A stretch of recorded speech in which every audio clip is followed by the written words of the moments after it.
planning obligation relating to the provision of education infrastructure associated with the housing development at a site east of BurdieHouse Road in Edinburgh. I'll just double check. Can everybody see and hear me clearly? Just nod. Yes. The only... Sorry, we can't see you yet. We can hear you clearly. Okay. My camera's on. Stuart, are you there?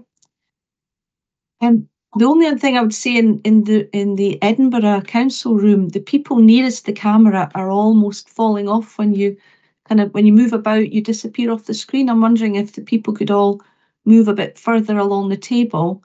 The two nearest people are kind of disappearing a little bit. Just very slightly, just the first two.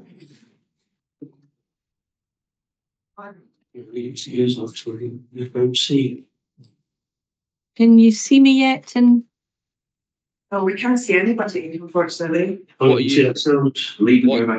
you seeing on the screen? Just the names. And Just these. I think we tried leaving and coming in. Yeah. Nice.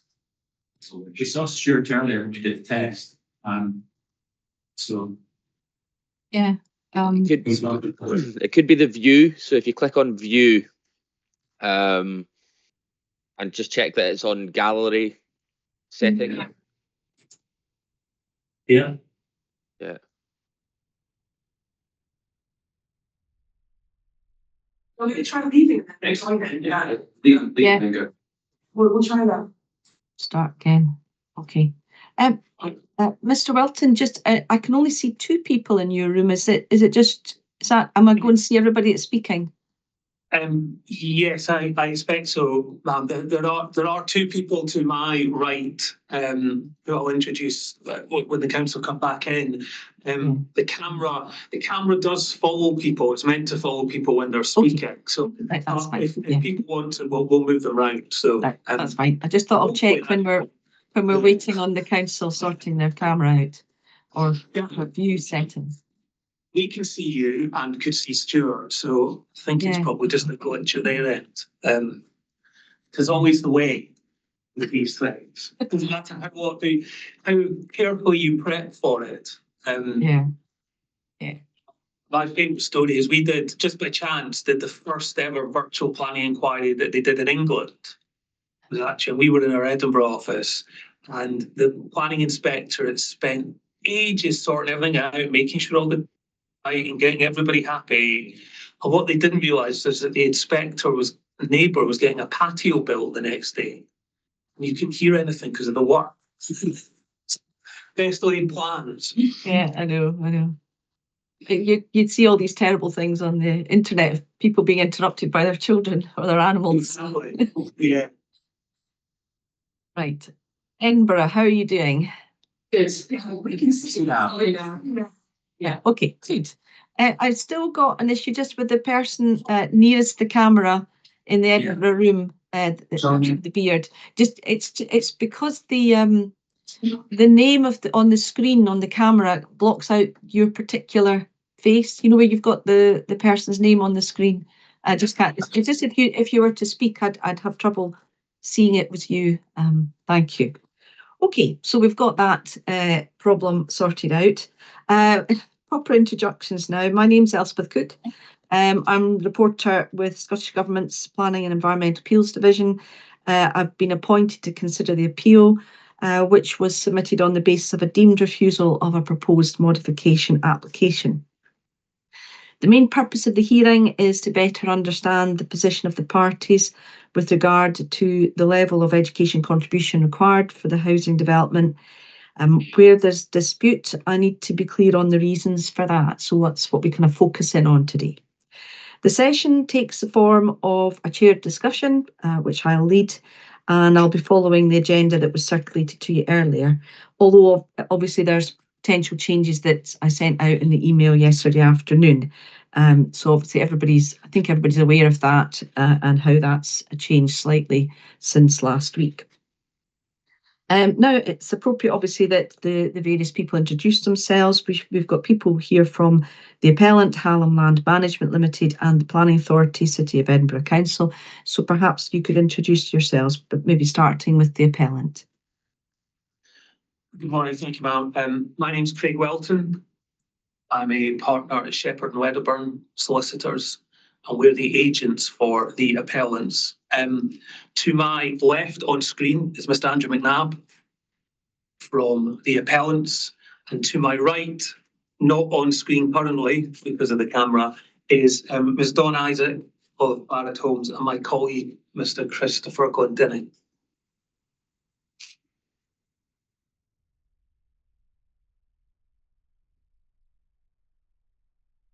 And the council's team? Yes, good morning, Mark. My name's John McKeever, planning officer who's been dealing with the appeal and the application. And going around the table for myself is Graham Nelson, council solicitor, Leslie Carras, team manager in planning. And on the opposite side of the table, coming back towards the camera, is Naomi Sanderlands, who works in council's planning policy. Rory Pickett in the council's education team. And finally, Elaine Watson, also in the council's education team. Right, thank you. Edinburgh, obviously, you're the people in the camera picture are quite small, so if you are speaking, maybe just to kind of wave your hand a wee bit before you start, just so I can see who it is that's coming in. Thank you, but the sound's fine, so it should be okay. A little bit of housekeeping for today. I expect obviously if the discussions to take the most of the day, so we'll stop for lunch around 1 o'clock or thereabouts, depending on the break in the agenda, for 45 minutes to an hour, depending on the timing of things. And we'll take a couple of short breaks mid-morning, mid-afternoon, depending on how we're getting through the business. So we'll just look for an actual break point in the agenda to do that. Obviously, this is a webcast. In participating today, you agree to be filmed and for DPA to store that information and also to have it available on our website for review at a later date. The first item on the agenda has changed, is really an extra part of the introduction, which is about whether or not we have a need for further procedure associated with some of the more recent documents. So obviously in the last few days, the council provided a further document predominantly setting out tables and graphs that were displaying data that was drawn from existing appeal documents, or at least part of it was. I was content to accept this. It was obviously going to help the council make points today in terms of being able to pull those graphs out from the documents quickly. The appellant, however, highlights that parts of the document, probably from page 14 onwards, include data that was not currently displayed in an existing document, and the source of that is not obviously apparent from the document that was presented. So obviously we had a request to postpone the hearing yesterday afternoon to allow some exchanges to take place. You'll have seen my email where I was reluctant to lose the time slot because we have quite a lot of business to get through, and I felt we could still achieve something quite helpful today and positive and get through some of the business related to this case. But it drew to my attention, obviously, with the appellant's request to submit a Homes for Scotland document, which was a consultation response to the draft supplementary guidance about developer contributions, which is coming forward, or the council's producing at this time, that we really need to talk about whether or not there was additional procedure needed, not just in relation to the data in the tables, but also whether or not to accept this new document, which was actually a critique of the draft supplementary guidance, and also to look at the relevance of that guidance, rather than its content, but its relevance to this wider proceedings. So looking at these things separated out, maybe the appellant could maybe just summarise quickly from their email yesterday the key issues with accepting the latter part of the council's graphs and tables document.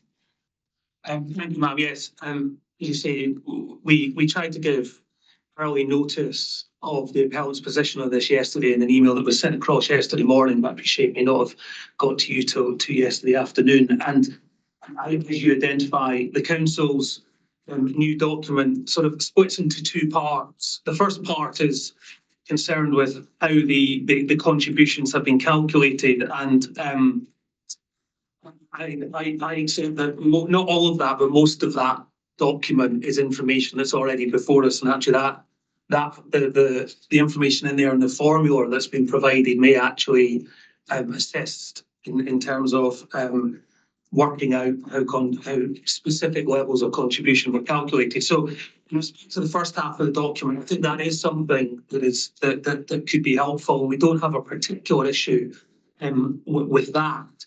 The second part of the document, as you say, is a series of tables and graphs, which do not relate to any data that is before you already. And it was submitted on Tuesday afternoon without any explanatory text explaining what these tables and graphs are meant to represent, or how the council propose to present evidence on them, or what conclusions the council are inviting you to draw from this data. And as I said in my email, that causes very serious concern for the appellants, because we don't think it would be reasonable or fair for us to have to hear that explanation during the course of a hearing this morning, and then try and respond to it on the hoof, as it were. The other point I'd like to make on this is, and this is something that was only brought to my attention, only came to my attention late yesterday, is that the tables and graphs in terms of the 4 sites that have been submitted, which I think are meant to relate to the alleged delay between development and peak pupil numbers, were not in fact prepared for the purposes of this appeal. Are graphs that have been extracted from a document that Mr. McKeever lodged on behalf of the council to another planning obligation appeal that is currently with the DPA. The reference to that, just for completeness, is POA-230-2015. And that document was lodged on the 25th of November last year by the council. And as well as the 4 sites that the council have provided graphs and tables for in this appeal, they've included graphs and tables for a further 6 sites in that case. So it's apparent that there's more data available to the council on this issue. And the appellant's position, if I can summarise it like this, is the council has been aware since at least September that there was a request for the data that supported their assertions to be provided. What they produced instead was a report to committee, which is document 14, and I think it's also now document 25. The council clearly likes it because they've lodged it twice. But that document only refers to a study. The graphs and tables that have been submitted are not that study. And it's now apparent that these graphs and tables have been available to the council since November last year. And the appellant's position on this is that if the council want to insist on this material, and as I've said, we do recognise that there may be benefit to you and also to the appellants in this material being available. If the council want to insist on it, they should withdraw this document, these graphs and tables, and submit a proper document with explanatory text explaining what they say these things show and mean, so that we and you, ma'am, can properly understand And I think given that it's apparent that they have access to data for other sites, what would be particularly useful is if they could provide data for the appeal site, which is something that we have asked for before. So the appellant's, that hopefully summarises the appellant's position on these documents.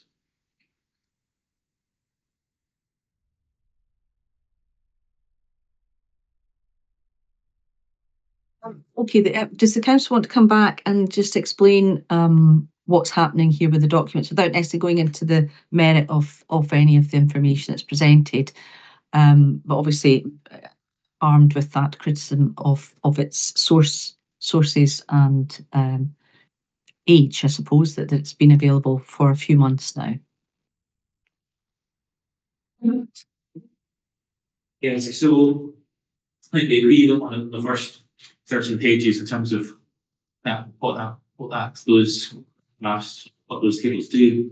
And because there's controversy, those, I think it's in the latter page, from page 14 onwards, that are issued to us. Yes, ma'am, I think in terms of council's position on this, I think it was in response to the obviously each appeal follows its own. Each appeal has its own reporter who issues their own procedure notes and requests specific data, specific answers, and I think in response to another appeal and specific questions being asked, data is being produced from that appeal. I think on this appeal, the defence vice president is trying to answer the information on this that you've given us. And I think it's as much as possible and watch documents relating to that. I think it's only from examining the agenda and preparing for that in the council's perspective, it became clear there was still further information and evidence needed on these topics that, or indeed we can speak to it, but the witnesses to speak and explain it as best we could and explain some of this information without necessarily referring to documents on it, ma'am, but that wouldn't have been particularly satisfactory or helpful, and we thought these tables would assist in better understanding the council's position. So that does apply to both sets of both parts of this document, so both graphs for the and then when we go on to the latter part, which looks at pupil generation rates as the latter part of the document. So those two particular items of the agenda that would be produced to aid discussion on that, ma'am. If there's a thing you're really saying in terms of not proceeding with those items on the agenda today, then certainly we're open to being following the procedure on that to allow further explanation and give you a written explanation alongside lodging the document in that manner. And if that would be a more acceptable way forward to allow others to see what we have to say in detail on this and have an opportunity to respond to it. Beyond that, so I think the moment would be that it would be after that to you whether you think there's a need for further hearing on it. So I'm sure until there's been that exchange of meeting between the parties for the legal items.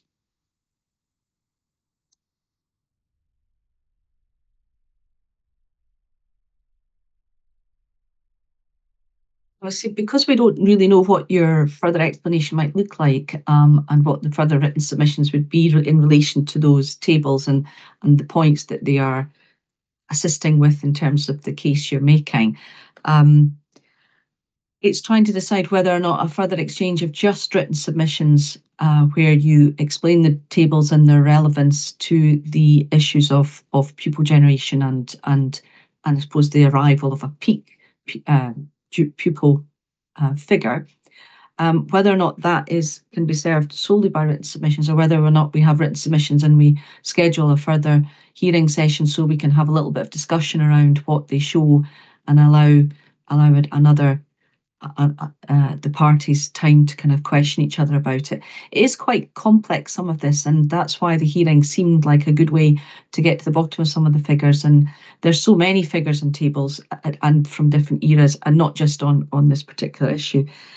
How would the parties feel in terms of this particular bit that we're talking about, whether or not the Mr. Welton's suggestion that we obviously set aside the document, certainly from page 14 onwards, for today, and that comes back as further written submissions with an explanation behind it as to what it's showing, and a little bit more clarity on the source of the data.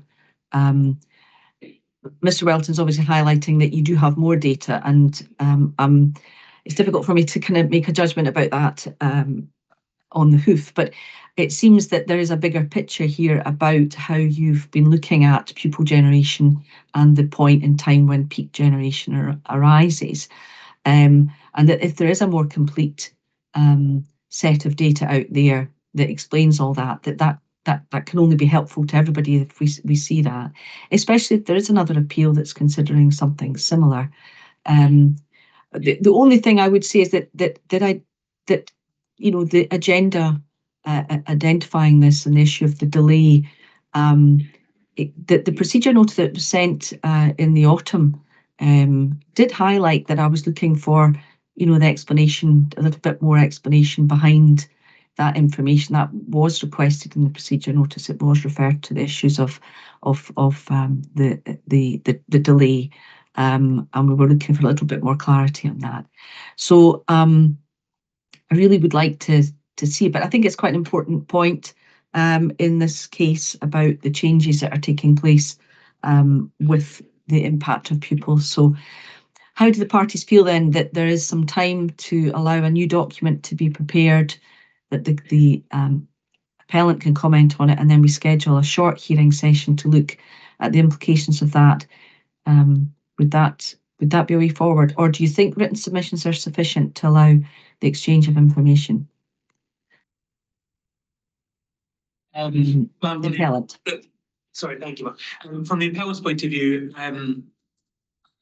that sounds like a sensible way forward, if I could say that, because the information as presented and before us this morning would need some form of explanation anyway. And whilst the officers of the council may feel that they're able to do that today, we don't know what that is, and we wouldn't be in an opportunity to, sort of try and write that down now and respond to it today. So I think if the council is able to do that, then I think it would be sensible to work on the basis that a hearing is likely to be necessary. If that turns out not to be the case, then of course we can always revisit that if that turned out to be right. But I think it would be prudent to proceed on that basis, because like you, I feel that is probably where it would end up, and it's better to plan for that now rather than try and retrofit it. It would be my suggestion. So I think the appellants would support that. Would support that proposal. I did have one procedural point that I've been asked to make on behalf of the appellants in terms of the circumstances over the last couple of days. I could make that now, or I could leave it till later. Well, let me do the second item that I've got about additional procedure, and then we'll maybe pick that up. It'll maybe make more sense at the end of that discussion. How do the council feel if we do go for this idea of getting greater clarity and maybe a more comprehensive approach to that pupil generation data, and an explanation of how it has a bearing on your case? Ma'am, I don't actually disagree with Mr. Welton there. I think receiving my clarity and procedure on this alongside the documents to the further explanation, the opportunities to respond, and we can scheduling a further hearing, and if that proves unnecessary, then obviously that can be revisited. Okay. That sounds sensible. Right. So we'll look at timing for that in a moment, because we've got some other procedural things to talk about. Some of them we'll have a look to sort of bring all these together in a oneer. The second thing was the appellant wanted to introduce a consultation response to the new draft supplementary guidance. It obviously has some kind of bearing on the housing industry's view on that matter. I haven't tried not to kind of get too involved in it, in the sense that it may not come forward as an issue, but it struck me that really perhaps today, as a procedural matter, we then look at that draft supplementary guidance. It was going to be a simple question I was going to ask about where it was in the system and how it was relating to the other documents, but perhaps we just deal with it now, because it's almost the elephant in the room, if I could put it that way, is if the council has new draft supplementary guidance and it is currently relying on earlier supplementary guidance, which was never adopted as part of the development plan. I'm trying to establish what is the difference between the approved document from December 2024 and the much earlier document from 2018 in terms of its status as a material consideration. So I probably want to kind of ask the council to come back on that. I mean, what are they doing with that document right now in terms of using it for current discussions versus using the 2018 version? Is it superseding it? Are they running parallel? Are you not using the new one at all because it's still draft? So I'd be useful if you could clarify where that document is sitting in terms of its applicability to development management matters. Yes, the council, yeah. I'll speak to start with, and if you need a bit more from planning policy side, then they can go into it also more for you. But in simple terms, I think since it has been approved as a realised supplementary guidance structures, then it's been treated as a material consideration and it's being used in our decision making. To the development management subcommittee for implications at present, and the supplementary guidance 2024 that was significantly designed decision ministers just coming for them in terms of considering whether or not to allow it to proceed to adoption. The initial period for them responding on that has been extended, and as you will be aware, there's the statutory cut-off for determining on any first guidance of end of March this year. So response is certainly anticipated within the next, supposed to be the next 6 weeks or so, to allow any all councils and supplementary guidance to proceed to adopt or not, as the case may be, in terms of the response from Scottish ministers. And so the question is, where does it sit in terms of the 2018 document? So the council's view on it is that looking at development plan is now city plan 2030, and that this is the kind of guidance for supplementary guidance, realised supplementary guidance that the council considers in terms of any developments going forward. So we consider it to be the current guidance that we refer to. So, well, I'll let the appellant come back on that. You've maybe had a look at it. I've tried not to look at it. I know it exists. I've seen the references to it. But now that we know that the council are considering it as a material consideration, even though it's in the referral to minister stage, what's your view on that?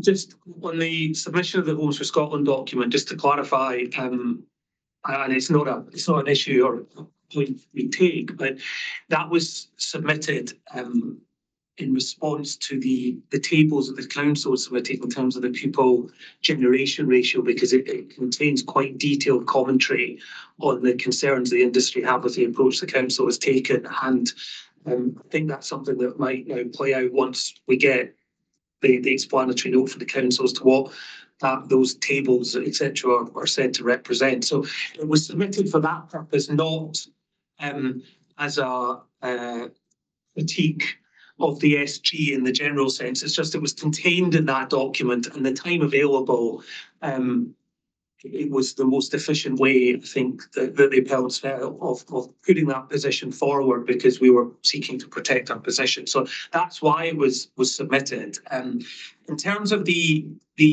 relevance of the new draft SG, yes, I mean, I accept it as it has not completed the statutory process. So in terms of the relevant parts of the Act and the development planning regulations, the weight, you need to be careful about the weight that you attribute to that document, because once a matter is to be considered as statutory guidance, you cannot have non-statutory guidance on the same topic.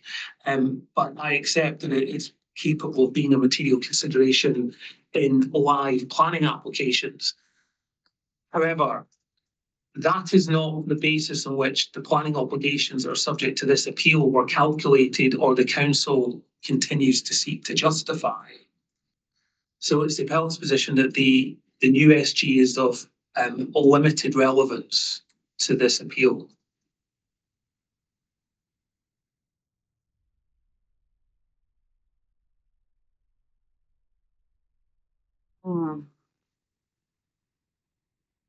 If I try not to get too far into the merits of it, there is a reference in the legal agreement, and I was going to come to it in due course, but it's the definition of an education contribution zone, and it uses the word. It describes the relevant supplementary guidance that was in place, or was expected to be in place when the legal agreement was drafted, and it uses the word or equivalent in the legal agreement, in the definition. I don't know if you can find it in the definition of education contribution zone, and it means that education contribution zones are maybe a movable feast, in the sense that when you're considering them, you have to consider the original 2018 SG or the equivalent document. And it makes it a wee bit difficult for me just now to be considering whether or not there has been a change in the position on contributions that might be relevant to the terms of your current agreement. If the agreement itself refers to a live document at 2018 or its potentially future equivalent, I'm asking that question. I was going to kind of look at that in the hearing topics themselves, but if I say that now, I think it makes more sense for me to explain that I actually do think if that phrase or equivalent is an important part of how the legal agreement works, that now that the council has confirmed it's implementing the draft document ahead of its adoption or not in due course, that it might be difficult. We might need to look at whether or not it is now the or equivalent document for the purposes of this appeal.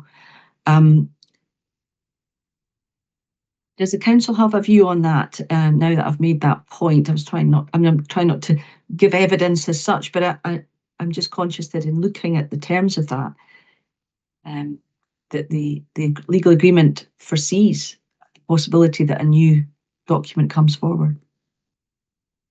Is council's opinion on that? Yeah, sorry, just yes,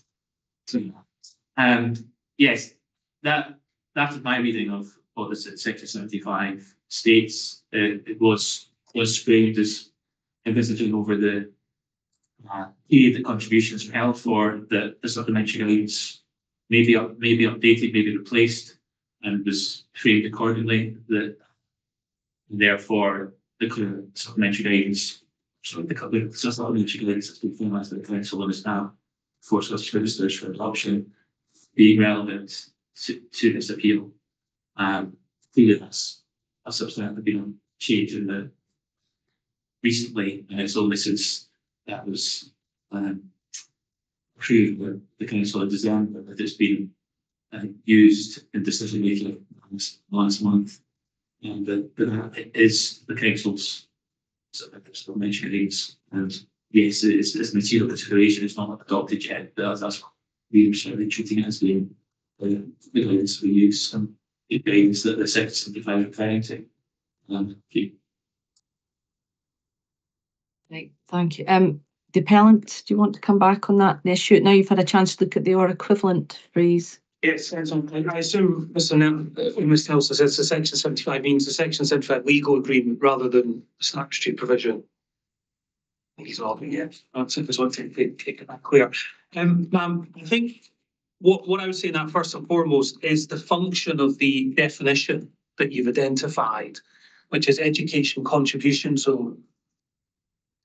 And what that is talking about is a reference to the zone in which the site may sit. And of course, at the time this agreement was entered into, the supplementary guidance was still to be it never got formally adopted, but was in the process of trying to be formally adopted.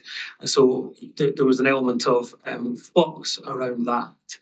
And that is where the equivalent comes in, because the education contribution zones are shown within the maps annexed to the current adopted version of the guidance. The or equivalent as of the date that any contribution received is utilised. So that's talking about what the contribution zone may look like at the time that the contribution is used. But in terms of the operative provisions of the Section 75 agreement, and how the council has arrived at the scale of financial contribution, those are based on not the contribution zone in the sense of the geographic area that it is said to cover, a combination of the nature of the infrastructure that it is said is required and the amount of development that would be in the area. So in my submission, the reference to or equivalent is a reference to a change to the geographic area of the zones rather than a whole-scale change in the supplementary guidance itself.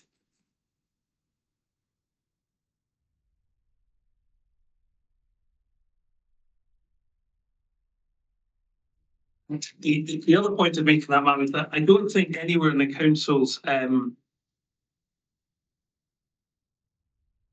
case do they set out how the current scale of contributions are said to be justified against their new SG. I don't think that's any part of the council's case. I haven't seen that.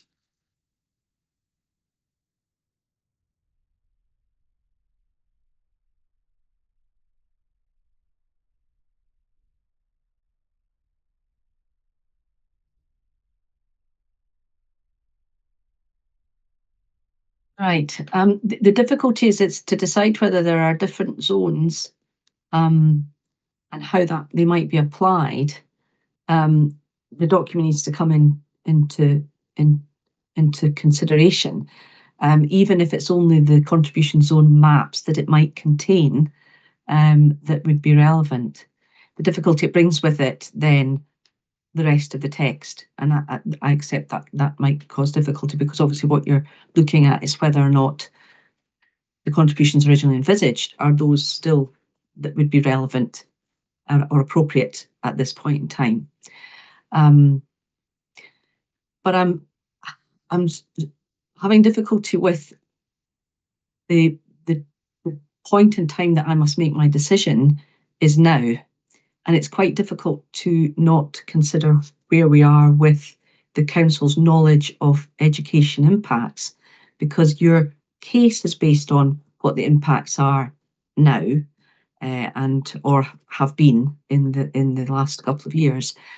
So to not look at what the information is now might then actually omit something quite important in terms of everybody's position on this, including mine, in terms of understanding what the situation is now.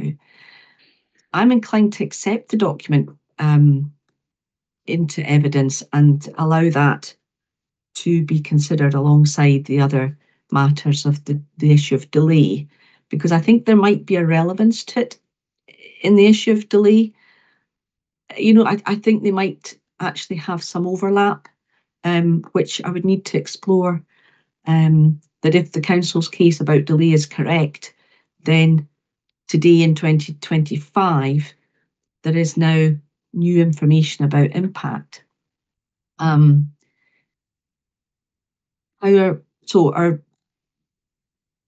My view is that we accept the document, we have it submitted as an appeal document, and that we allow the information to come through regarding contribution zones and whether or not it itself gives us any further clarity on the impacts of the developments that were carried out pre-2024, whether, you know, the 2016 LDP sites or something like that.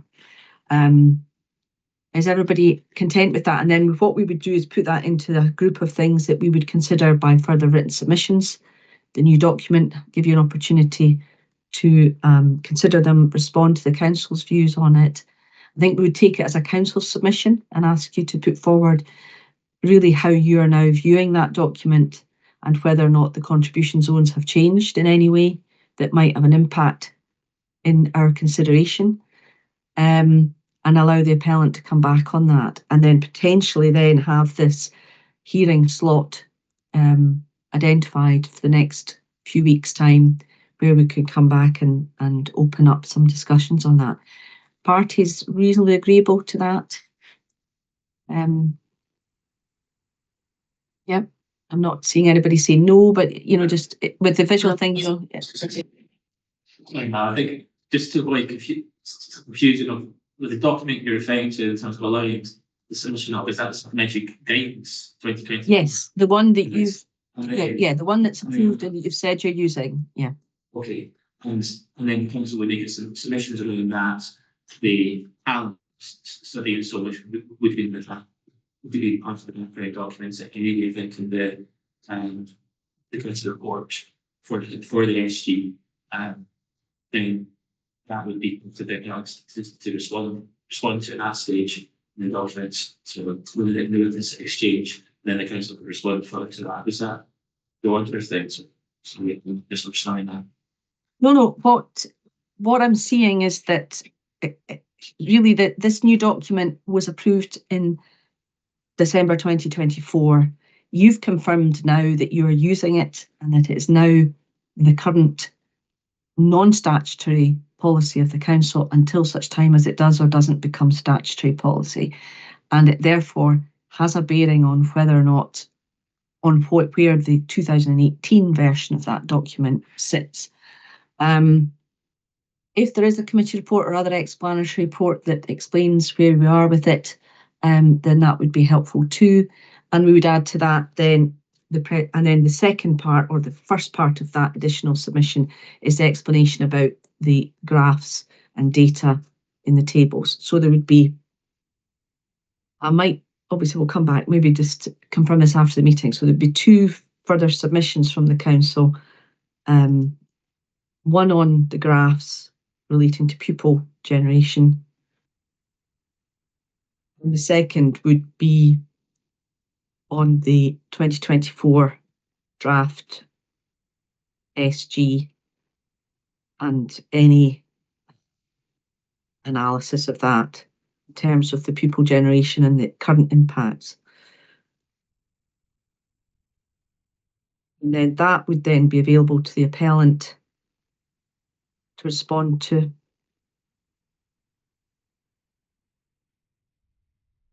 And then we would timetable a hearing slot to look at those issues separately. Okay, now before I kind of move off that, then Mr. Welton had a separate procedural matter to raise. Yes, thank you, ma'am. Just confirm, if the appellants have no difficulty with the draft SG from 2024 being a document before you, I'd say it was only when I saw your reply yesterday that I realise that although the council referenced it in the submissions, it actually wasn't formally before you as a document. So there's no difficulty on that. The only point, sort of a housekeeping matter, is whether we can treat the Homes for Scotland document as lodged now, or whether you prefer us to do that as part of this process separately. All right, yeah, I would treat it as lodged now, and therefore it can then be part of how the council responds, and it can be in play rather than be set aside. So we accept the Homes for Scotland. Thank you.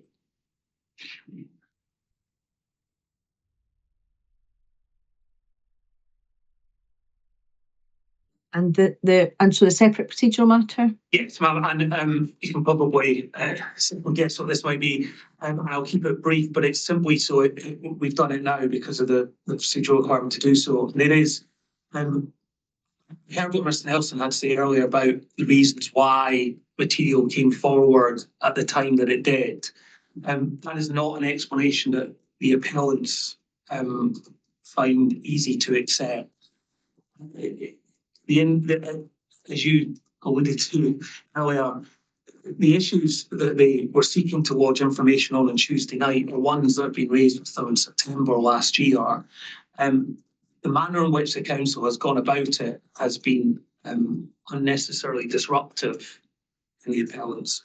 For the appellants, in terms of, first of all, not notifying the appellants at the earliest opportunity that they were seeking to lodge additional material, and then the timescales for doing so. That has inevitably resulted in additional cost and time in having to deal with matters in short order.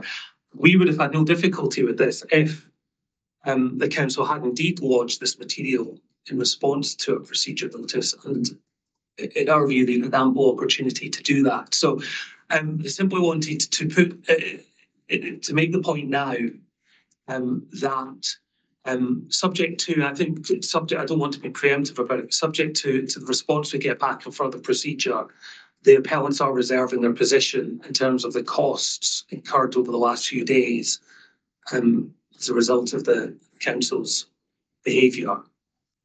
I don't want to put any further than that at the moment.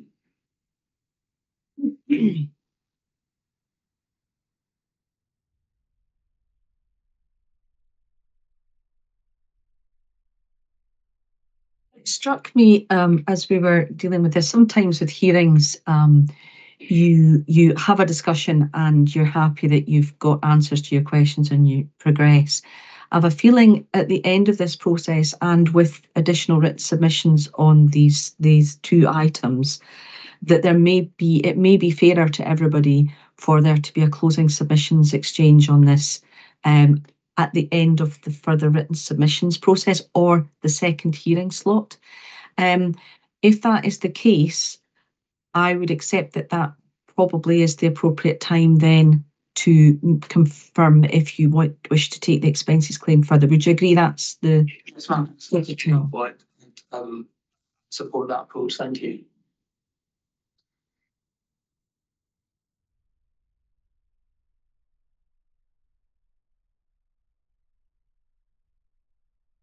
Has the council got a view on my suggestion to have closing submissions where as a result of the two elements of the process, the parties have a chance to kind of bring all their views together and create a final position in a closing submission approach? Yes, that would be fine from our perspective. In terms of timings of that, I think it mentioned either at the end of the sessions or second hearing. So if we're looking at the end of the second hearing, or indeed it's after the sessions that we don't have one, then that would absolutely make sense to bring on positions together. It would allow you to take whatever we learned from today and put it in the context of what we learned from the separate procedure. I know it's not ideal to separate the two out, and there may have been merit in having one larger hearing, but I actually think we'll benefit from having this discussion now about how we're dealing with certain bits of the evidence. So I think this has been helpful and allow us to look at some of the other parts of the evidence that maybe are not as directly related to those issues. What I will do at the end of this session is I'll issue a procedure notice as such that follows on from this session, confirming what we agree and maybe anything else that crops up in the process of this, and adding to that the confirmation of a closing submissions procedure. And that should just allow us to kind of everybody to agree that we've or to see that we all get one summary of further actions that come from the hearing today. Does the council need to raise anything else regarding the procedures today before we actually start on the agenda proper? Thank you. Oh, that's fine.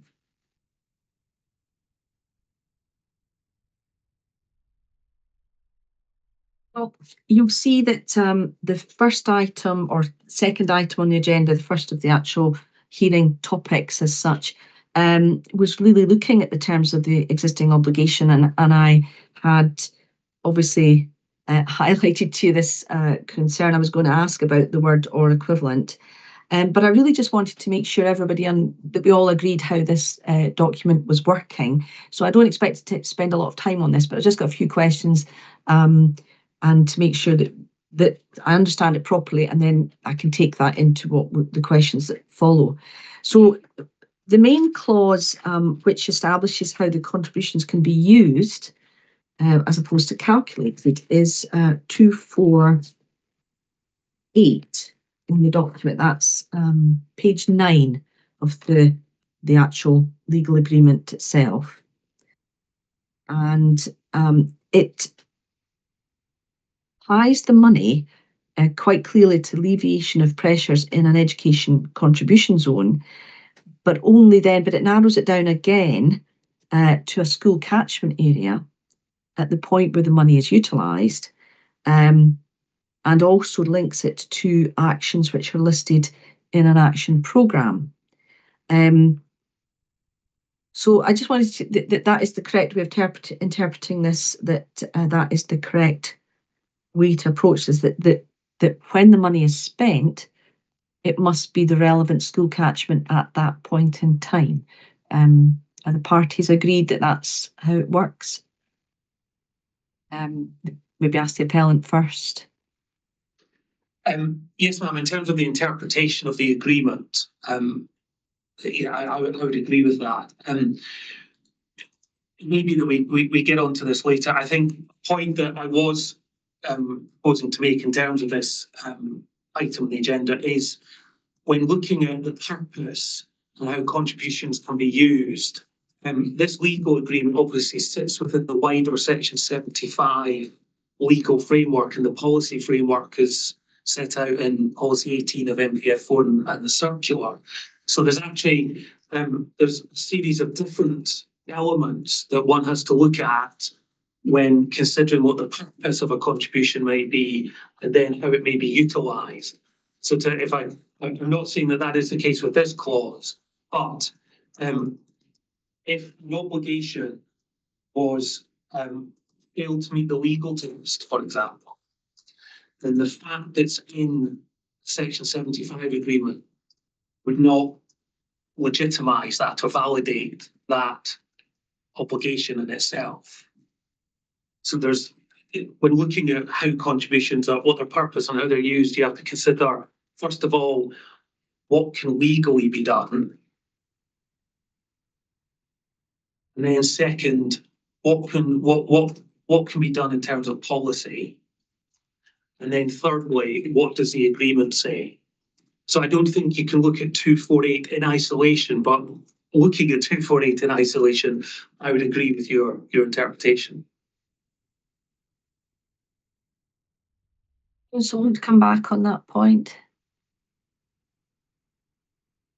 In terms of 248 in isolation, then we agree with your interpretation, ma'am. That's okay. The reason for acting, obviously, if school catchments change, the contribution money moves with it into those catchment area projects.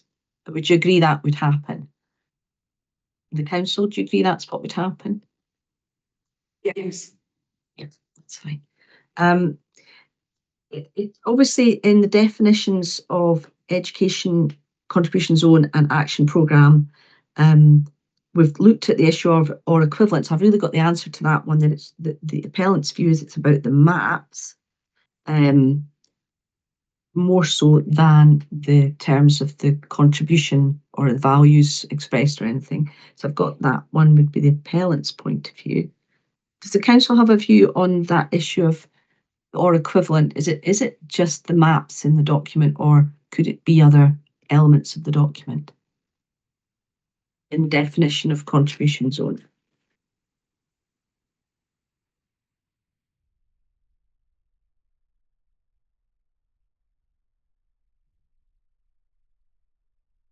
Education contributions, are shown within the maps annexed, correct document, for companies. Yes, so I think it's just looking at that again. Yes, it's the minutes for the zones in terms of whichever supplementary needs it is. And so it'd be the updated maps show the zone that we're talking about. That's later to be speak now.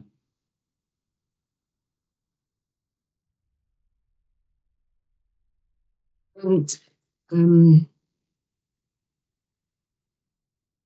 you want to add anything to that, Mr. Wells? Sorry, obviously I took your answer from earlier, but I think only one point, Ma'am, that is, in terms of this, the definition education contribution zone, in clause 2.4 of the agreement, which deals with education, I think that definition is, I think, only used in 2.4.8, which is about the use of it, rather than the calculation of it. So as you said earlier, and I think the council agreed, if the catchment area changes, then the money goes with the catchment area. And I think that's consistent with that interpretation, that the reference to contribution zone is in terms of the use of the money, not its calculation. The education contribution itself is defined as education infrastructure contribution means the sum shown in the schedule of payments,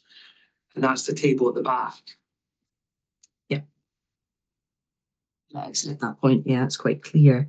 Now the second definition is about action programme, because in 248, there's obviously a requirement that the action should also be listed in the action programme. So it must be both in the catchment area and listed in an action programme. Action programme is also defined right at the start of the definitions section of the legal agreement. And again, it's about it being the current adopted version at the point where the contribution is utilised. I think that seems to be the key. So the current, if you're reading the whole paragraph, it seems to be the current adopted version at the point where the contribution is utilised. So it's really just to I obviously saw in your argument that, you know, again, being in an action programme doesn't in itself can create a connection to that housing site, but it does create another limitation on how it can be spent. And would you agree that if the action programmes move forward in time, again, it's at, you know, 2020, I think 2023 is the last action programme that I've been provided with. Would you agree that it moves forward the same as the catchment area issue? Yes, ma'am, and I agree with that, your description of our position as well, if I may. That the action programme is obviously a document that was updated as it went to law. And so in terms of when looking at clause 248 and the limitations on the use of money, then yes, it would, that moves with it. But as I said before, and we've said in submission, the fact that an infrastructure item is in an action programme does not mean that it necessarily meets the legal or policy tests. Those have to be met first. Then one can look at whether what that means in terms of the money that the council holds and how it can be applied.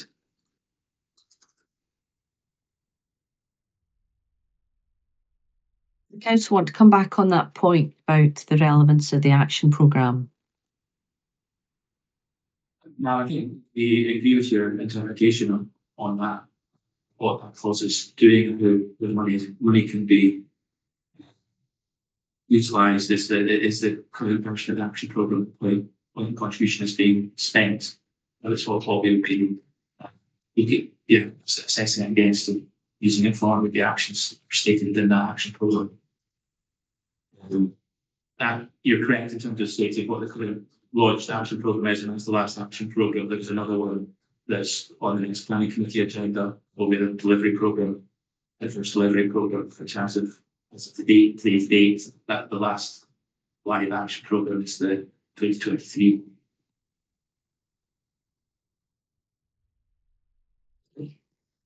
I dread to ask this question, so apologies. Is this new delivery programme likely to be an approved programme in the timescale it takes for us to do this further exchange of information? Is it imminent, or does it need a bit? It's next week's planning committee with this forward. So obviously it's the authority members what decision they make on it. The decision on it, whether to adopt that delivery programme or not, will be made next week now.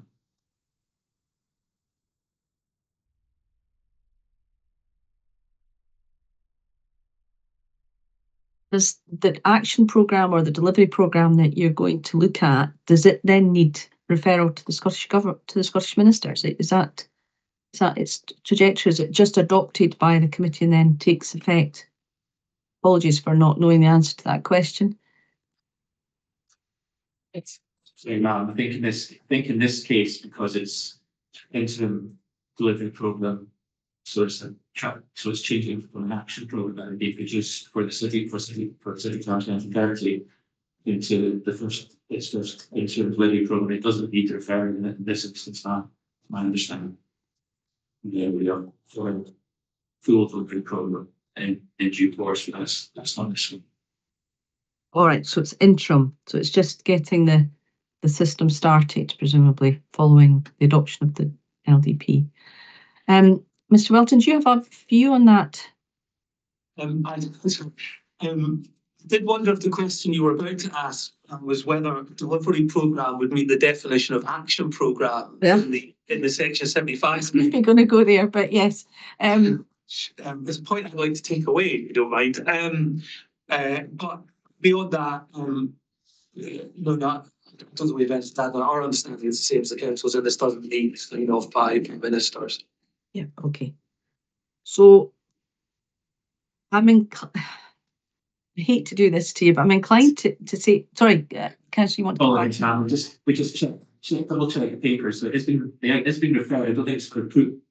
Refers this well if the report of the interim delivery programme is approved by planning committee next week, one of the recommendations is that it's referred that report is referred to the City of Edinburgh Council on the 20th of February. It's just the full council. Yes, to full council. Oh, I see. Yeah. So there is a referral for adoption Yeah. to full council as per the new procedures for delivery programmes. Okay. This is So it's needing a two committee process for it to be agreed. Right. Okay. I'm not sure that it will. Because there's no, in terms of action programme, there is no or equivalent phrase used. It just refers to action programmes.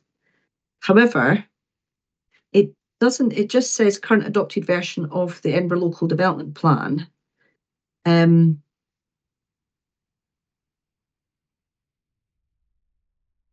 Obviously, the Edinburgh Local Development Plan is not in itself dated. Doesn't say the 2016 Edinburgh Local Development Plan Action Programme, and the City Plan, although it's called City Plan 2030, is in effect the Edinburgh Local Development Plan in lowercase lettering. Yeah,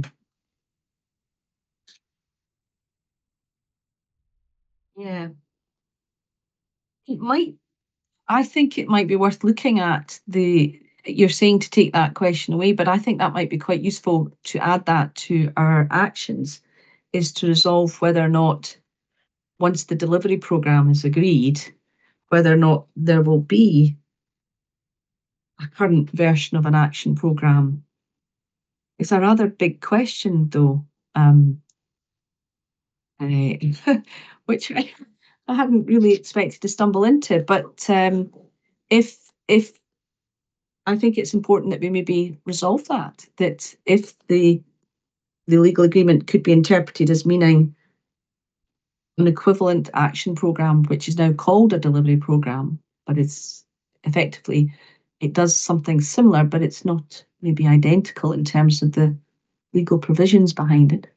I think we might add that to further written submissions as to whether or not there will be a delivery programme or an action programme once the delivery programme system is in place for the city plan. It has implications for the legal agreement for other purposes. Right. Okay.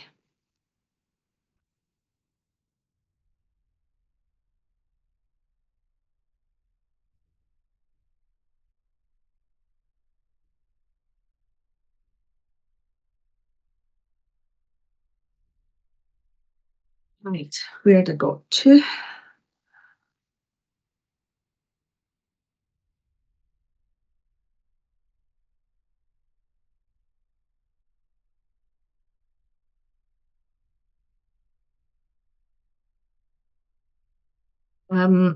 Okay, it was the last part of clause, well, the last clause 2.4.9, which deals with this issue of a 30-year payback period, as I suppose it's a euphemism for it. Bearing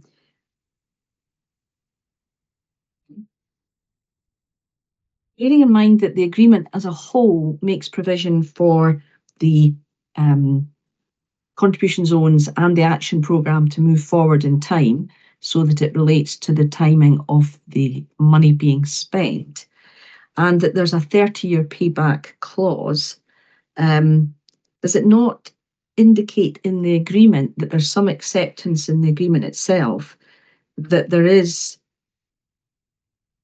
a likelihood that the education solutions will not be carried out before or immediately on completion of the housing in this site? You know, that by accepting the 30-year payback period and, to be honest, not asking to review that in the current modification application, there's an expectation that there will need to be some kind of longer period after the houses are complete and the money is provided for the council to deliver the education solutions. And it's really just, I suppose, that's the question for the appellant. Does the agreement, while it stands with that 30-year payback, not accept that there is some need to make provision for some form of delay between payment and execution of the infrastructure work? Thank you, ma'am. We've obviously made submissions on this point before, and I'd say that the overarching position is that the existence of a repayment provision does not of itself remove the right to make a Section 75A application and subsequent appeal if the position moves on, and indeed I think the council has accepted that in its submissions. So we would say first and foremost that the fact that there's this repayment provision doesn't alter the overall position for the appellants.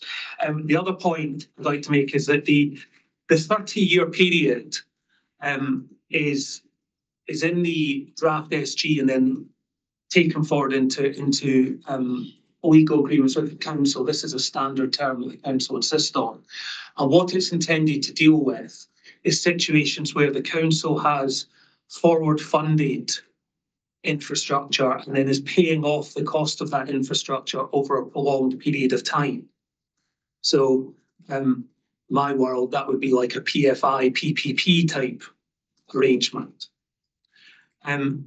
It does not, and that's what it's there for, and that is what it represents. And in some respects, the appellants don't have a difficulty with that in terms of where there is infrastructure that has been provided, or it looks like is going to be provided in the short to medium term, which may be addressing impacts of their development, then they recognise that. The obligations that are subject to this appeal relate to infrastructure that we say there is no prospect of being provided in a timescale that is relevant to addressing any impacts of our development. I did have and the council may be able to lay their hands on it more readily than me, the text in the 2018 guidance which explains the 30-year period. So I will endeavour to locate that so we've got it.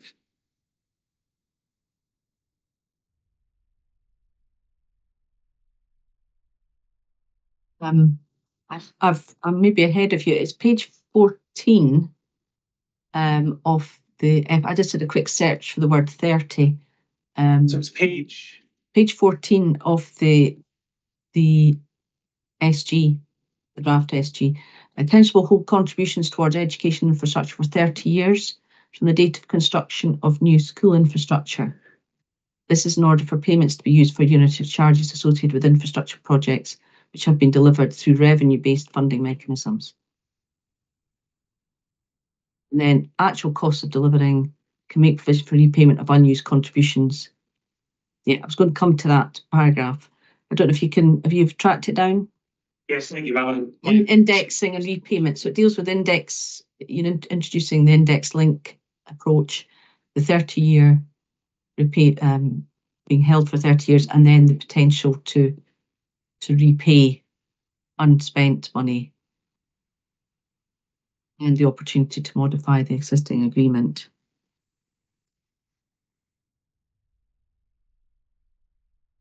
When you have it, does the council want to come back on that about about their understanding of the 30-year period? Bearing in mind we've looked at the text of the supplementary guidance.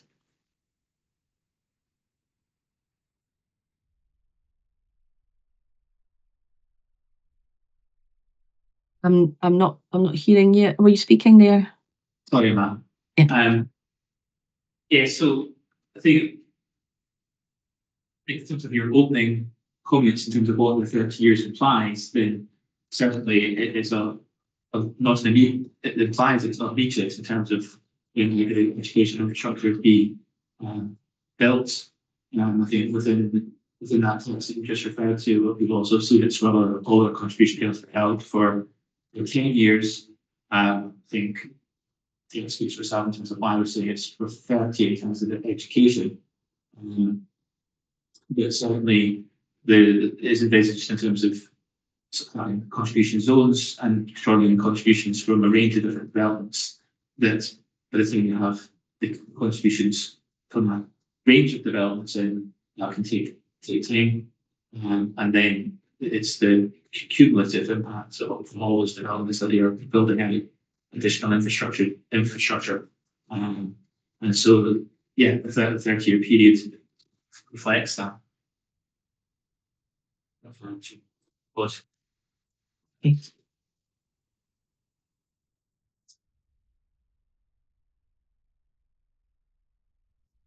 Alton, do you want to come back on that issue now that we've looked at the text of the guidance document? Yes, I think if I've picked up Mr. Nelson correctly, I think what he's saying actually reflects paragraph 93 of the council's ARF response in terms of the 30 years and the unitary charge, the forward funding. And it was simply to highlight that the council's confirmed that it hasn't utilised any of the financial contributions that have been paid by the appellants in this case. And insofar as those contributions relate to the existing Frogston primary school, which I'm presuming someone's paid for, and it will be the council. That is an example, I think, of this in action, where the appellants are not saying, well, because you haven't used our money for Frogston, we would like it back, please. I'm not saying that at all. And I think that is an example of this mechanism. in terms of the council forward funding a piece of infrastructure and then utilising the contributions to meet that cost. And that's something that is well understood.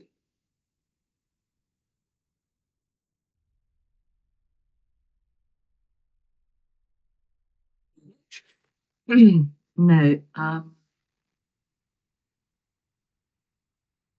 that was all my questions on that topic. I was wondering if anybody else wanted to come in with any particular responses about the purpose of the financial contribution or how the contributions may be utilised, because I was obviously trying to focus on the terms of the agreement itself and understand it better, which I have, which is really helpful. Thank you.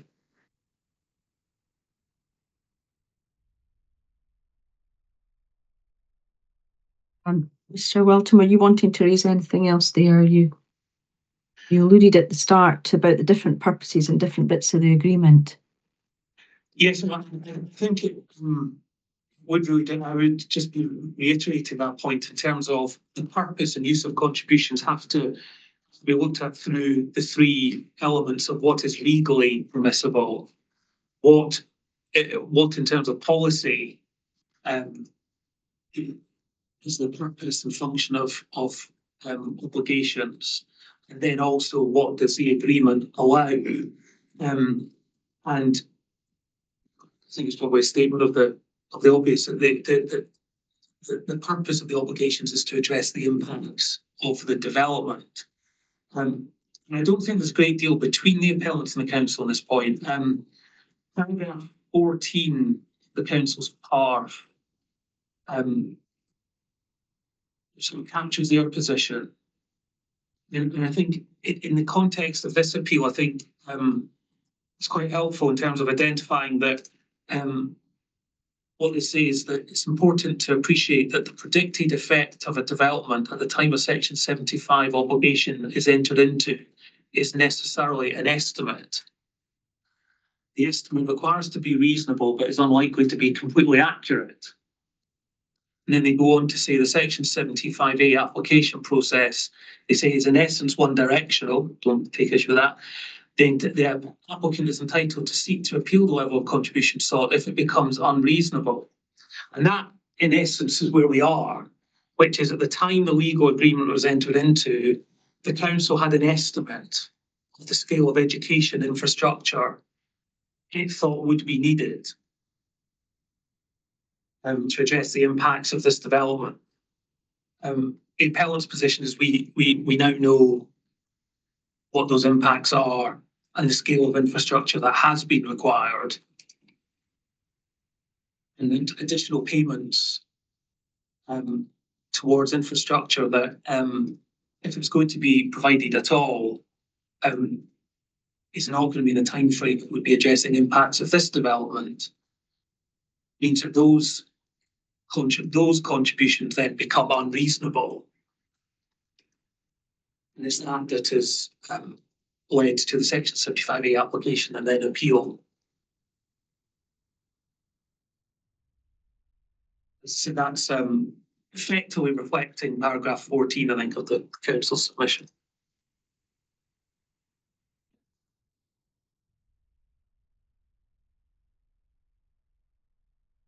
I was interested in, if we're looking at page 14, that the last paragraph under indexing and repayments, or page 14 of the supplementary guidance, that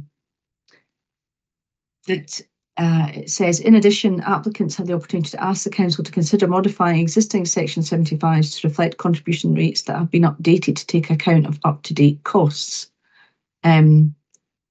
So obviously the council indicates, presumably on the assumption that those costs might come down. I don't suppose anybody would come forward looking to increase them.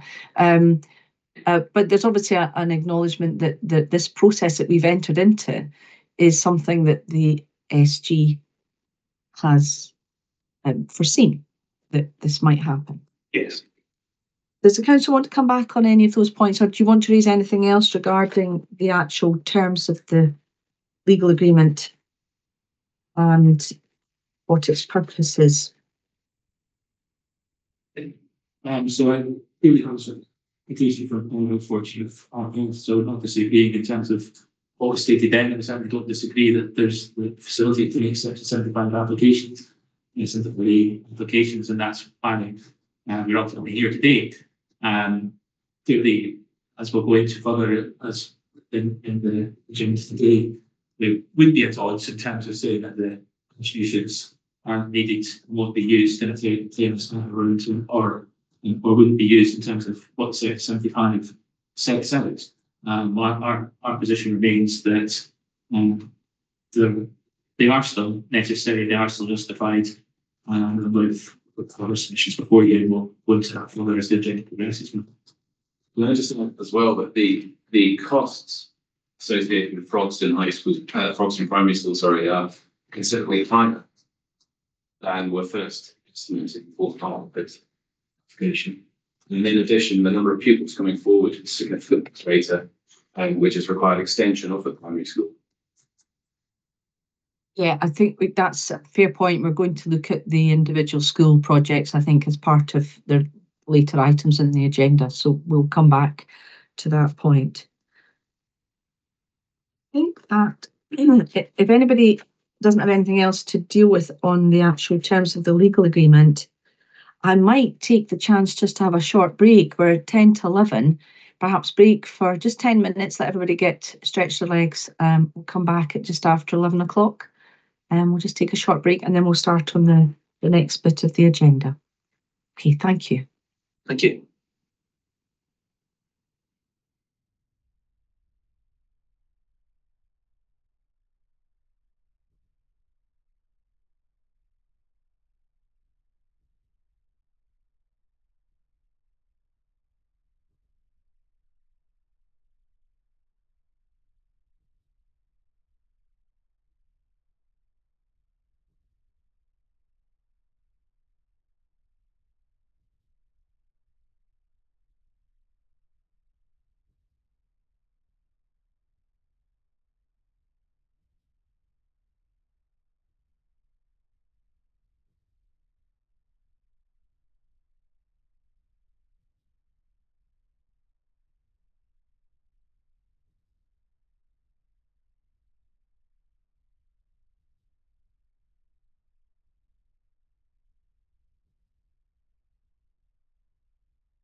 Right, that's everybody back.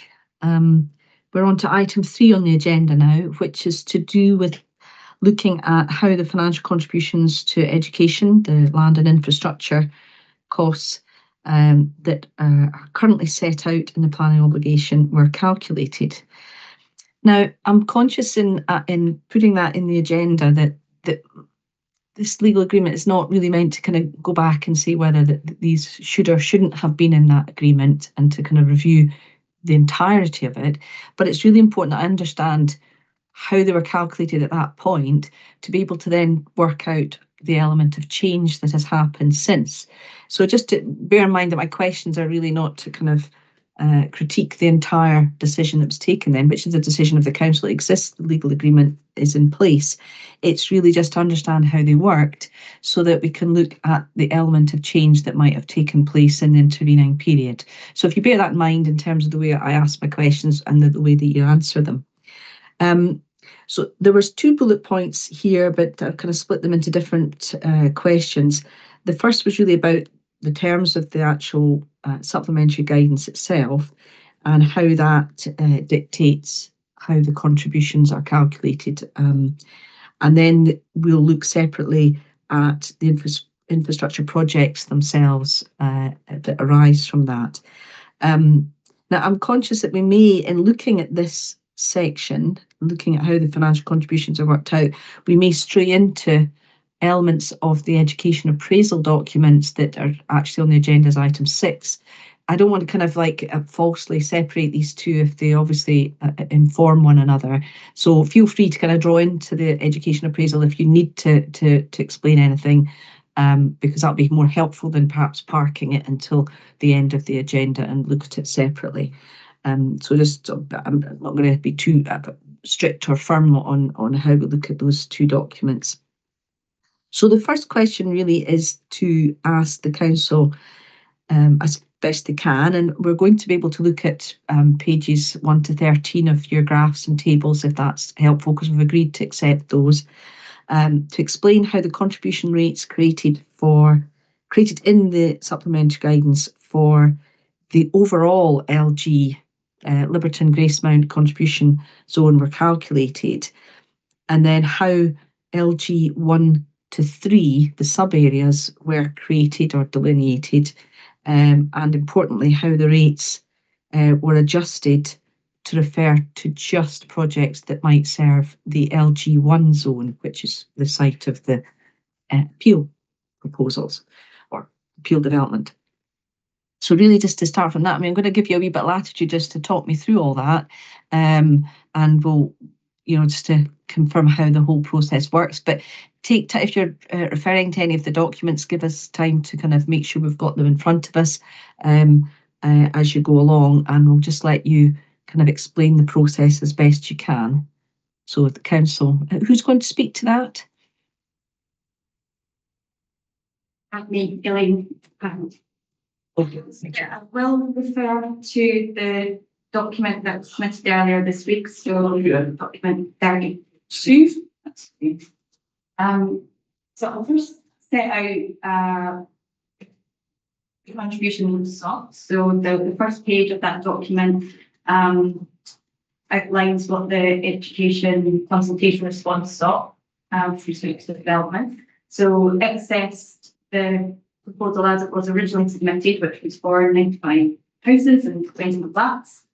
And the contributions sought are outlined in that page 1. So the per unit rates per flat, 20 flats, and the per unit rate for houses totaled £2,097,963. And the same calculations made for land.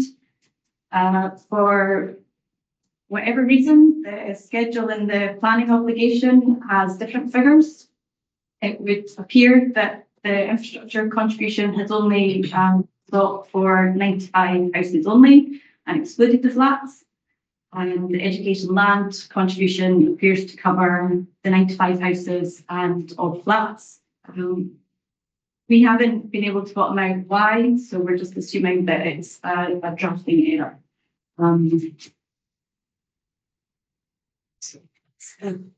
We go to the next page in that document. So with respect to per unit rates themselves, the per unit rates, the contributions sought, they were based on housing capacity estimates set out in the education appraisal. So that table from the education appraisal is page 2 of the council document 2.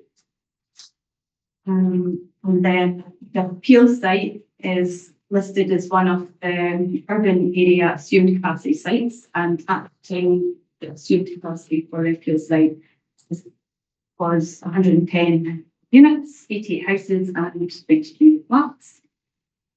The per unit rates based on the actions that were identified in the zone. So, And can I stop you there just a moment?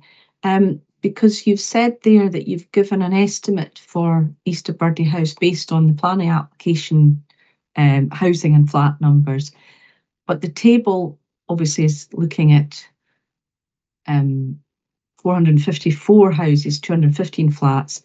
It doesn't actually attribute a particular figure to the site East of BurdieHouse.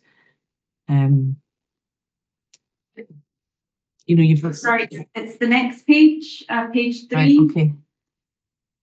Right, okay.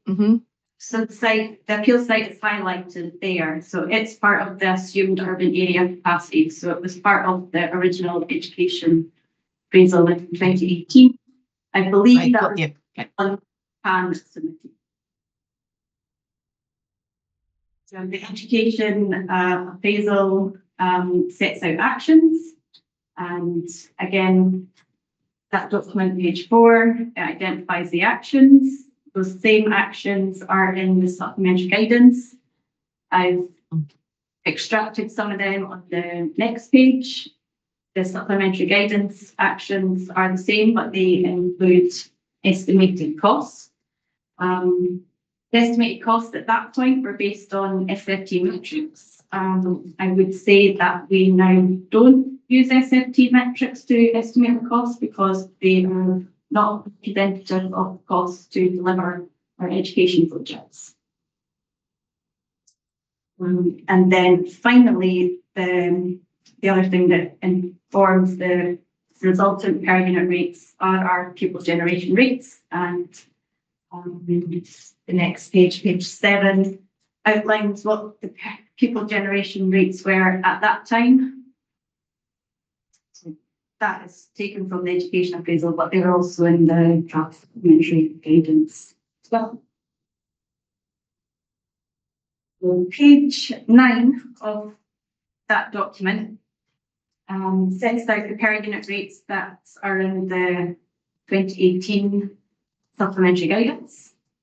And then there was an additional table. So this new table sets out how those per unit rates are broken down with respect to the denominational actions, the non-denominational actions to establish a total primary school rate, and then secondary school rate to reach a full contribution rate. And the formulas for producing those rates are in slides 10 to 13. So I'll just go through page 10 and I've highlighted the bits that relate to the formulas so that it's quite clear, or as clear as I can make it. That the estimated capital costs for delivering the actions in that subzone are proportioned based on the estimated number of pupils generated. So the formula that has 0.07 times 658, so 0.07 is our pupil generation rate for flats. 0.3 is our pupil generation rate for houses. And those housing output figures were taken from the education appraisal. The per unit rates and the pupil generation rates were from the 2018 So in this case, the flats end up being approximately 6.7% of the total costs. And then that is divided by the total number of estimated flats that we're expected to come forward in that subzone at that particular point in time. And that creates the, or sets the per unit rate of 3,308. And that formula is replicated for denominational primary school rate, but that rate covers the whole zone, the whole Liberton Gracemount zone, because the catchment areas for denominational schools extend beyond LG1, so it includes LG2 and LG3. And the same formula is used to work out the land costs.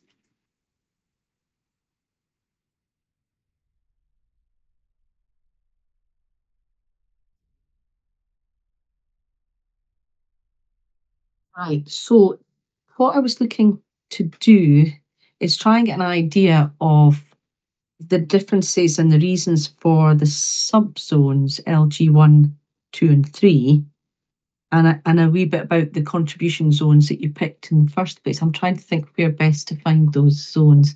They will be probably in the ends, be at the end in the appendices to the 2018 supplementary guidance, I would think. They're found there. Yeah, to the right page. Sorry, I should have looked that out first.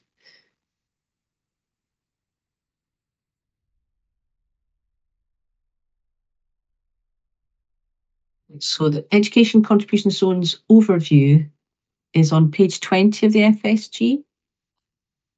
And the Liberton Gracemount area, that larger area, is that predominantly the catchments in 2018 for the two high schools? Is that what that represents, or is it just a geographical boundary based on obviously the edge of the council's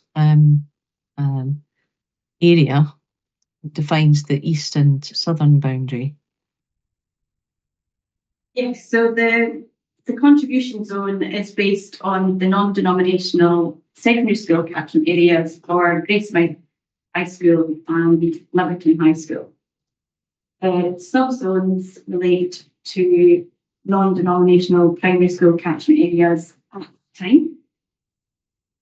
So in 2018, LG1 comprised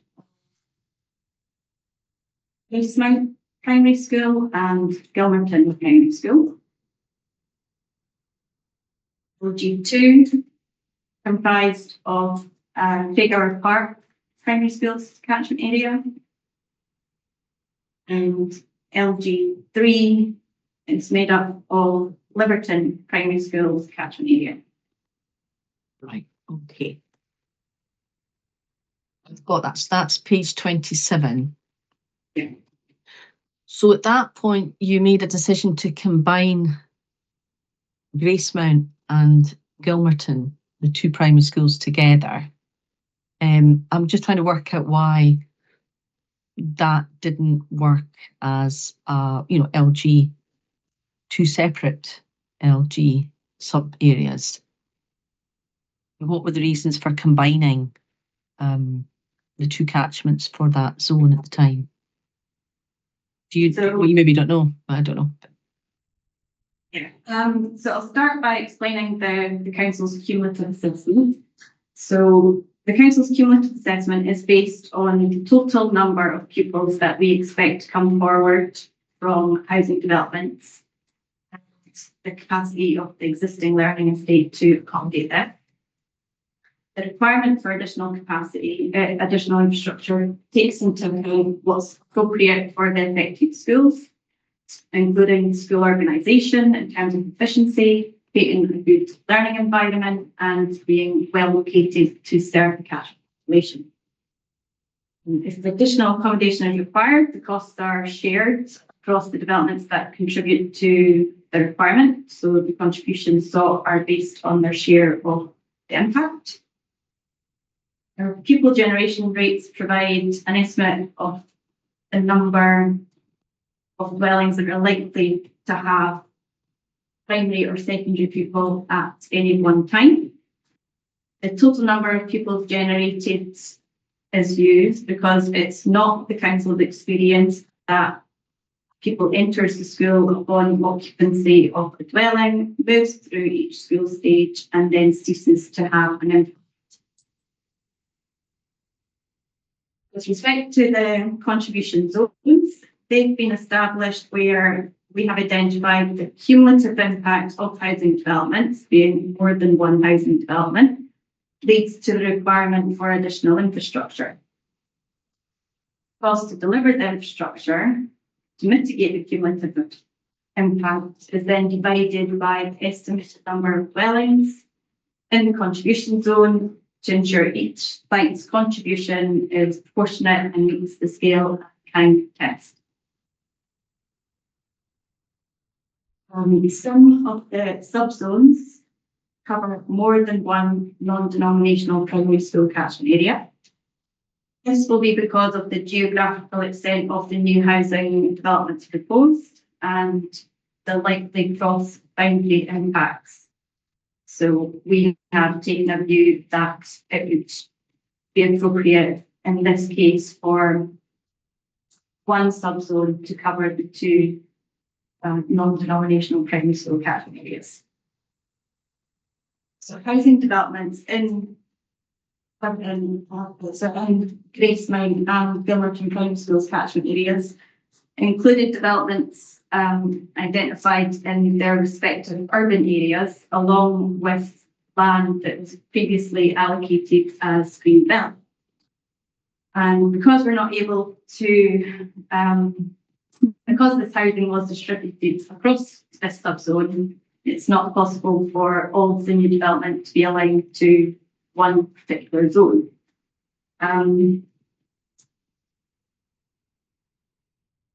Let's see what's all showing there.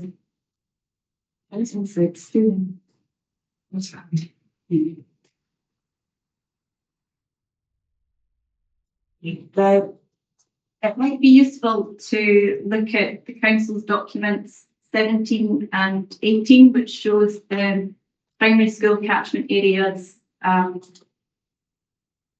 before Frogston was established.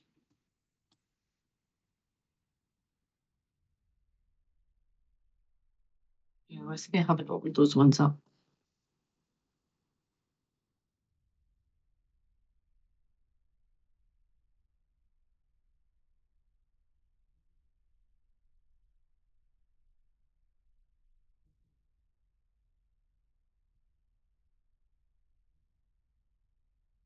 There's two showing 17 and 18 are the before and after catchments. If we can look at the primary school catchment areas before and after. Right. Okay. Yep. I'm not sharing a screen. So I'm looking at Appendix 4 primary schools, and it shows the two highlighted schools, Gracemount and Gilmerton. Yes, so the area, there's an existing urban area, and you can see or you may be able to see the BurdieHouse farm, and then the area to the south of that. So when we established Frogston Primary School, that part of Gilmerton Primary School's catchment area was realigned to Gracemount Primary School, freeing up capacity in Gilmerton Primary School. And the new primary school at Frogston took part of Gracemount's existing urban area so that the existing Gracemount Primary School could accommodate that additional capacity from what was Gilmerton Primary School's existing population, along with some of the housing sites that when it's to come forward in Grace urban area. Okay. Conscious these catchment changes are happening, I think, after this planning obligation was put in place and the contributions were assessed for this development. So in terms of the SPG, the zones, the finer points of these catchments aren't evident. There's no maps showing the intended catchment changes. I think probably there's a reference to catchment changes being part of a solution in the text. I think I've read that somewhere, but there's no maps showing how that would change. Is that correct? Can you? Well, what I'm saying is that you've shown me the new catchments for Frogston, which happen after this. This happens after the SG. They're not demonstrated in the SG, and because I'm trying to work out how the SG decided on the contributions, I'm just trying to kind of you've gone to how you've addressed these infrastructure projects after the contributions were all set for this area. Does that make sense? Because you're showing me the changes to the catchment, but actually those changes to the catchment are not part of the SG. They are a later decision of the council to deal with the impacts or the implementation of your infrastructure changes. I'm just, I'm asking a question. I'm asking you just to simply agree that the SG doesn't show the expected catchment areas that now exist. Yes. We only know the catchment areas once we formally consult on them through the schools consultation. For the purposes of the subzone, and the reason Gracemount and Gilmerton actually assessed as one zone is because we considered there to be cross-boundary implications. The establishment of the new primary school has freed up capacity at Gilmerton Primary School, which has allowed capacity for some of the new housing sites in Gilmerton's area to be initially accommodated. But it's our view that in the long term, a new primary school at Gilmerton Station Road will be required. We'll come back to that. So I'm just still we stay focused on the kind of first thing, which was just establishing those zones. So your decision to put the two primary school zones together, Gilmerton and Gracemount, was because of the spread of the housing sites. I was just wondering if there's anything in the SG that indicates that, other than it's a natural and inevitability of building new schools, that you would have to have two new catchments if you build two schools. I mean, that's an inevitable outcome of building two new primary schools, as you create two new catchment areas. I was just wondering if there's anything else in the SG that kind of explains why you would put the two zones together, or if there's anything that's specifically in there that explains why Liberton and the Liberton Gracemount approach was taken that way. But I've not found anything that looks at it in any detail. Is that correct?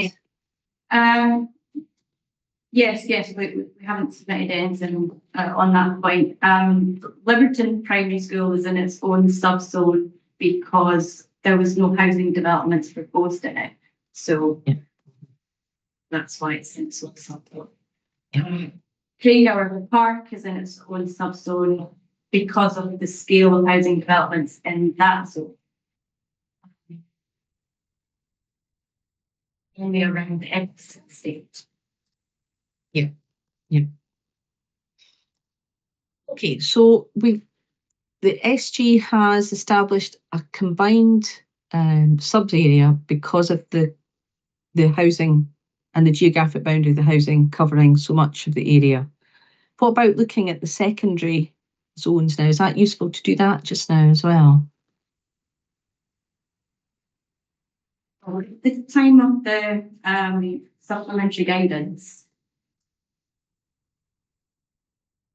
there was only one non-denominational primary school aligned to Gracemount High School, and that was Gracemount Primary School.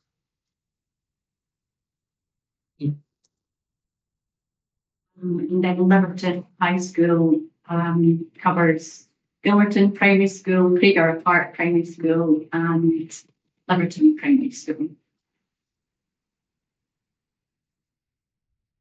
So as a consequence of our view that the spread of housing in expected to come forward in LG1 affected both Gracemount and Gilmerton Primary School, it then has impacts on Gracemount High School and Liverton.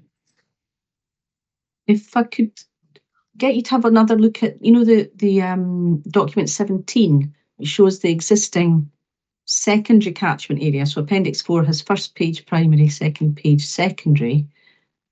You've got an unusual situation where it's called a dual feeder area for secondary, which overlaps the appeal site.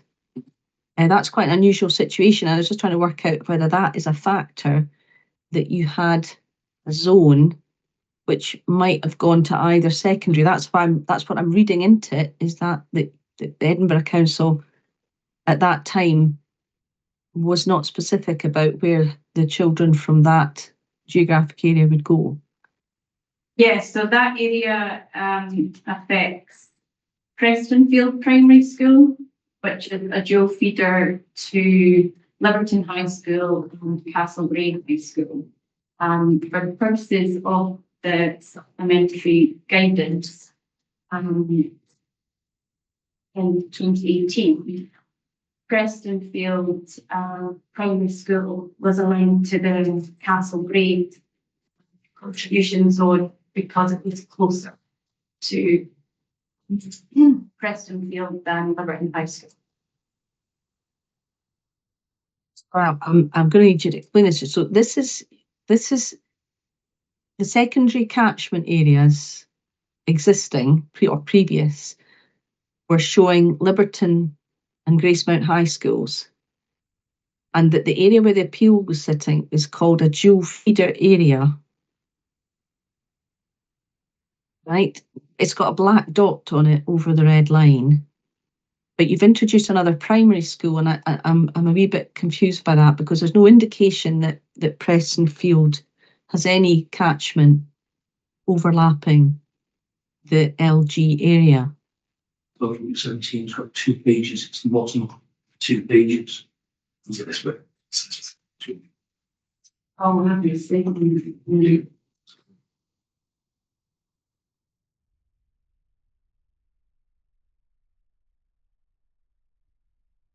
Yes, there was a dual feeder status between Gracemount and Liverton High School at that time for that particular area.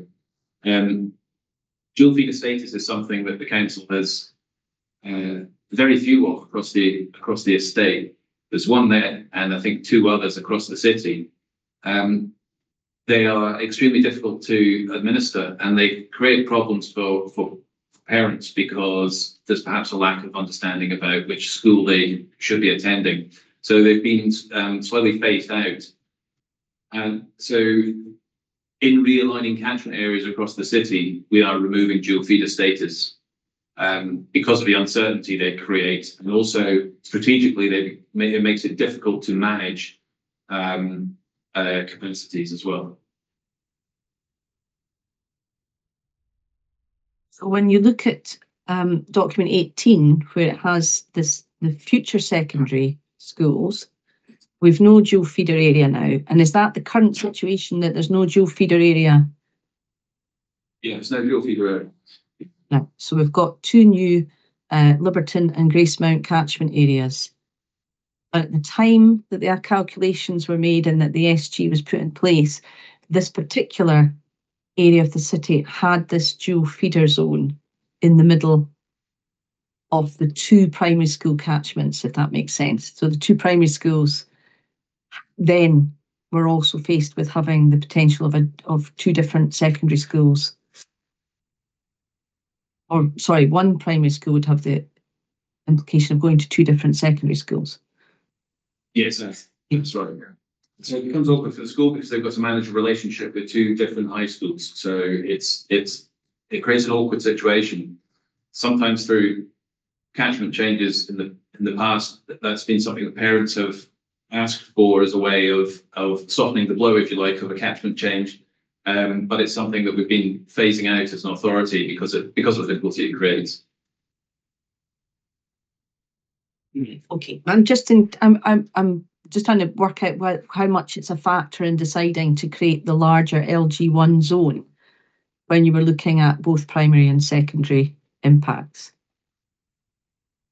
It wouldn't have been a factor at all in terms of creating the LG1 because the area is it's sitting across Liberton and Gracemount. In terms of the primary provision, it doesn't stretch any further up into LG2 or LG3. What I was saying is that, was it not a factor in deciding to put the two primary schools into LG1? Because you've got this area with going to one or a dual feeder area. Would that have been something that you were considering when you decided on combining? Yeah, primary school catchments? It would be a factor, yeah. So it would have been a factor.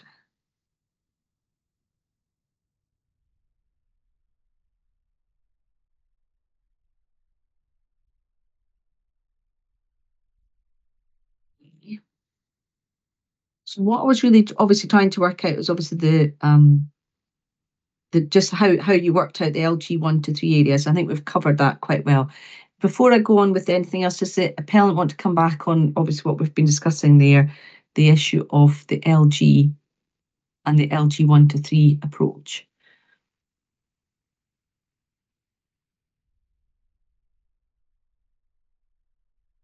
Nothing in the specifics that's been explained there by the council. The appellants have made their position, I think, quite clear in terms of the shortcomings and flaws in the contribution zone approach in terms of meeting the tests in the circular. And you've got the letter from Scottish Ministers in AFLI 2020. So I don't think there's anything we'd like to add at this stage on that. So we're probably going to look at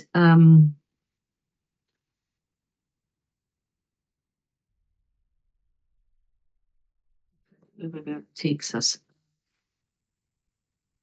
So the tables have really given us they are quite helpful because they're just sort of condensed the information that's in various documents about the pupil numbers and how they were calculated at the time.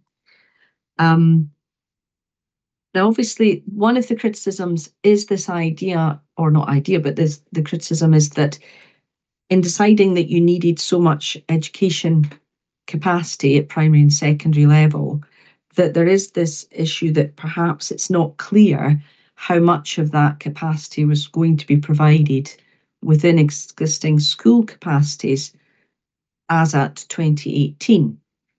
I think that's part of the criticism, if I'm reading it correctly.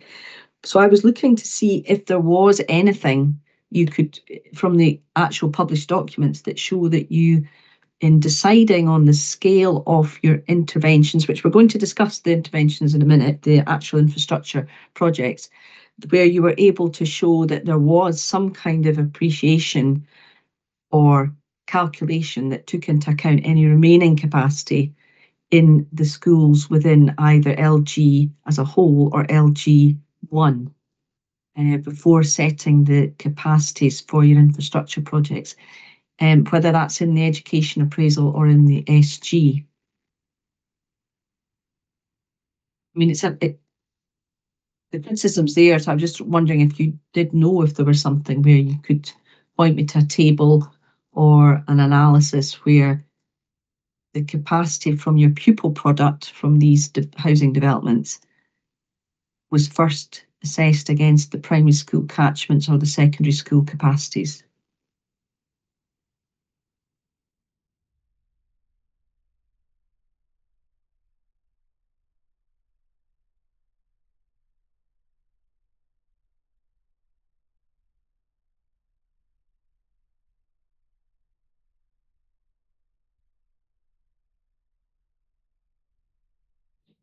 So the 2018 education appraisal doesn't clearly set out what spare capacity was available at that time at Gracemount and Gilberton Primary Schools. We can have a look at that in hindsight. I believe they were probably operating to quite a high efficiency, but without looking at the historic school rules, I can't. Obviously, it's not set out in guidance. Our view would have taken account of spare capacity. It's just not been set out in the educational freedom.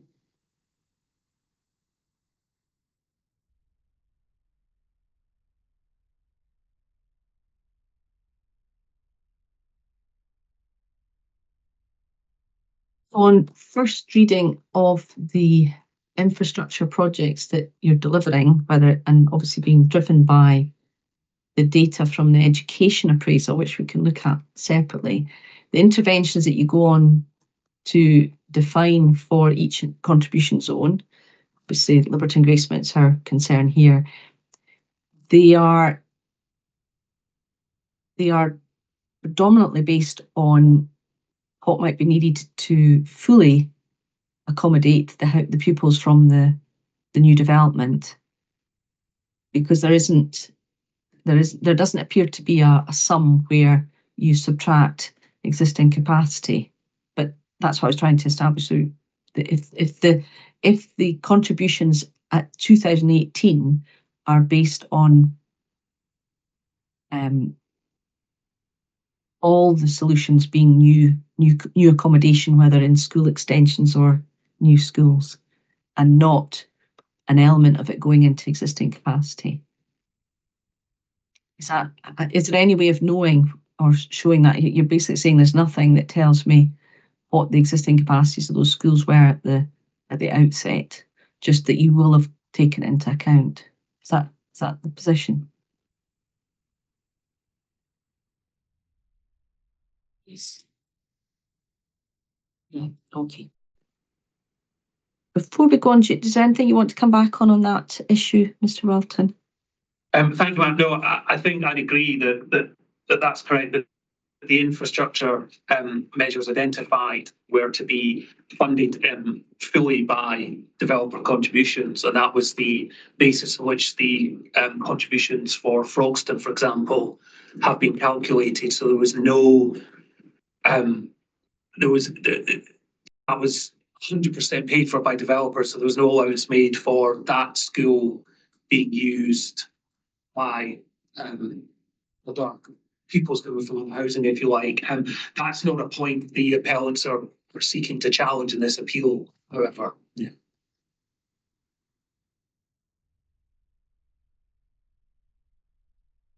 The reason for raising it really is just to work out, because you're now looking at the actual impact today and what impact it's had.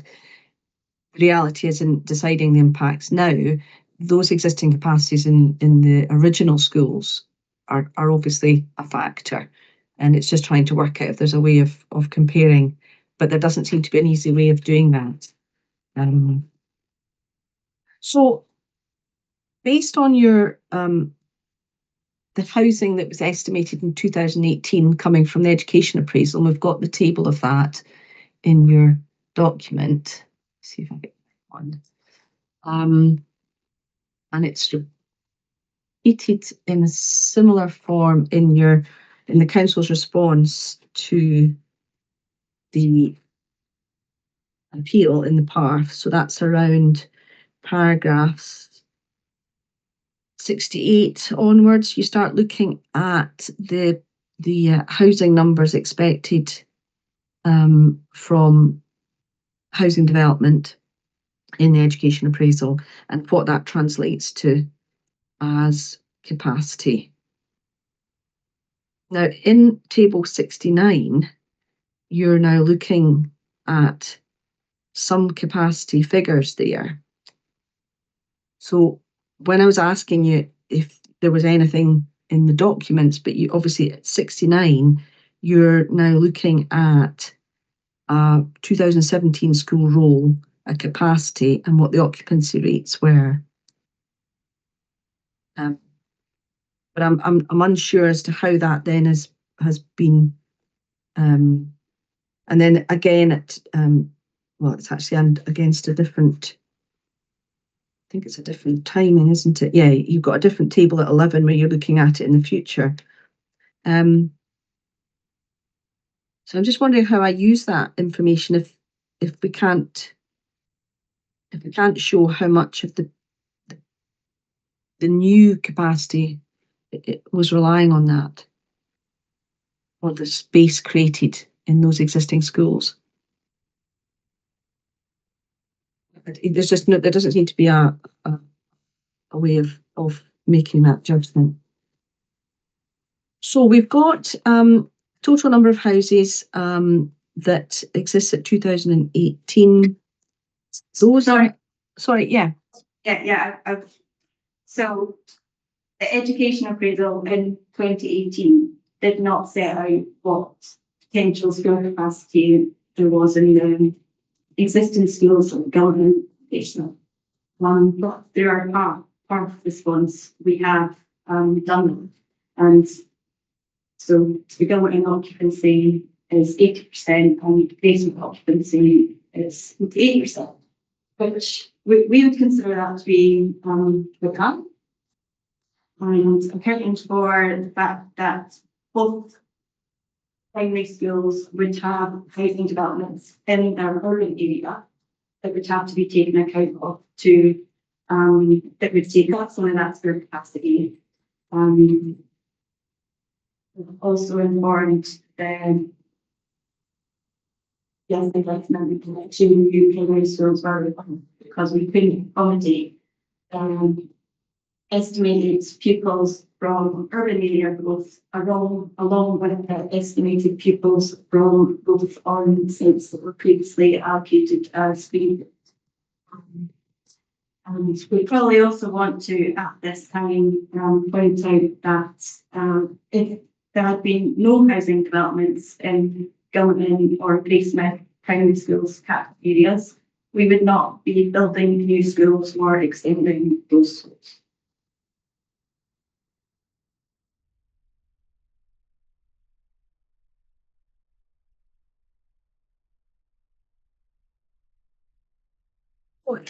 If we're looking at the PARF, and you've got your table 1 at paragraph 68 with the likely number of houses coming forward, and then table 3 under paragraph 70, and it extends over into the next page, then says the latest housing output assumptions. Now, at a best rough kind of calculation, you've got an extra 668 houses. So that's instead of 2,151 houses, it's now increased to 2,719 houses. I'm just wondering, so the information from that is coming from 2023, from your, no, that's from the pupil generation rate. So it just, at what date is that the housing numbers from? Is that from the point where the PARF was completed? Is that the 2024 position?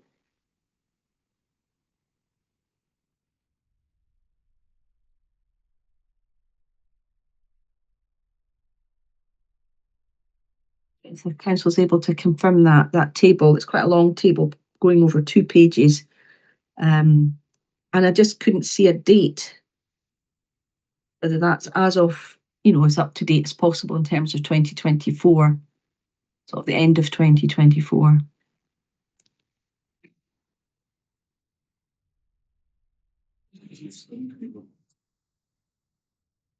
Well, so those are the housing sites that were assessed as part of the Council's education appraisal in 2021. So they include some of the proposed city plan sites, some of which were student urban area capacity sites in the 2018 appraisal with Liberty Hospital. And for the LDP 2016 sites, those capacities would have been updated in line with the planning applications that have been granted. So, for instance, HSG 24, Gilmerton Station Road, the capacity in the 2018 appraisal was for an overall output of 625 dwellings, but through the AMC process, that has increased to 941. So, Okay. So that table is getting figures from the education appraisal in 2021. Is that what you're saying? Which is based on the 2020 housing land audit. Can I just clarify that, because if I look at the right thing, sorry, table 3. Is it table? Yeah, that's what I was trying to work out. So table 3. Yes, table 3. I was trying to get a date for it as to where it was in the situation in terms of how accurate the housing numbers are. So you're saying it's coming from the 2021 education appraisal. Now I did have. Sorry, I missed the date of the audit that the housing numbers were based on. 2020. Sorry. So the 2020 housing land audit, and are they actually published in that format in the education appraisal? Sorry, I'm busy looking for the education appraisal from 2021. Oh geez, I hadn't opened it. There it is. Now, the education appraisal doesn't list all the sites. The 2021 one does. It's the new sites proposed in the city plan. So, yeah, so it's not technically from the education appraisal document, but it's from the. I'm just trying to work out where the figures are coming from then. So if it's not in the appraisal, in 2021, it's just a I'm really looking at you to tell me where it's come from then. Is it something you've made up for the purposes of this appeal, using 2021 data or the 2020 housing land audit? Or is it more recent than that? Or was it something prepared perhaps for another appeal, and therefore it's dates to that, and therefore you've been able to use it again, which is fair enough, but I'm just trying to work out whether or not.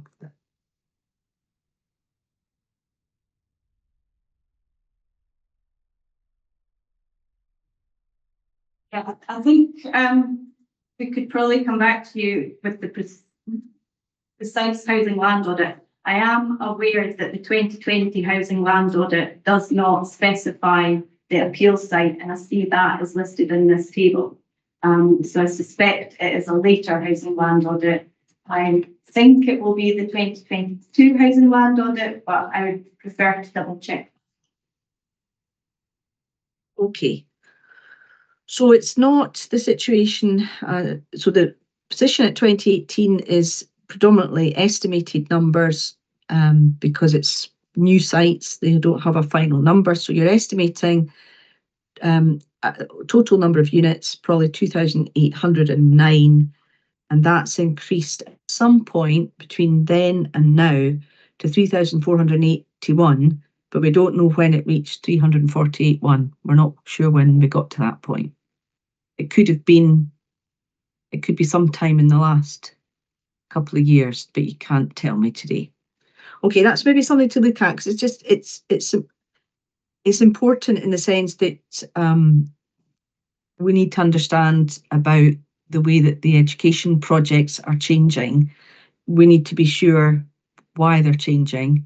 This gives us a good indication that you could be somewhere around 600 units more in total, 600 to 700 housing units in LG1. But I'm really needing you to confirm how you've worked that out. But it's your table. I would have hoped you would have been able to tell me the source of it. Right, so that takes me to, where are we?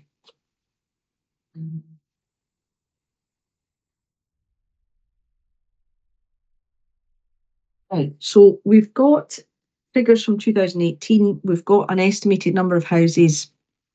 It's probably lower than has actually materialised in the intervening period. But in 2018, you create a list of infrastructure projects, and we can probably look at these now, because we're going to compare them as we go on in due course. So just want to be certain. So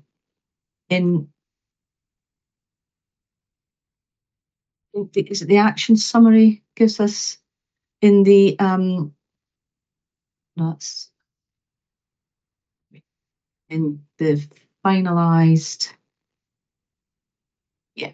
So the finalised SG from 2018 gives us a list of education infrastructure against each zone, and then the maps later on tell us which projects go with each subzone. So we can probably look at that again. So just come page, right, so this is just very quick. This is just to confirm that what we're dealing with is the land and infrastructure costs for secondary capacity. There's no actual on the map on page 27. There's no capacity figure given. We're looking at 4 Roman Catholic primary schools, St John Vianney, is it Vianney or Vianney? I don't know how to pronounce that, or St Catherine's. So it's either or. So it's only 4 classrooms at either school. It's not 8 classrooms, is it? It's 4 at that time. At that time, yeah. Yes. And then for LG1 as well, we've got a 14-class primary school with nursery at Broomhills, which is Frogston, and a 7-class primary school at Gilberton Station Road.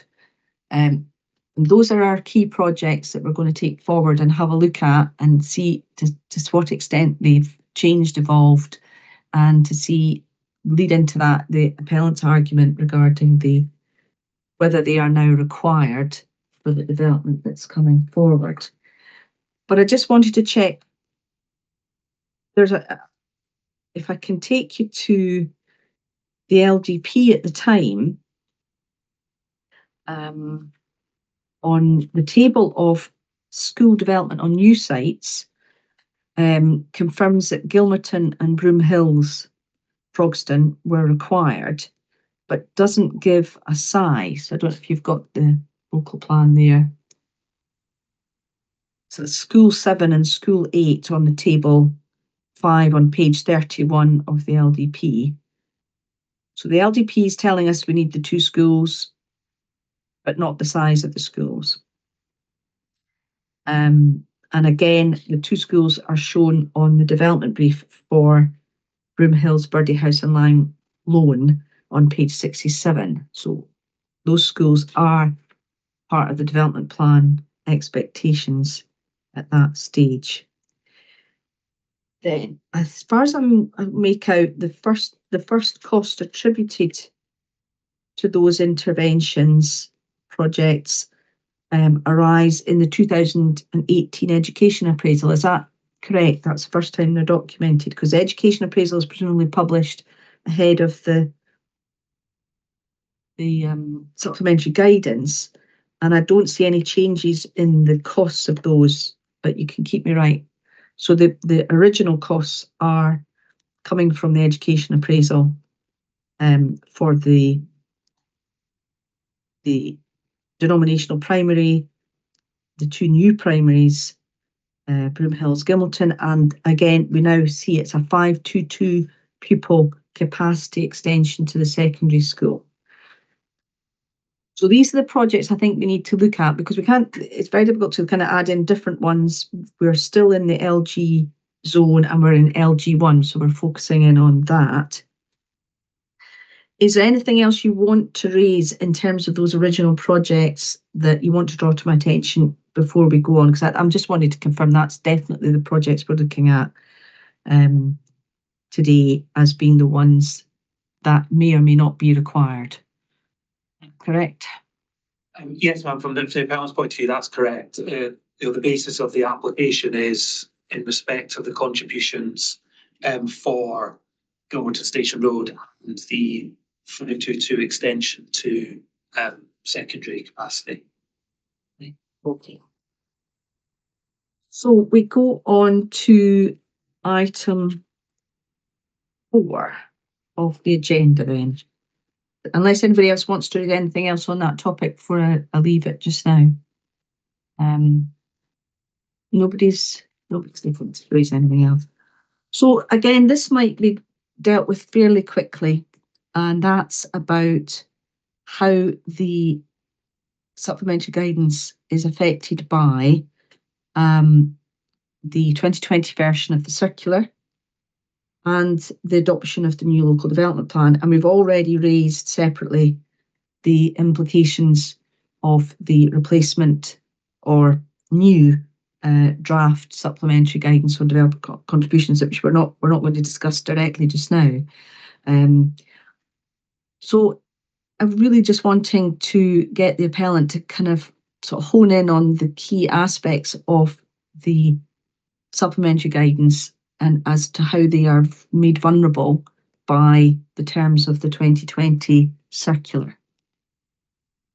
Thank you, ma'am. I think the supplementary guidance would be seen as performing 2 tasks. One is a policy function, and the other is a factual one and a more evidential one. And on the latter, we don't challenge the guidance in that respect. In that, the council said in the guidance, these are the interventions, and this is how much they cost. And that's been taken as factual statement and is not subject to challenge.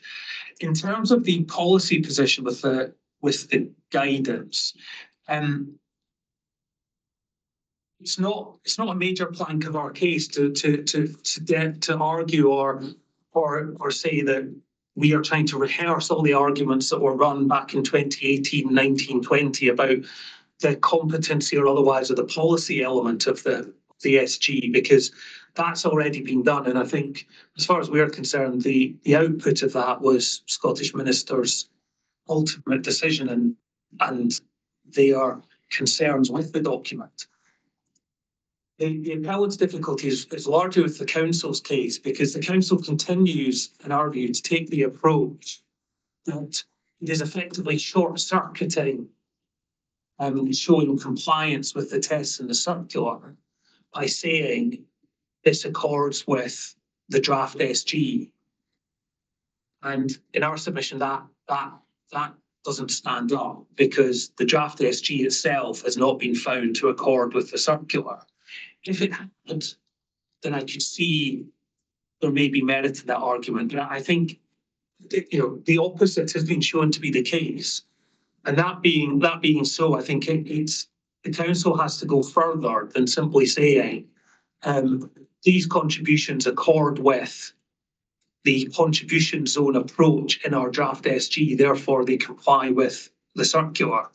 And it is, as you've seen, the council's sort of final point in its response to the appeal is that to allow this appeal would be to undermine the contribution zone approach in the 2018 draft SG, and in ours, that is not a good or sound reason to refuse the appeal. So we're not seeking to rehearse the arguments that have been had as to the shortcomings of the SG. Our position is that because of the already identified flaws with that document, the council has to go beyond that point to demonstrate why the continued insistence on obligations towards Gilberton Station Road and the secondary meet the tests.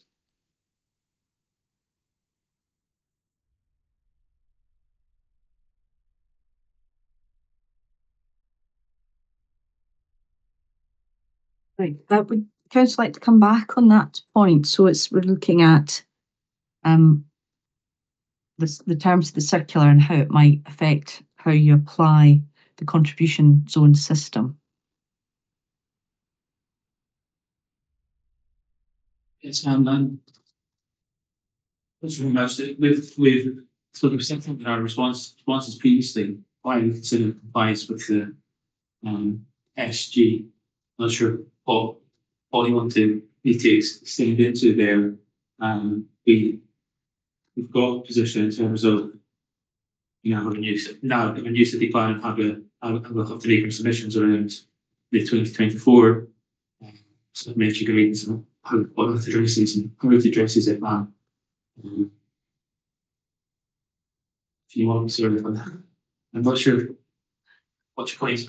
It's about the weight that we can put on or that I can put onto the contribution system in the supplementary guidance, which has informed the projects and the initial costings of those projects, and the need for them. That's set out in the SG, and to a certain extent in the LDP from 2016. But if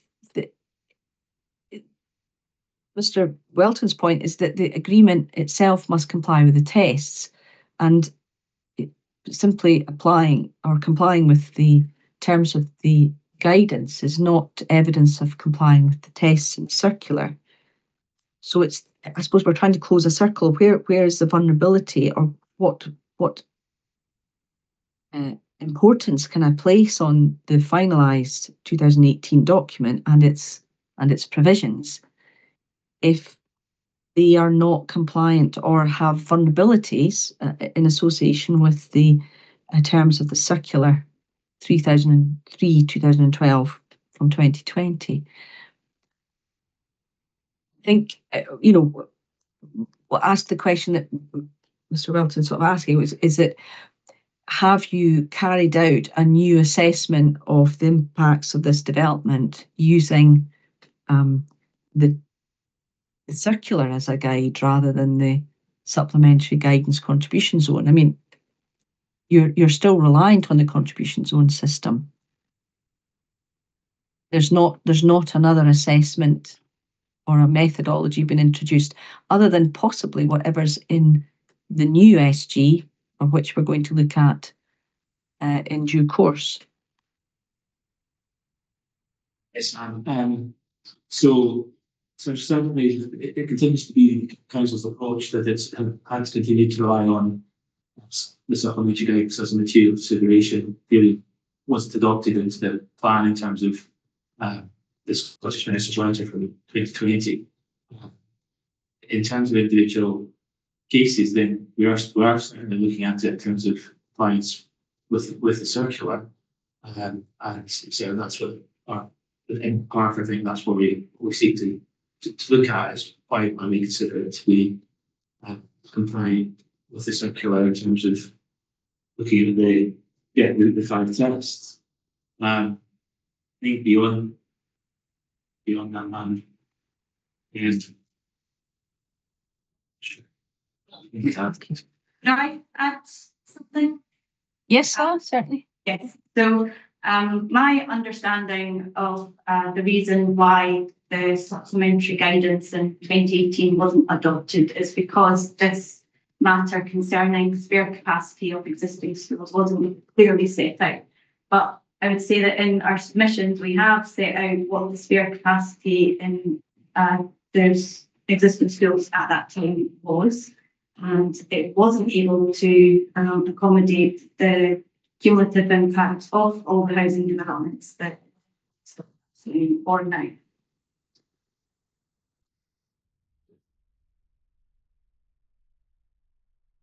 Okay.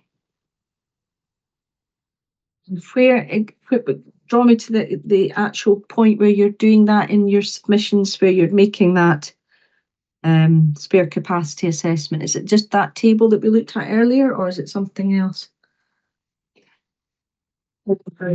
Yeah, the one that says the occupancy. Yeah, okay. Because that just shows occupancy, doesn't show how much the occupancy has been taken into account. You know, there's not a sum that I can see, but maybe there is, and I mean, there's a lot of tables overall. So I'm happy to get direction from you as to which one might show where the capacity has been considered in terms of the need for the current interventions, or the capacity that existed in 2018.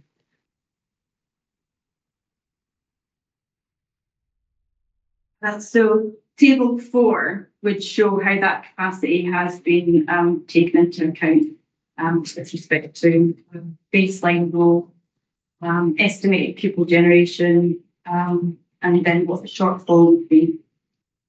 Okay.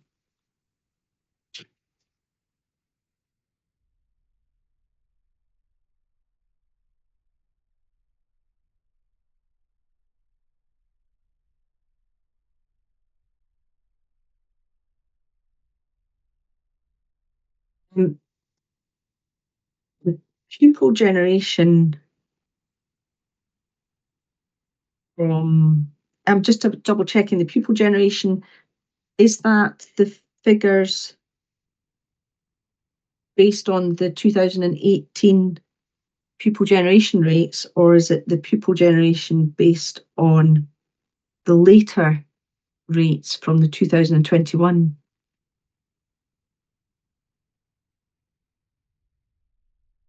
It sounds pupil generation rates from 2023. 2023.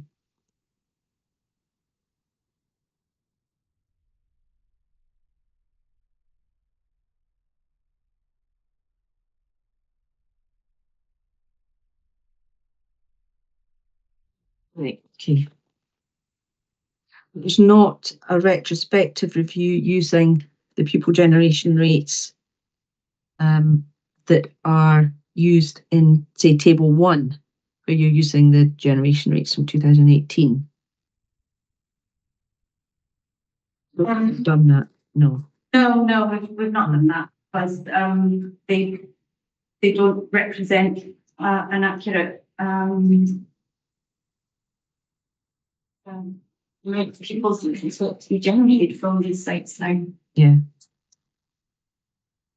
Okay, it was just to try and sometimes it's easier when you're comparing a situation in the future to use the same basis for the calculation, and then you can actually see what the effects are in terms of whether it's the housing numbers or the pupil generation rate that's creating the increase. And that's all. It was just to try and find an easier way of making that judgment.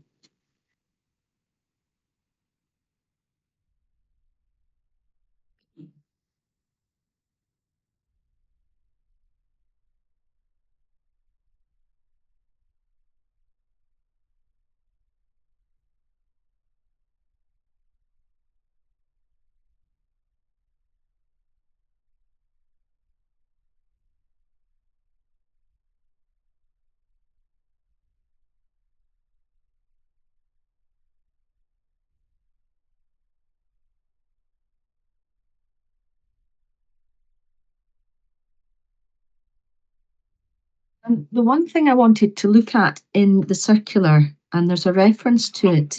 Sorry, do you want to come back on that? Sorry. Yes. Apologies. Come back on. Oh yes, apologies. Okay, the first one is I think a point you've picked up already, really, which is I don't think table 4, whatever its merits or otherwise stand alone, I don't think table 4 would be capable of plugging a gap in the 2018 SG such that the 2018 SG can be regarded as now flawless. If there was only one flaw in the 2018 SG, then I think for that to be valid, you would need to look at it on the same baseline, repeat and do the exercise that the council say they didn't do for the draft SG at the time. So I don't think table 4 is the solution to the problem. In any event, I would have to disagree with the characterisation of Scottish Minister's ultimate decision on the council's draft SG. I think the shortcomings and flaws in that document and the reasons why it was found not to comply with the test in the circular were much more profound and significant than simply one single issue, whether that be spare capacity or otherwise. So I don't accept, even if table 4 had any merit to answering this problem, that would be the complete solution. Because the problems with the draft SG were much more significant than that. It was, of course, subject to review by a senior reporter before ministers made their decision. The final point on this is more of a legal one. The council effectively, there can be no disagreement that the draft SG from 2018 is not statutory guidance because it hasn't completed and never will complete the statutory process. So it can never be statutory guidance. And the reason I say that is because, if you bear with me a second, the relevant provisions in the Act and the development management regs, development planning regs, which is section 22 of the 1997 Act, regulation 27 of what was the Development Planning Scotland regs 2008, set out the process by which statutory and non-statutory guidance may be put in place. To sort of try and take it short if I can, non-statutory guidance can be put in place by a council, or by a planning authority rather, for matters for which statutory guidance is not being provided. So as a matter of law, you cannot have non-statutory guidance covering a matter that is to be subject to statutory guidance.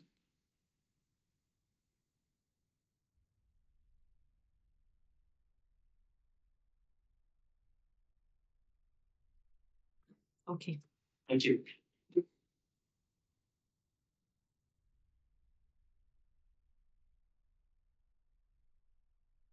Yes, so the next question I was going to ask, and it's to do with the terms of the circular, just and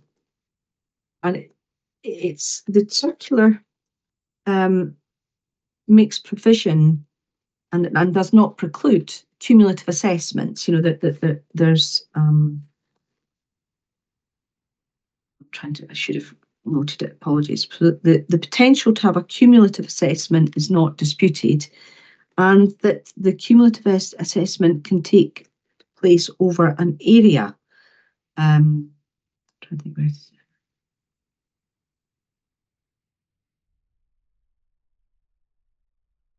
but the area isn't defined. I think that's perhaps the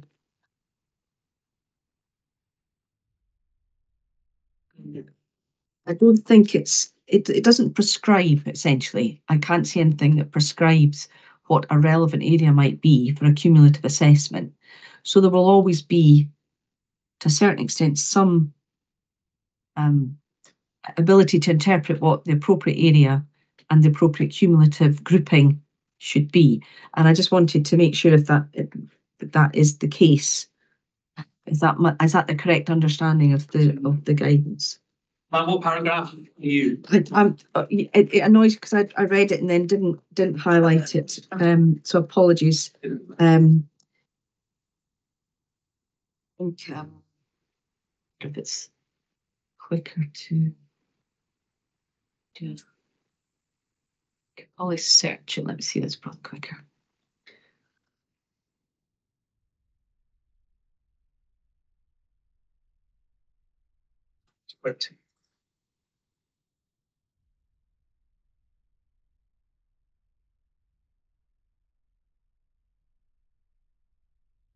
Paragraph 20. Oh yeah. I've been told, taking credit for that. I found it also, it's actually in the policy tests at paragraph 14 in bold. That's why I should have been able to spot it. So the third test down is relate to the proposed development either as a direct consequence of the development or arising to cumulative impact of development in the area. And that takes you to paragraph 17 to 19.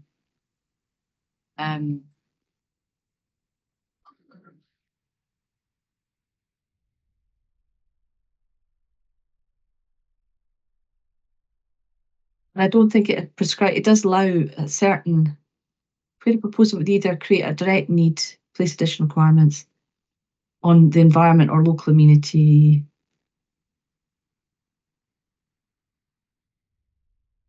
Clear link between the development and the mitigation offered, which is obviously an issue in this appeal.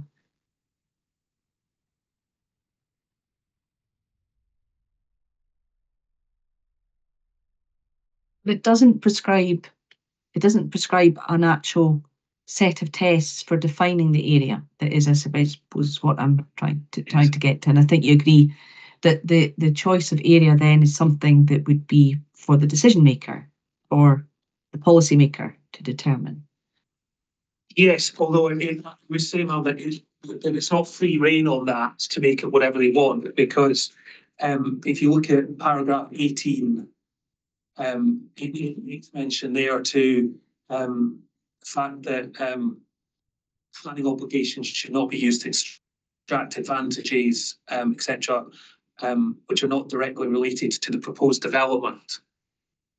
And I think the reason I would suspect the area is not defined is that different types of obligation, different area will be appropriate. So, for example, in Edinburgh, there is the contribution zone for the tram, which council will speak to better than me, but as an area, depending on your proximity to the tram route, contributions may or may not be payable.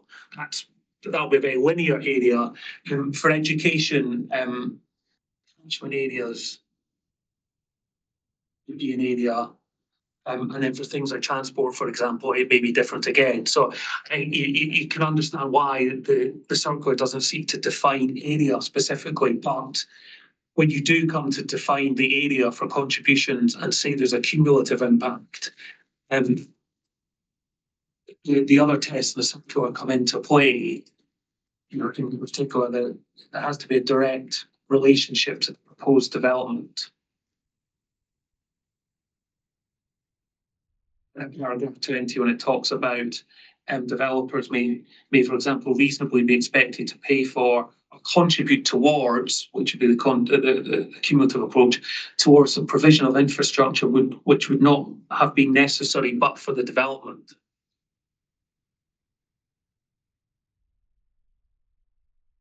And, I would say again, there's no objection in principle from the appellants to contributions being looked at on a cumulative basis, because that's exactly how the Frogston primary school was looked at.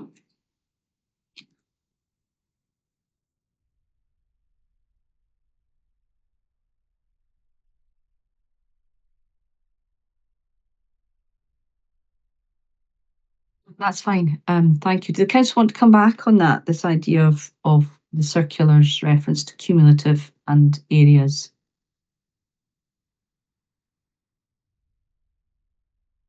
I should say, Ron, I agree with that. It's quite clear the sentence within paragraph 17 should be a clear link to the development and any mitigation offered. And as Mr. Lawson pointed out, paragraph 20, there has to be a direct relationship. And the contribution zones for education and development within Edinburgh are all based on the catchment areas for the relevant schools that are going to be impacted by the proposed development. And because there are so many developments, a contribution zone was deemed to be required as opposed to a single development within a single catchment and make a linear assessment.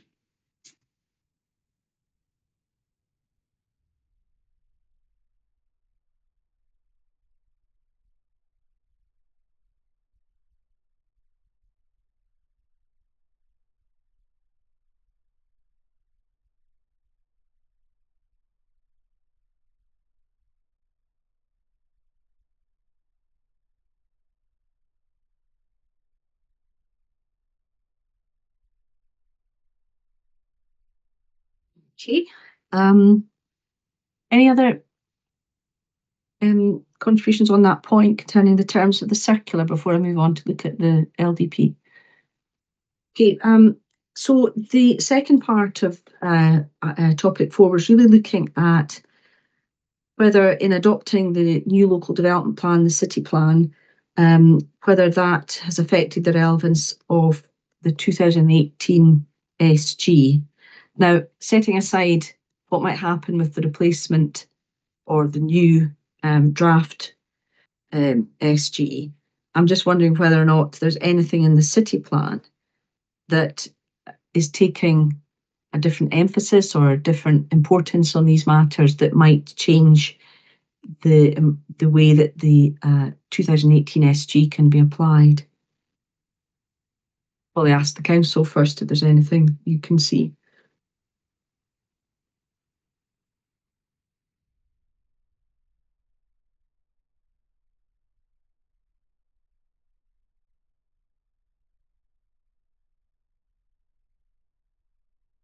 I mean, it's just that the finalised 2018 SG relates to the provisions of the 2016 LTP, and as of the 7th of November 2024, that LTP was superseded, and therefore, you know, to all extents and purposes, the SG was superseded along with it.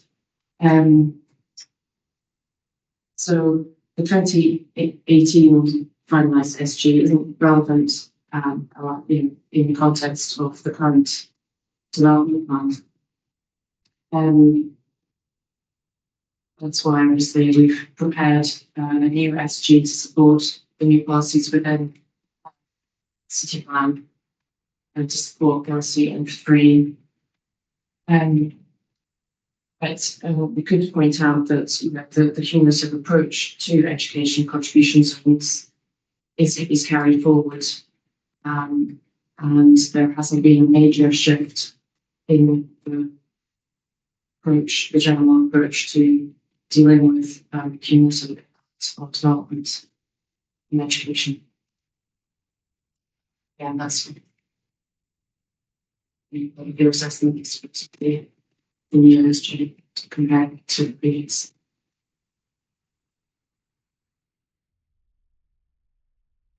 Probably before I go back to the appellant, obviously I found at paragraph 2110 of the city plan, it talks about the requirement for additional education infrastructure is assessed on a cumulative basis, which is the point you've made there, with other known proposed developments, including existing housing sites from previous plans. And I think that, to me, it means I was trying to work out whether that, what bearing that might have on the city plan's relevance to what we're dealing with today. I mean, this is still a determination of the Act. I still need to consider the city plan, but it's saying that the cumulative basis now would need to take into account existing housing sites from previous plans. Are you aware of that paragraph? Or maybe there's...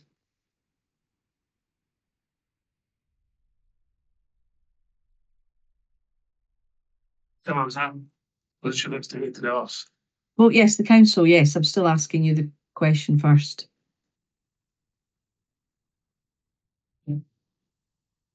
Well, I think this that point about city plan takes into account legacy LTP1 sites and carries that forward.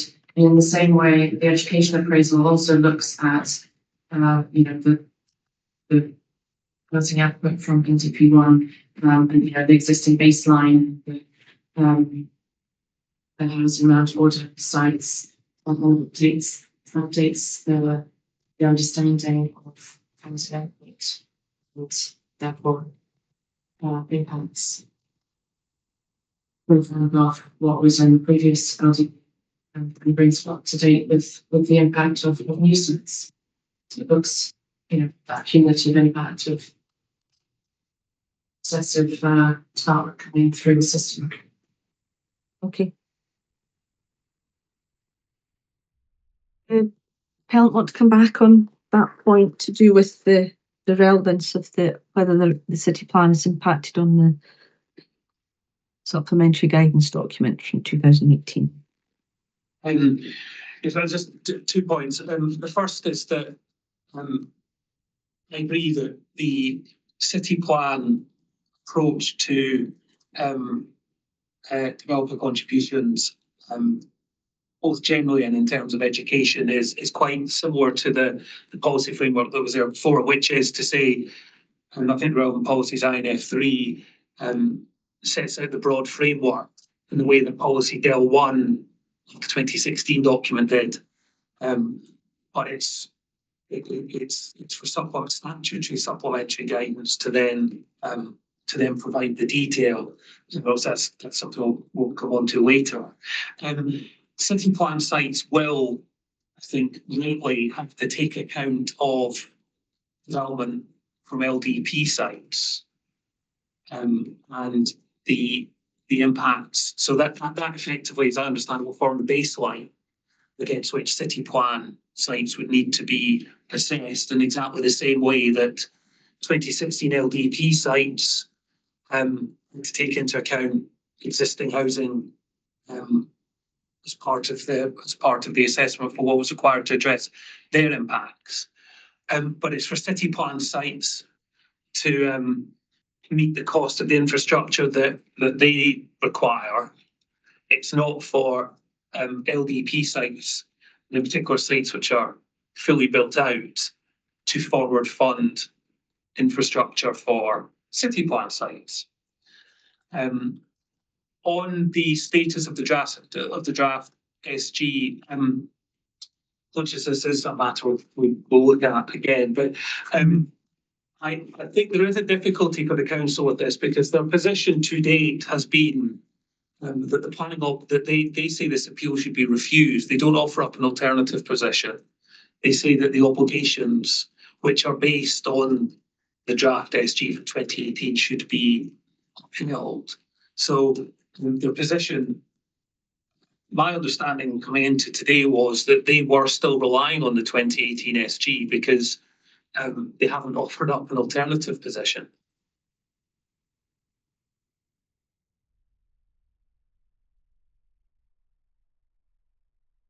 Yeah, I was going to come back to the council because the council's contributor there actually said the SG was effectively superseded along with the 2016 LDP, and I think we were trying to bottom that out at the start of this, that didn't happen, that the SG wasn't superseded until January with the publication of a draft 2024 document. I don't know if I mean, that might just be the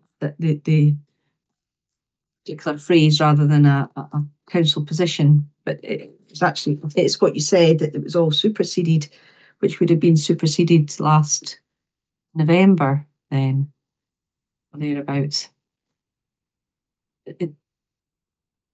Is that the correct interpretation of your statement? I think, ma'am, in terms of this statement is that, so it's in November 24 was the adoption of city plan by full council, and sorry, November, sorry, ma'am, 7th of November, city plan was adopted, supplementary guidance was, and that necessitated the need for new supplementary guidance for city plan 2030. So that was the requirements of it, and the new development plan in place. That new supplementary guidance was consulted on and then went for approval to committee in December 2024. And so we now have a finalised version of that is now before ministers for consideration of adoption. So that's its status relative to the development plans. It's the kind of supplementary guidance for the purpose. Clearly, in terms of what was the origins of the current 75 here, then we were assessing against the 2018 guidance at that time. And in terms of the actual point of appeal and our appeal responses up until now, that was preceded that December decision around this new supplementary guidance and the new city. So I think we will need to address that in our further submissions on the supplementary guidance.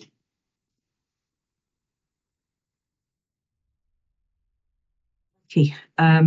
No, I think that's fair enough. I mean, you are obviously in a period of transition from the old to the new, but it's obviously I'm trying to make a decision in the middle of that, and it's obviously part of why we've resulted in some of the additional procedure that we've got today. I'm conscious I have no more questions about the status materiality of the 2018 SG at the moment. And my next section is really going to look at what is the evidence of change in the infrastructure items that we've listed already and confirmed what they are. Does anybody have any other points they want to make about the current status of the 2018 SG just now? Because I'm inclined to maybe stop for lunch a wee bit earlier rather than start the more complex topic and then stop for lunch. Does anybody wish to introduce anything just now? I just want to make sure I've got this clear that the council's position, and I understand the policy transition point in terms of the new LDP, etc. From the appellant's point of view, I'm not sure that how directly relevant that is to the case we make, which is based on what has happened in reality in terms of infrastructure provision and build out of the site. But the difficulty that it gives, if I've understood the council correctly, and they're saying they are not relying on the 2018 SG from this point forward in this appeal, is that there's no evidence on the council to support the retention of the financial contributions at all. And it does have implications for item 5. Since the appellant's position, our understanding of the position was that the council continued to ride the 2018 SG, justify the financial contributions. I'm not sure if that's the case anymore.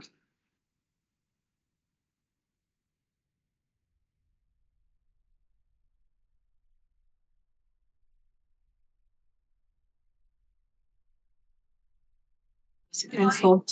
I just wonder if Mr. Welton is possibly trying to bamboozle us all.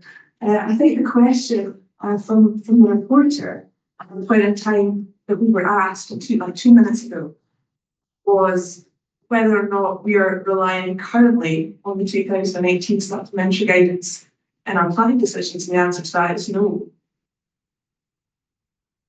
We're going to have relying on that. Is that clear, Mr. Welton?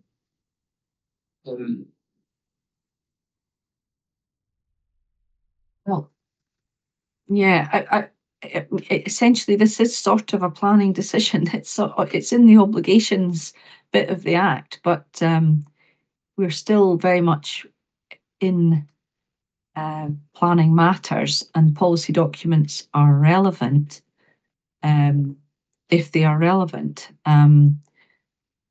which is why I'm trying to work out it. It's really about the weight that we attach to the older document as things move forward, because obviously as things move forward, which we're going to discuss under item 5, the potential for those infrastructure projects to be required has changed or not. That's what we're going to be looking at. Put it this way from the perspective, it's the council's justification for the financial contributions, which relies entirely on the 2018 SG. So there's two. I think there's two aspects to this. One is the weight to be attached to the draft SG as a policy document.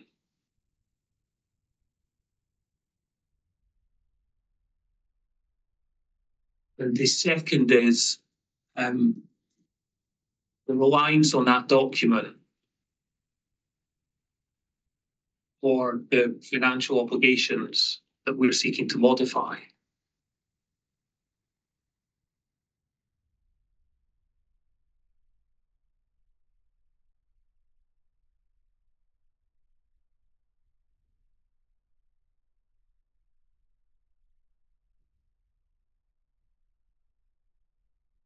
I just want to come back on that point. Just very briefly, I think it's, you know, if I'm boozling people, I apologise, but I think the front page of the council's new document, I think, captures the point quite succinctly, which is that sets out numbers for the education contribution from the planning obligation that is subject to this appeal. Those numbers rely on the 2018 SG. You don't find another home for them anywhere else. None is put forward by the council. That's the difficulty. I'm just, because I'm conscious we are going to move on to item 5. So I think there's a risk of looking at cross purposes and conflating issues.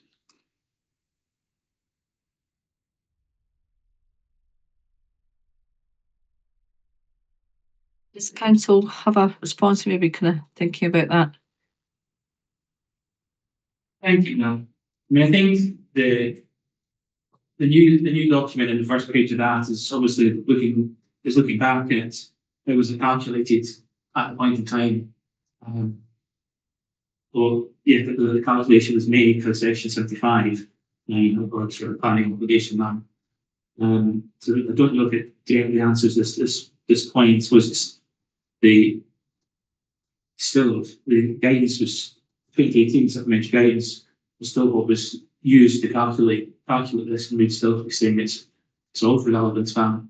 In terms of LDP related contributions, sorry, the 2016 local development plan. So for sites that have been completed and saw contribution under that supplementary guidance, then it still remains a relevance to that.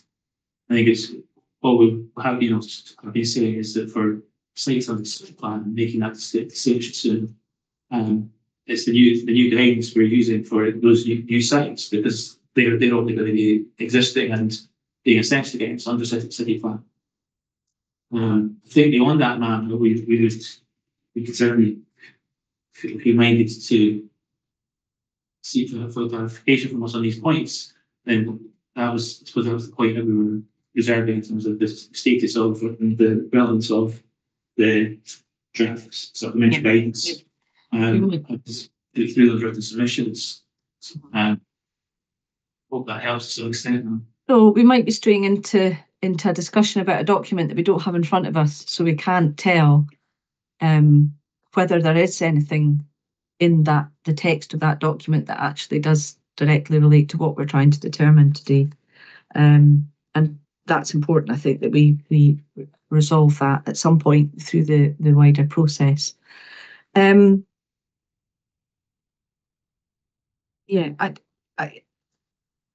think if the council's not, you're not, I suppose I'm looking for clarification.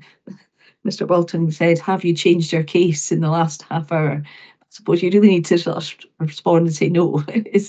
I think that's what you're saying, is your case is the same.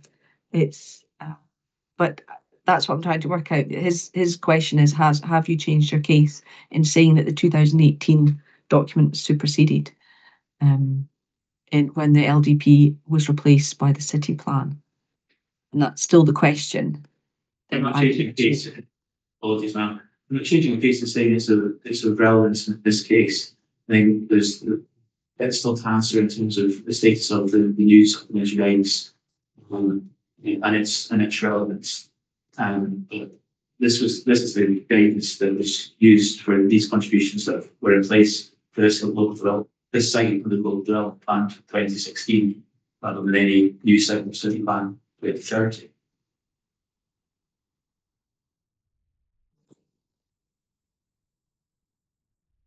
We able to draw that bit to a close and then we'll maybe stop for lunch? Is that, are we happy we've covered those issues? Right, okay, so that's now just coming up for 1:45. If we come back at 1:45, an hour and 3 minutes, is that enough time for everybody? Should be fine. And we'll start at item 5. And obviously, probably maybe if you're going to be chatting over lunch, I've been looking at it and I think it might be interesting to look at, or interesting, or relevant or useful to look at the 2 points I raised about the applicant's evidence of change and things, or the appellant's evidence, and the nature of any evidence from the council about how those infrastructure items are being provided and costed. And I think probably what I'd like to do is look at each of the interventions and how they've evolved, changed, stayed the same, that we've listed earlier. So maybe just to give to sort of advise you, that's how I think I'll deal with it. So we'll look at each of the interventions and we'll look at how what evidence we've got about change that's taken place. So you can be prepared on that basis rather than looking at individual documents about each of the 4 interventions. I think it might be easier to look at the intervention in isolation and then look at how that's evolved over time. I hope that's okay. That allows you to maybe have a think about how whatever you've prepared in advance. Okay, so we'll see you at 1:45. Okay, thank you.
There we are. That's everybody back.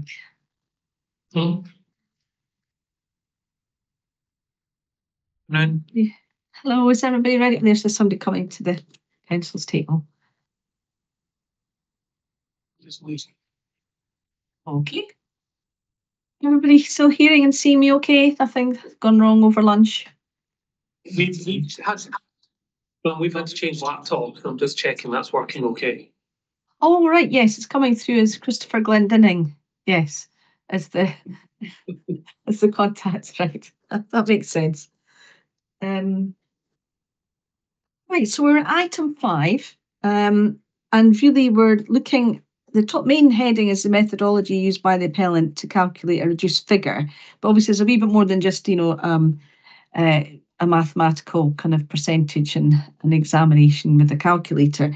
It was really just to work out how these various projects have evolved and whether or not there is still evidence that they are required for this particular development site at this time. And I know a big bit of that evidence will be something that falls into further written submissions, which is about the delayed arrival of pupils, and we need to kind of work around that as best we can.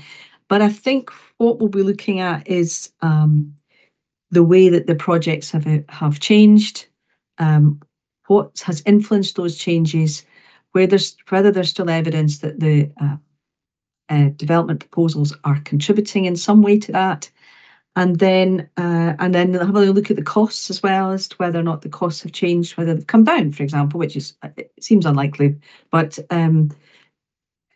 it's really just to work out what is now being delivered and whether or not the contribution that was first established for it is now reasonable at this point in time.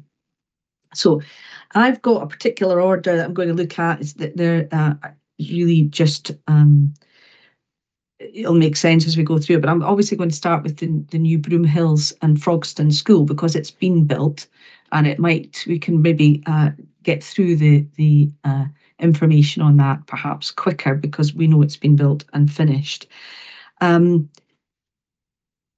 main issue for me is perhaps the costs attributed to it, and I'd probably go to the council on that and just establish where we are with the costs and whether there's a means of establishing whether the costs attributed to it in the FSG that informed the contribution rate, if the current cost that it actually costs to build, that we now know that was presented in 2024 evidence, whether or not there's a way of actually equating that with the estimated costs from 2018, because obviously it's a higher figure, but is it effectively the same figure, but at a different point in time. So I don't know if we'll be able to do that, but it'd be interesting to just talk through how that project has evolved. It seems at the moment to have been delivered on the basis of as it was originally intended, which was a 2-stream 14-class primary school with nursery. And perhaps we could start, maybe the council could maybe just confirm what their understanding of the project, whether these capacities are all as originally envisaged, and any confirmation of the current costings for it, obviously based on a completed project.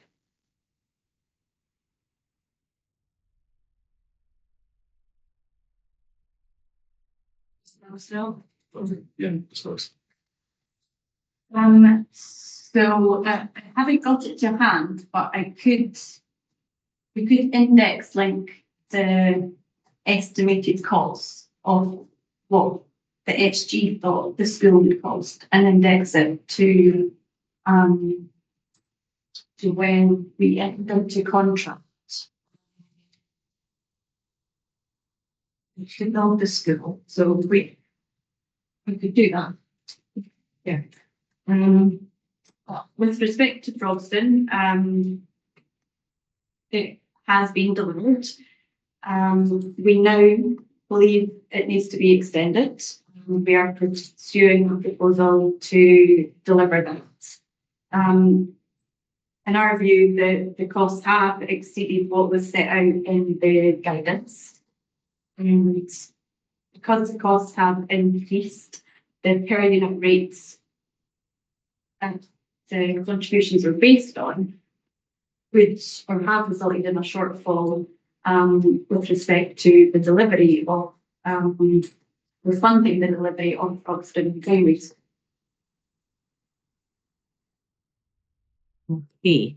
Can you confirm what you believe to be the actual cost? I have a figure that came from your R form, I think, or one of the procedure notice responses.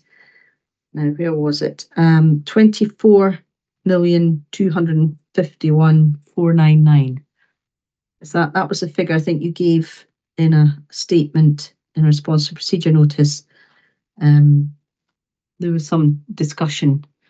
So is that 24.2 million about right? Is that the most up-to-date figure?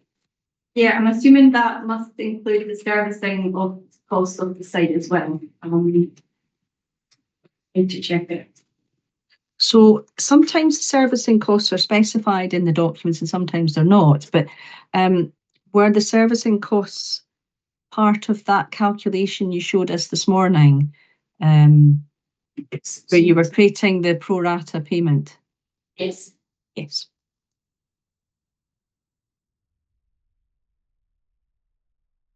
And the 24.2 million will have included the land cost as well. Presumably. Yeah. Yeah.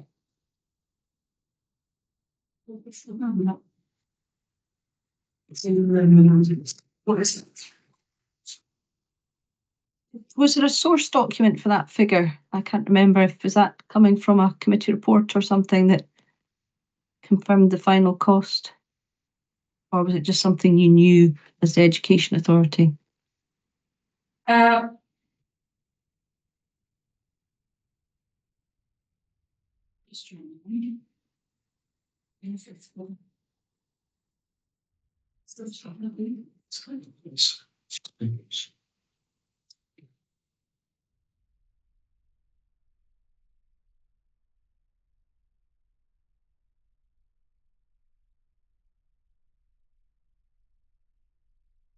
It would have been based on the final account from the council's project manager. Servicing costs, I don't have them right in front of me, but According to this, 4,960 agencies.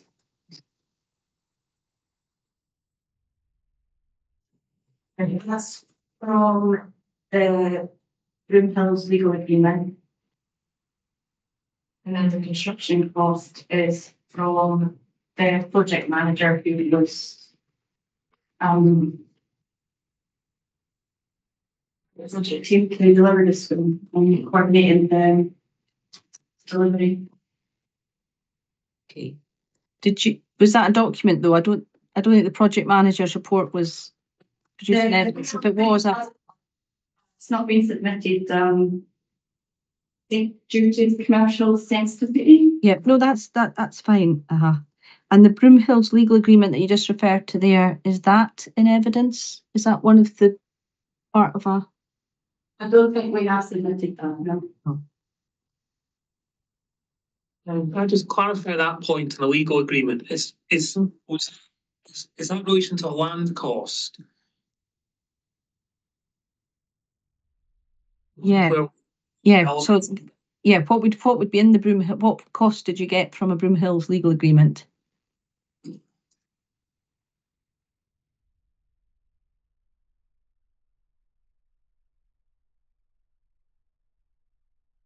Just try and get up. So.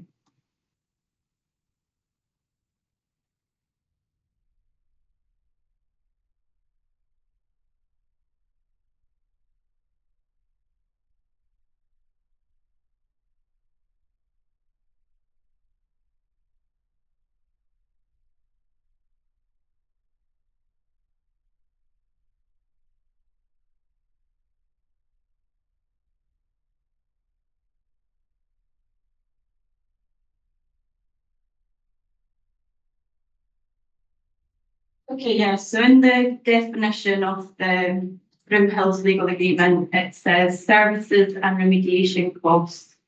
And it has the value of 4,500,616,165 pounds and then purposes.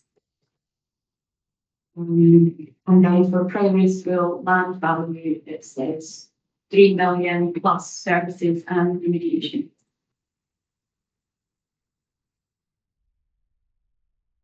It's very difficult without having the document in front of us, but I think that must be costs in a section 75 agreement. So there must be estimated costs that were used to calculate contributions, if I've understood that right.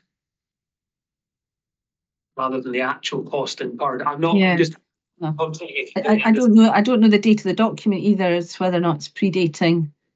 Because obviously what we're looking. Yeah. Yeah. So is that what the cost was to the council to acquire it from the owner? yes, so at the time that the council were acquiring the land, there was the planning application that surrounded the site. So as part of the planning application, the developer were coming forward for the planning application for just building the houses, and they were going to do a land transfer to the council. And that's the cost of the land. It's the 3 million.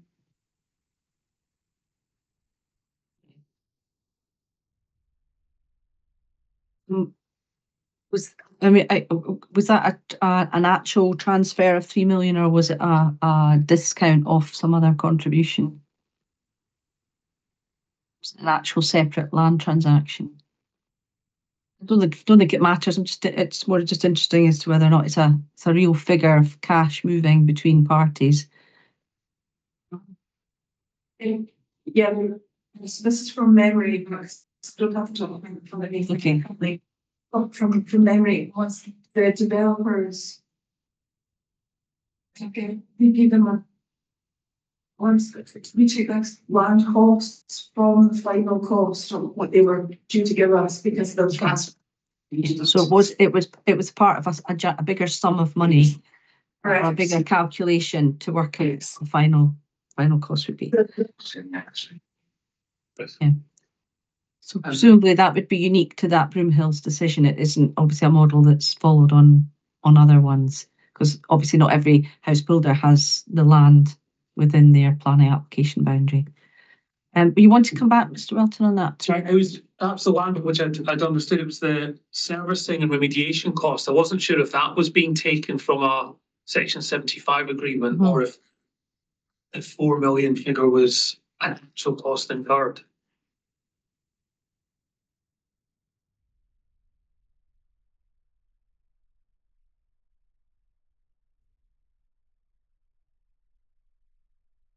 Again, that may be a deduction because of the fact that what the developer was required to do was remediate the land, but service it only so far as the site boundary of the school. So the council began connecting from the site boundary all the infrastructure that was required. So I think it would have been part of the section 75 as a potential deduction from the overall contributions. Right, so it's a value that the developer expected to pay to hand over a serviced site to you.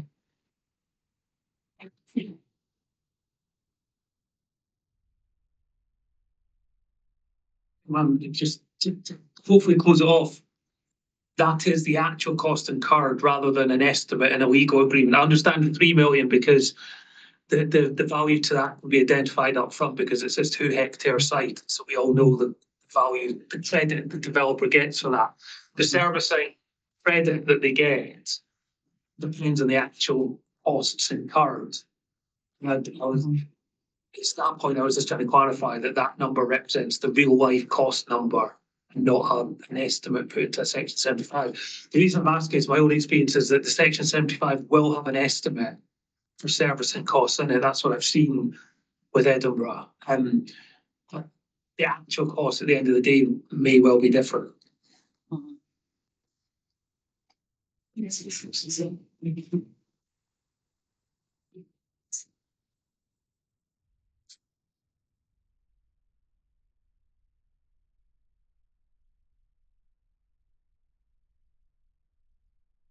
want to really, where she's looking from the lease.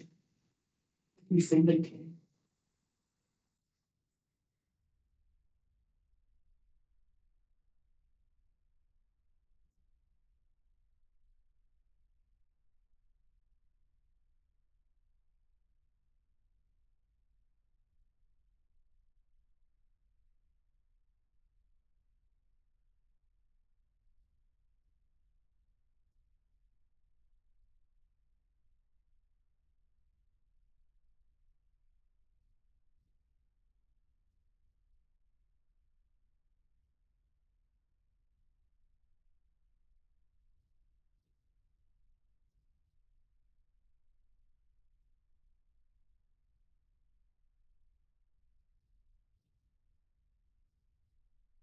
Possibly doing, I mean, if we crash down, you know, it.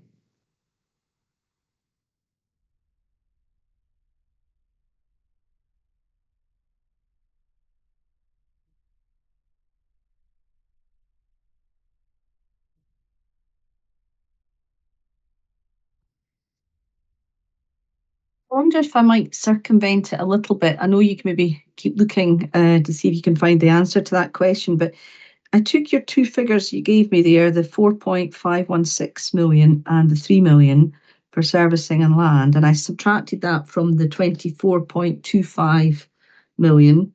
And I came with a kind of an assumption that the actual construction costs to the council were then 16.735 million. Would that tally with some of your other information that in the intervening period, the equivalent figure, I think, for the school, based on the 2018 FSG, that figure of construction was 13.5 million in 2018. And at some point when the school was completed, you spent, according to your figures, you seem to have spent 16.7 million.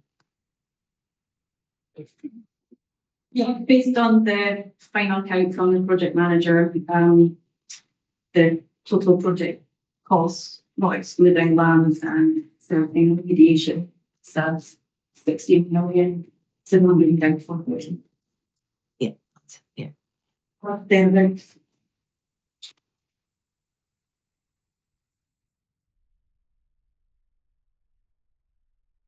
So it's, if we were to be a little bit more relaxed about those servicing and land costs, which I know are a factor, but obviously they were, I suppose they were being traded against other contributions, and so that the money as such doesn't technically exist. It comes back in another form. But if we compared the 16.7 million versus this 13.5 million, we definitely have obviously an increase of 3 million in terms of construction costs.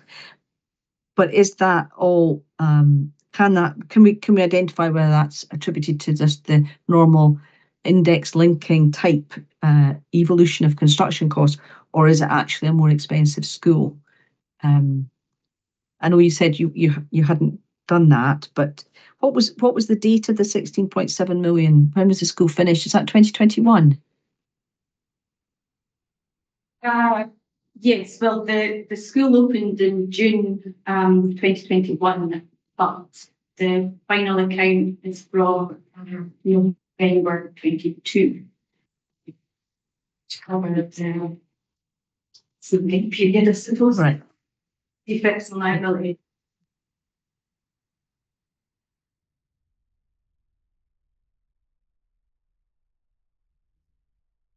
That's a construction, because that's a roughly a 4-year gap in terms of index linking. I can't and won't attempt that calculation, but it shows some kind of. I mean, it's a lot of money. £3 million.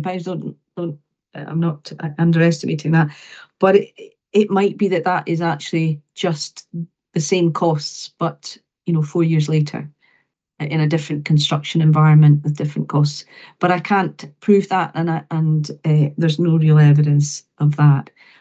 But it makes it, before I asked the appellant about their preferred methodology, the appellant was obviously relying on their assumption about the overall costs to then create this percentage figure of a reduction. But we need to make sure that the percentage cost, or the cost when it's calculated a percentage, if that's the way this is going to be approached, that cost is a percentage at the same date, the same point in time.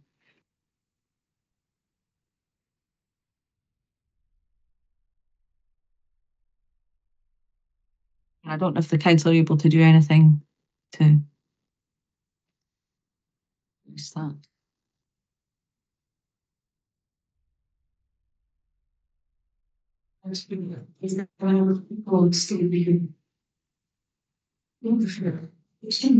Oh, I see you're trying to do the index linking. Yeah. So indexing, indexing 13.5 million. I haven't done the precise based on Q4 2017, which is an index of 317, to November 22. There's an index of 375, so 3.5 million times 375 divided by 317 is 15.97. So the indexing hasn't covered the total costs to construct.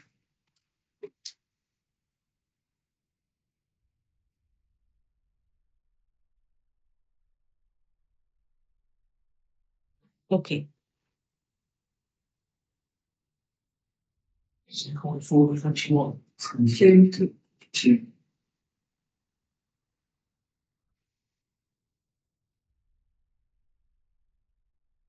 So it was 2017, I think, was the estimated cost, wasn't it? And then November 22 is the actual cost. Yeah. And we're going from an estimated cost of 13.5 million or less to 15.97 million. But we may or may not have a reduction in the servicing costs, which were in 2018, they were down as 5.1 million, and they might have reduced down to 4.5 million or thereabouts. So there's a little bit of saving potentially. Land costs have varied a little bit from 2.9 million to 3. I think the indexing and the Broomhills legal agreement is a different date. It's Q1 2015. So I'm not sure. Okay. So would we have to index them to? Was the discount index linked? Okay, that's even more complicated. Right. Okay. I'm conscious now we're maybe getting into trying to do complicated maths in the middle of the hearing, which is not necessarily the most accurate way to do it, and it's fraught with errors. I think there's enough here for us to have an idea that the 24 million is not a directly comparable figure with the original. What would that be? In total, it was 21.6 million if you add everything up in 2018. The 24 million is not, there's enough, you've said enough, I think, that it's not a direct replacement cost. It is a cost that might have some extra in it, but we can't establish today how much that might be. We might need to have a look at that as a separate matter.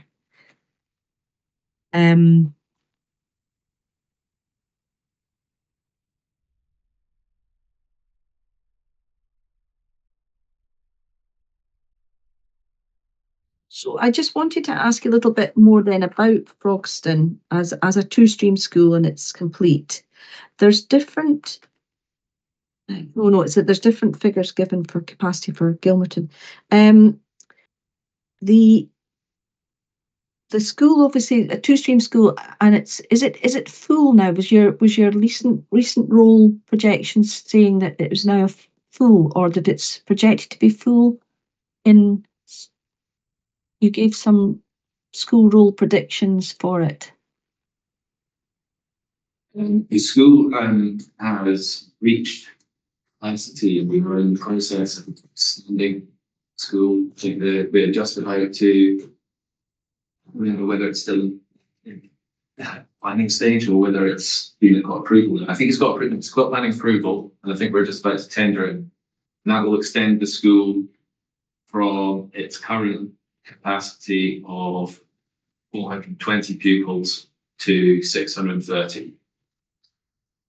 Yeah, the extension out for tender now. The tender period closes on 5th of February.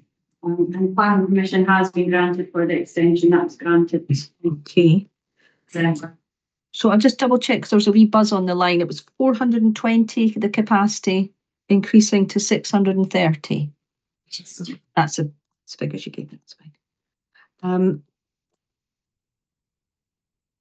Now, Can I just double check that, because one of the council documents from last, I think it's document 21, it says Frogston it's a small point, but it describes Frogston as having a capacity of 434. And it's projected to exceed that capacity by 2027.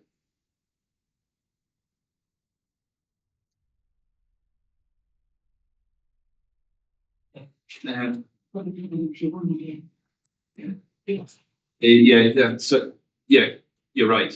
Correction, it is 434 rather than 420. That's as a result of the change in the way that we accommodate P1 pupils. so it's a very slightly right. So Yeah. I just wanted to make some point if that's changed. What's our capacity point? So it said that it's projected to exceed its available capacity by 2027, as opposed to already being at capacity. I think as the developments are producing more pupils than anticipated, I think it's actually come forward from that to 2026. So the extension is due to be delivered, I believe, in 2026. This isn't accommodating that. I'm just going to check the role at the moment.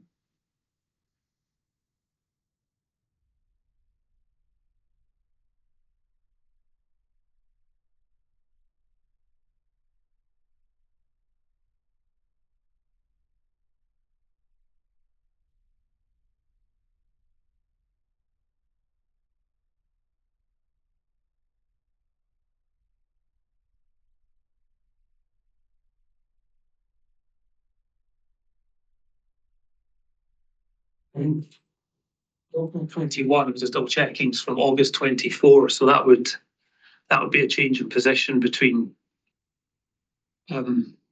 August 24 and now in terms of the capacity position.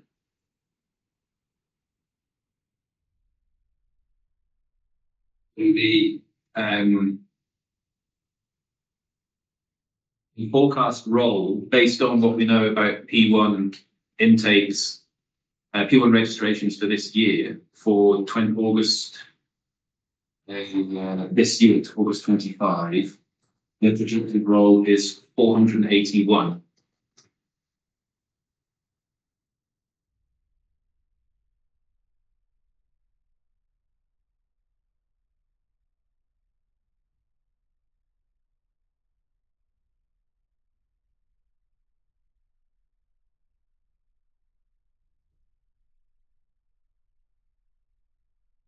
The school is already operating beyond its capacity, which is why the extension is required.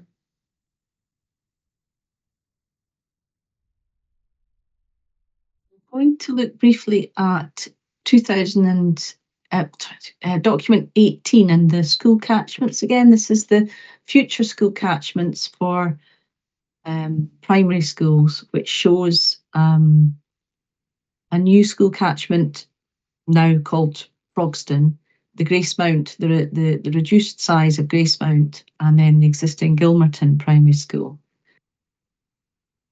So the question, which I'm not sure I can see in the evidence, is if the school at Two Streams is full, is there evidence that can show that that is arising from this sort of underlying school role increase from the existing development, excluding housing development from the 2016 LDP, or is it all from the 2016 LDP sites?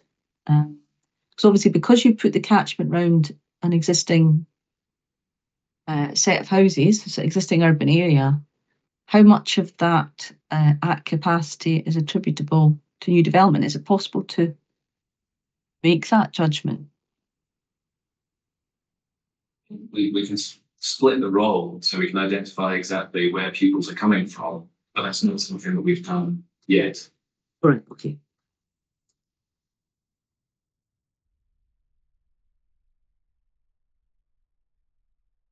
We have asked on a number of occasions for the council to provide that information in terms of the number of pupils that have come from the appeal development.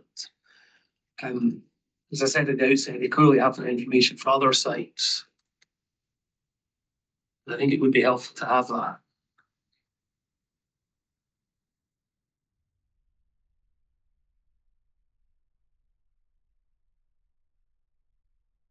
Is that something you can provide? Obviously, I don't know what it gains us unless we can see it in the context.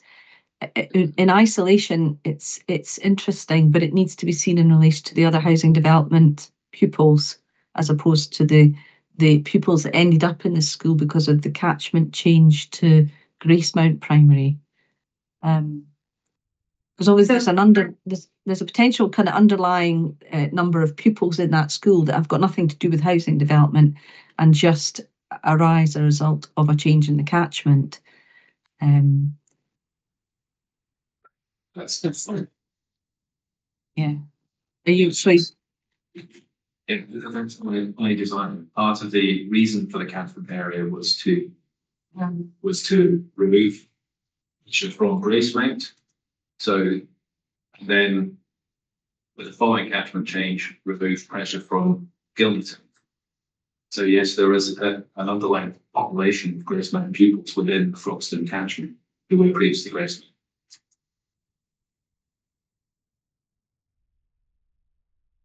So the cumulative approach to planning the school state.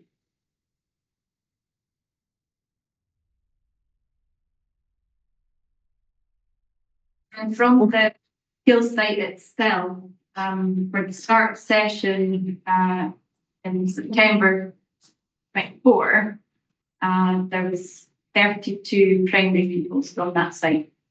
Under the 2018 pupil generation rates, we would have expected 26 to come forward. And under our latest pupil generation rates, we would expect 44.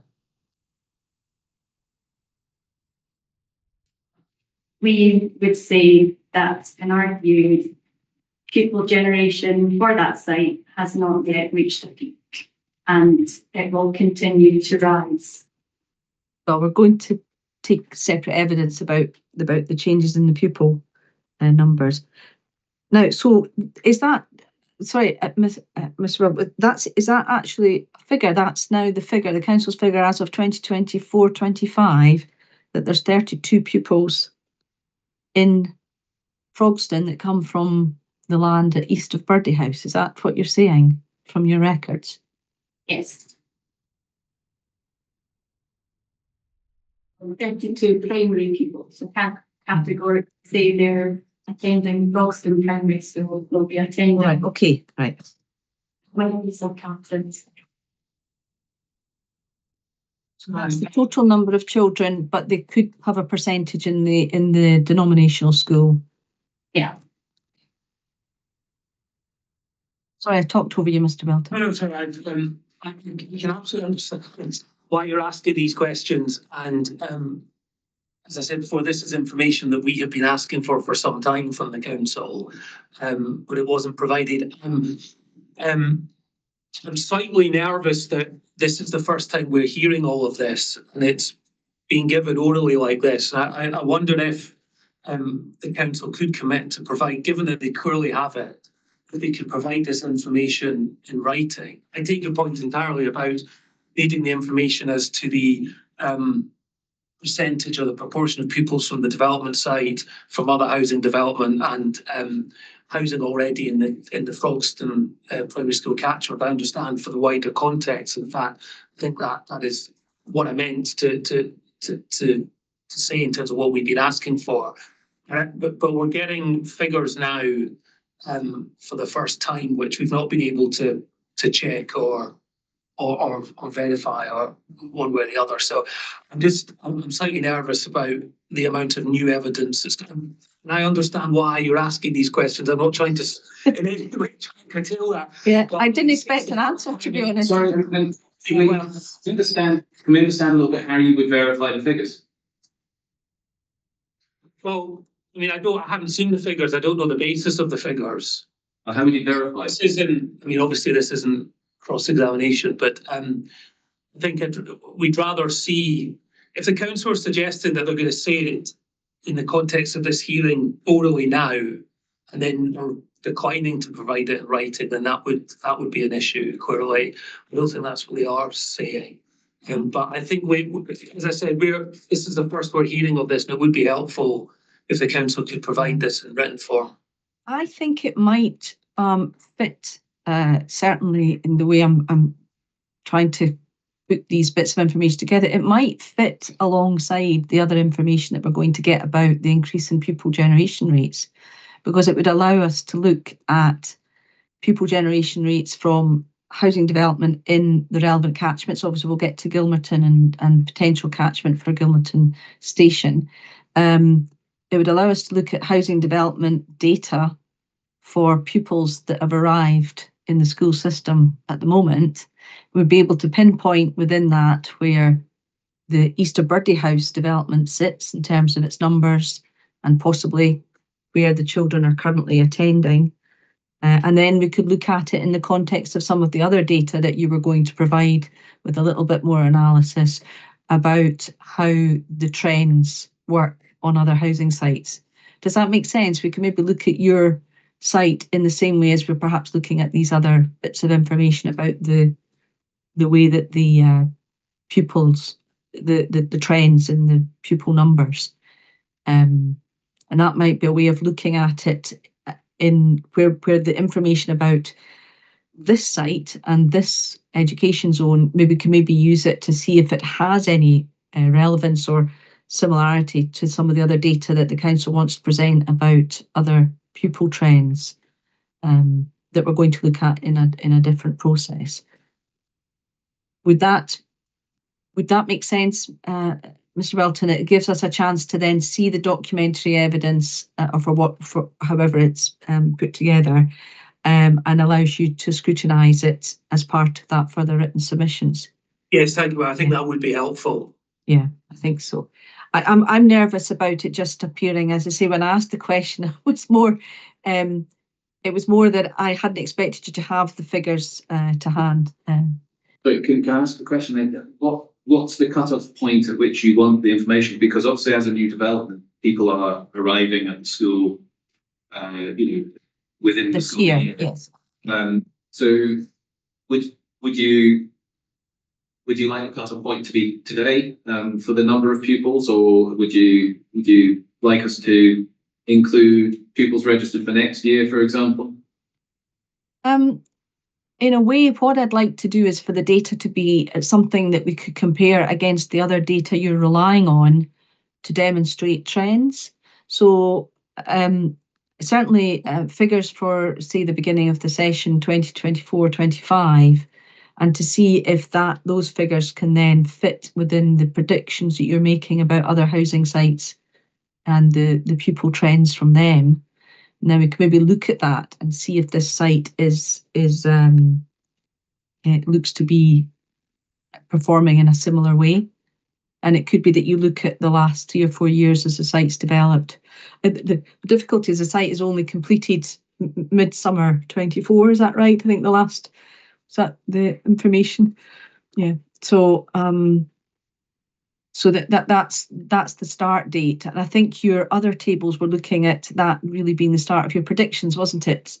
I mean, I don't want to look at them officially, but it was to try and find a way of this information about the BurdieHouse site fitting in some kind of sensible context. So, but the more information you've got, the better, to be honest. And we can then look at how it fits in terms of the trends and the pupil generation numbers, and how it relates to the predictions potentially from 2018 and these pupil generation rates that we're going to look at separately. So it might be a way forward for that. I suspect it would be useful to maybe get to the bottom of the costings and maybe document that at the same time. So if we could just take us a slightly different route, you're talking about an extension to the school because obviously there is more demand to go to the school than you'd envisaged. The extension to the school does not figure in any of the documents, planning policy documents that I've found. So it is a fairly recent infrastructure item. It certainly doesn't figure at all in 2018, and I can't find any record of it in the education appraisal from 2021. Yeah, there's no indication of it. So it's certainly something that's manifested itself much more recently. So I'm trying to work out whether or not any of the cost or the implications of that can really fit into our discussions. Because if it's not a project which is responding to the 2018 supplementary guidance, and it's not in the current action programme, from 2023, then I'm not sure where it fits into this discussion. So I'd really, maybe you could explain. I know why, I can accept why you're doing it, but I'm not quite sure why it would be relevant or shows anything, what it's showing in relation to this modification proposal. I don't know if the council is able to explain that situation. Is it hard because you've changed the catchment areas? What have you got any kind of indication as to where the extra pupils are coming from, so that you can account for the need for it? Is it, for example, I'm going to ask this a very loaded question. Is it needed because you haven't built Gilmerton Station yet? Do you know what I mean? And that's a hypothetical question, but that's something that we need to explore. Is it, are you providing more accommodation at Frogston because the other school hasn't been built? I don't know, because I don't know where the pupils are coming from. And I don't know if you're able to tell me anything from the documents you've given me, whether there's anything that puts the Frogston extension in some kind of context. Well, I think what we'll find is that a number of pupils coming forward from the Frogston development and the developments which are part of the catchment area exceed expectations. I think that's the first thing I would say. Generally, what we're finding at the moment is that pupil numbers within existing catchment population, established areas, if you like, such as the area in Grace Mount, the numbers there are reducing. So we're sort of caught between sort of falling numbers, if you like, and in the established catchment populations, and then rising numbers exceeding expectations within the new developments. And I suspect that's where the numbers are coming from for Frogston, which is driving their requirement. In any school, there is going to be an element of out of catchment placement. There will be out of catchment pupils in there, without doubt. That's just the nature of parental choice and the council having to fill classes to their maximum numbers when we're able to do so. I suspect that the big driver is going to be the numbers that are coming forward. And having only looked at, having then received the figures for the site we're talking about today, and see that we're obviously exceeding expectations. So.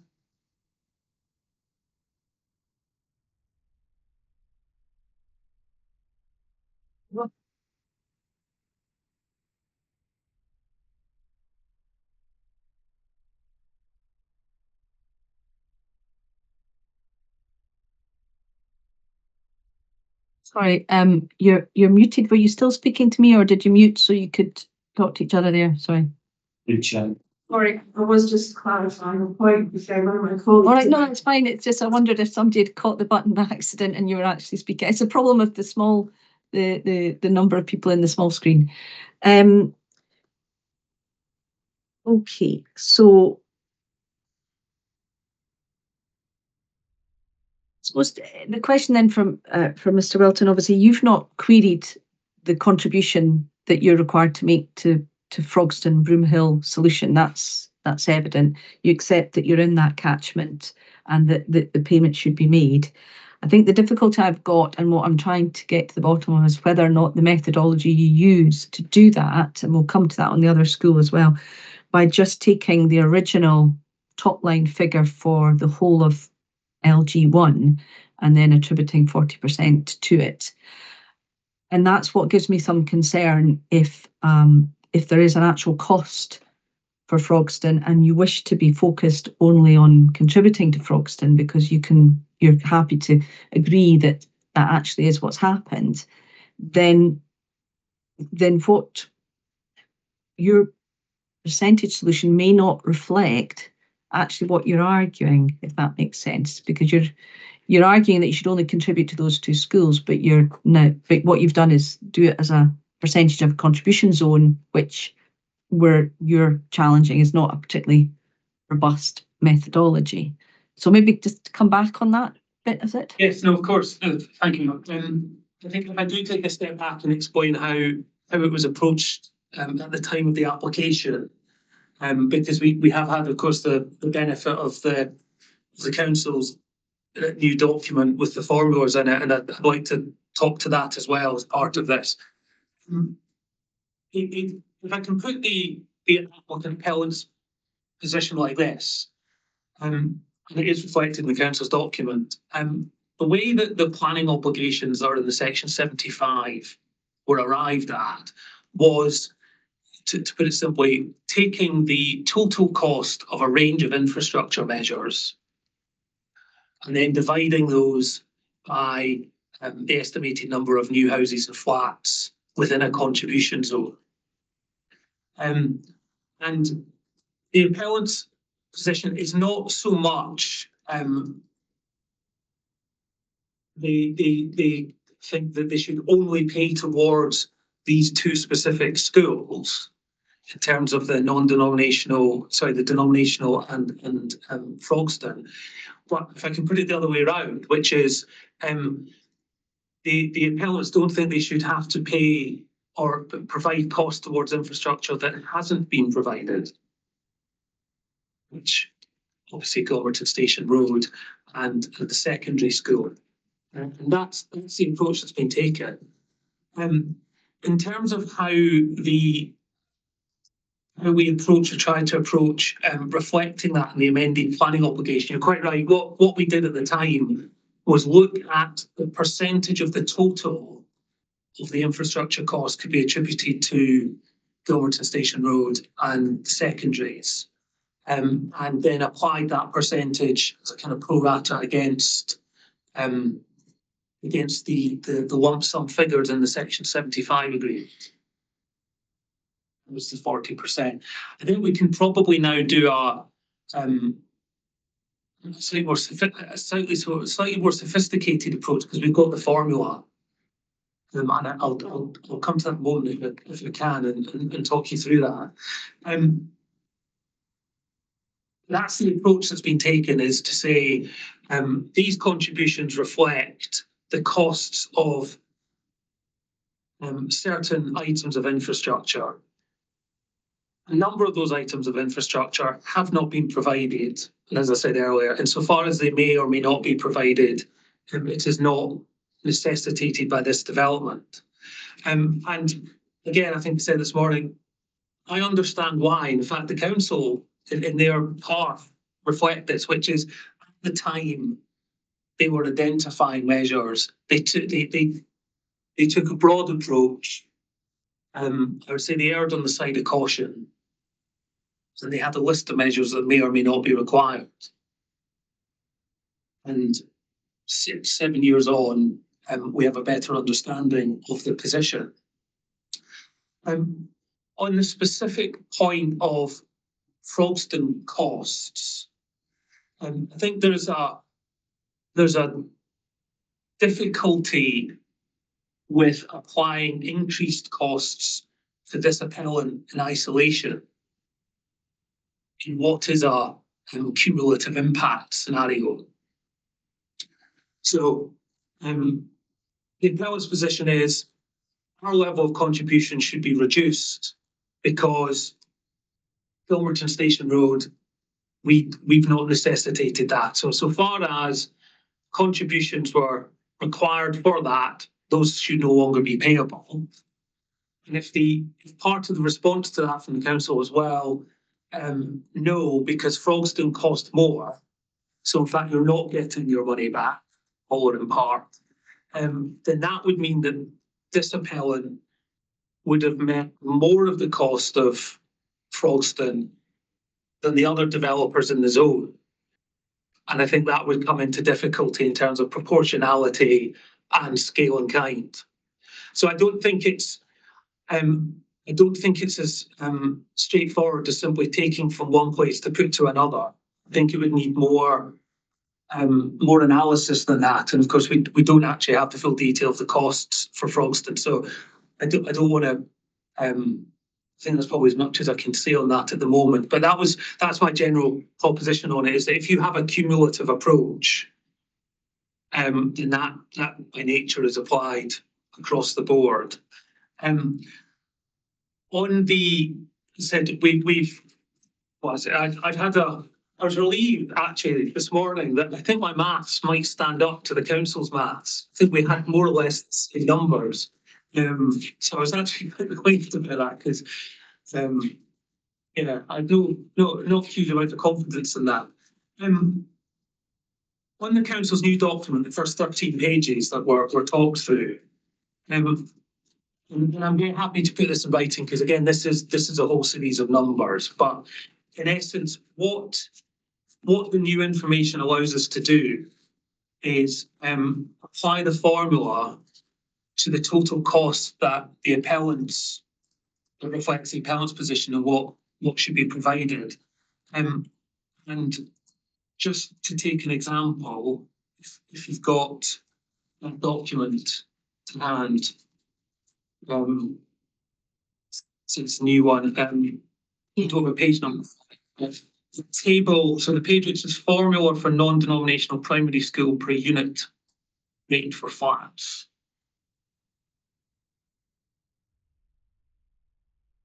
It starts at digital page 10.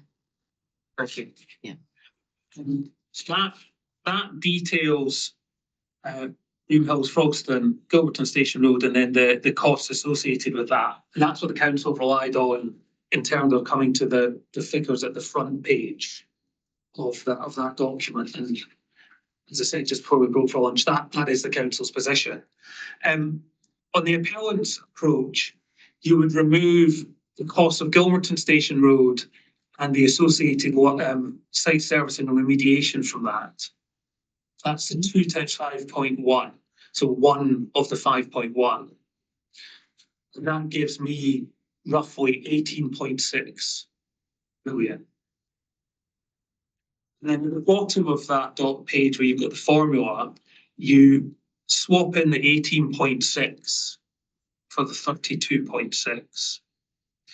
I think the council, and then in terms of the various equations or multiples that then follow, said 6.7% and I had 0.0666 with the down. I think it's more or less the same place. Where I get to with a bit of rounding up is per unit value of 1,889.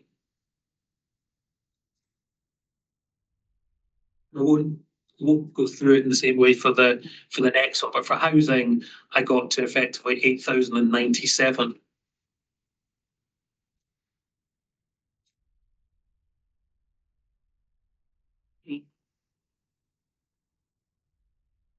And if you go back a page,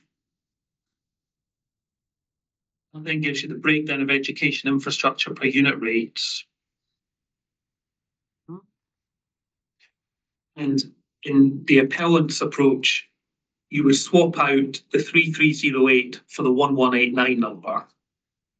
And the number underneath 14,000 swaps out for the 8697. Which table are you in here? I'm not spotting It's that. the page before. So yeah. So we've got which table? So is it the contribution rates in orange? It's the one headed up breakdown of education infrastructure per unit. Okay. And it's got it's got at the bottom of it breakdown per unit rates. We would swap, so the first two figures there, 1189 for flats and I think 8097 for housing.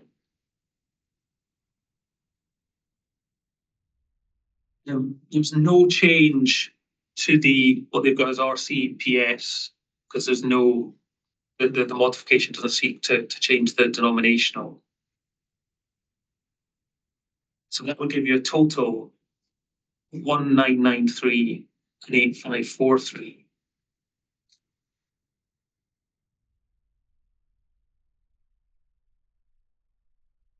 So what would your I'm struggling to write it down in notes, I'm afraid. So what are you arguing and then is your total per flat and house? The total infrastructure costs. The total cost per flat, I think. It's just for infrastructure just now, though, isn't it? Yeah. Because I think the land is sitting separately. Yes, so that's correct. Yeah, land sits separately. I'm looking at this now, yeah. So then you have to do a land cost per house flat. Yeah. So the 32 point. Well, we can look at the infrastructure costs anyway. The council can confirm that actually because the 32.67 they've got as the total. I think is then used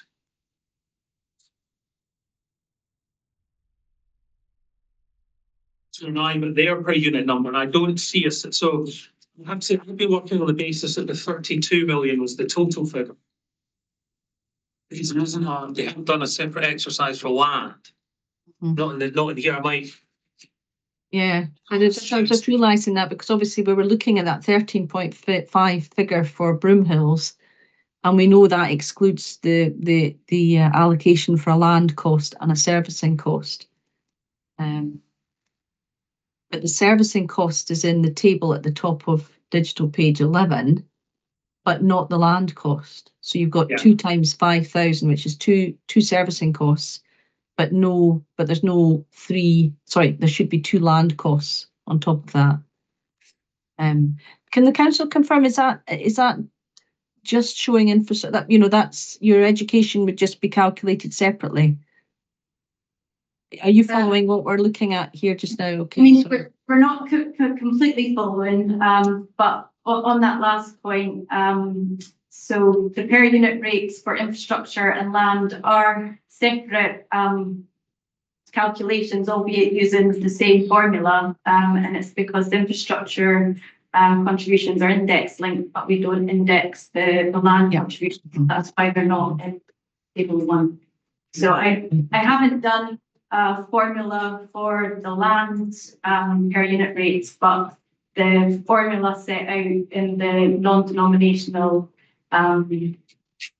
infrastructure per unit rates for flats and houses, it would be that formula that was applied to set the per unit rates for the land costs in the 2018 SG.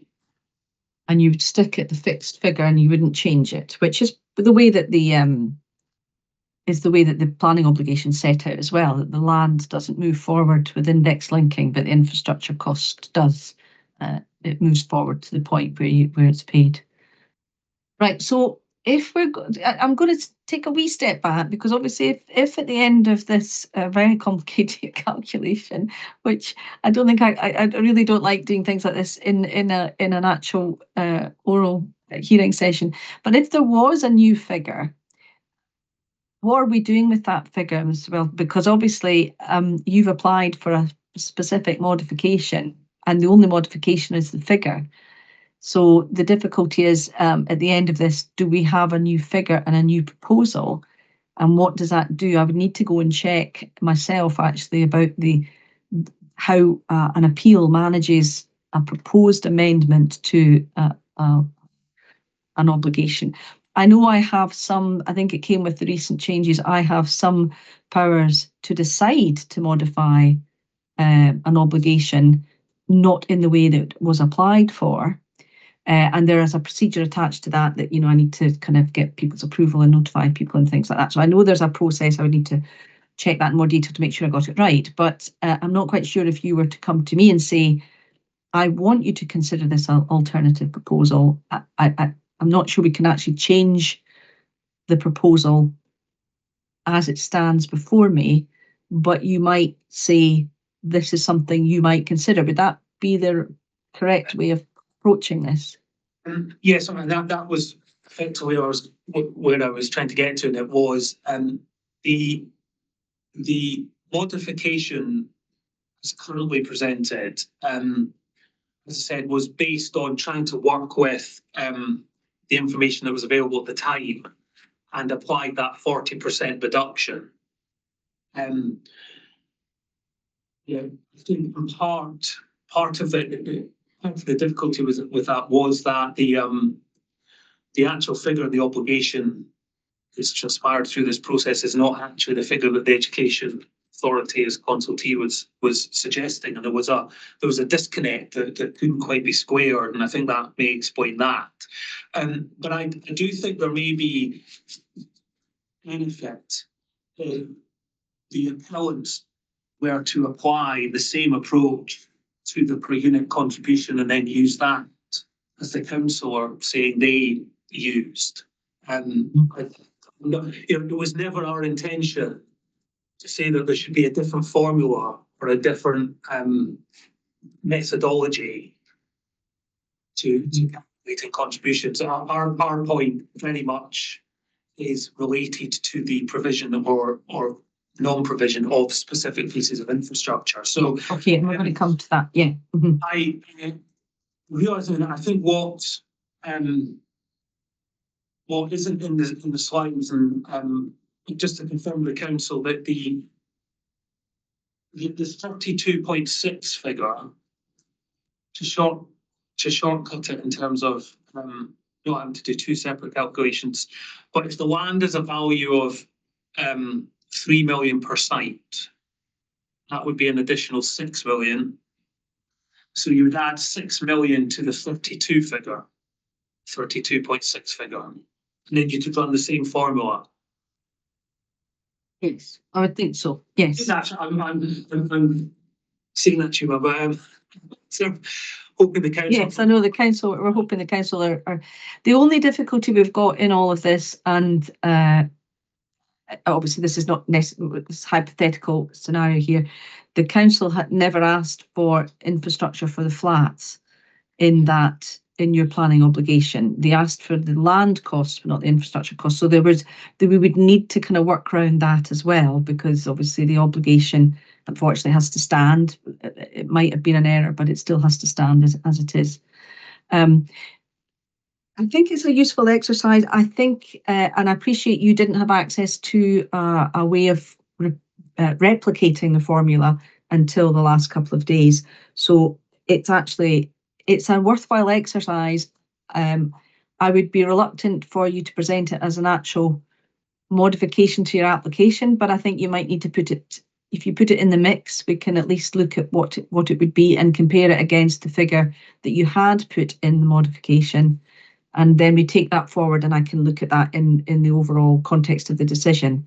And I'll deal with whether or not that, I don't know what I'm deciding yet at the moment. So I won't know if there's a need to look at that in any more detail.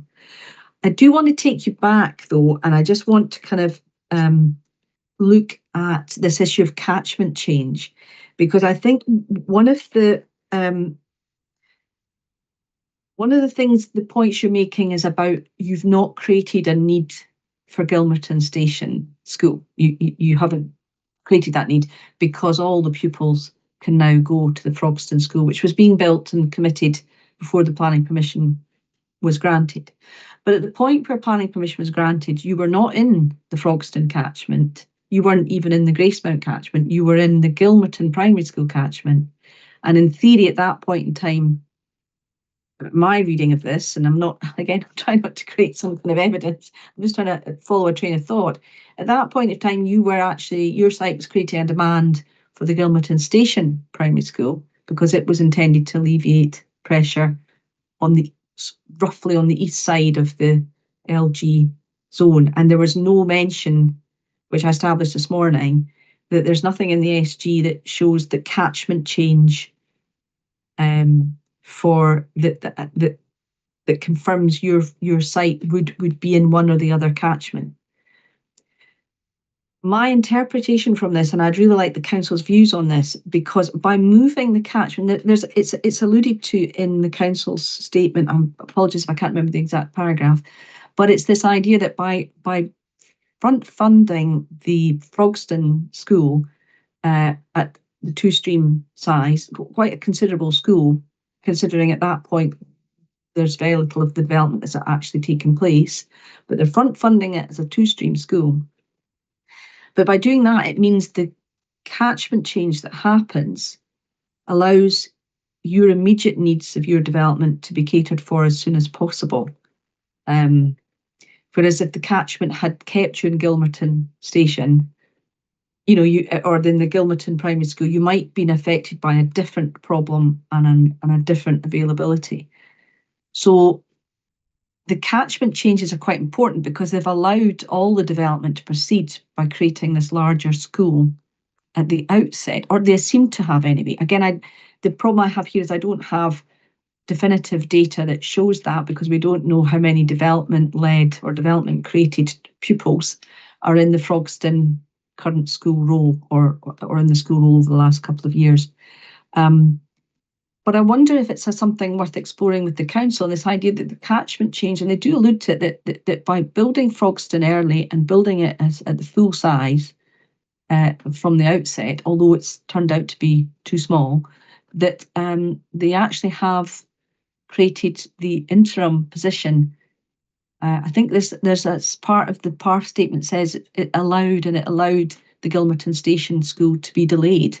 It actually allows that delay to happen because the Frogston is built early at the larger size. So I was wondering if the council could come back on that. I mean, maybe a better understanding of how those decisions were made. But there's certainly, you use that, there is a reference to that in your appeal response.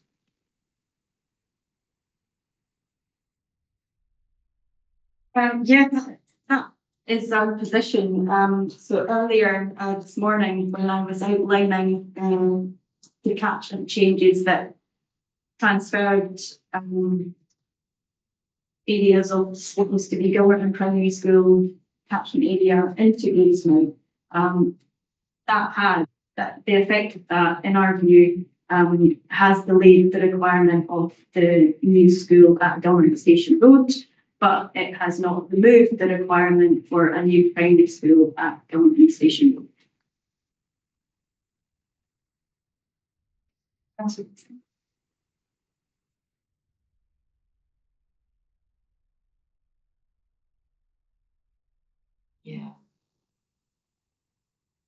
Yeah.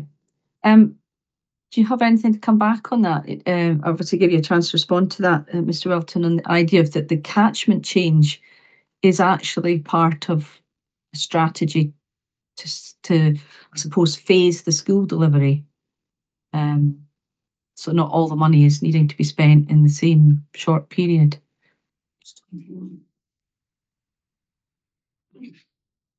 I think, well, from the appellant's point of view, the proof is in the pudding in terms of what has been provided and how likely or otherwise another school may be provided at some point in the future. There are no restrictions on the development or occupation of the appellant's development linked to the provision of a school at Gilmerton Station Road.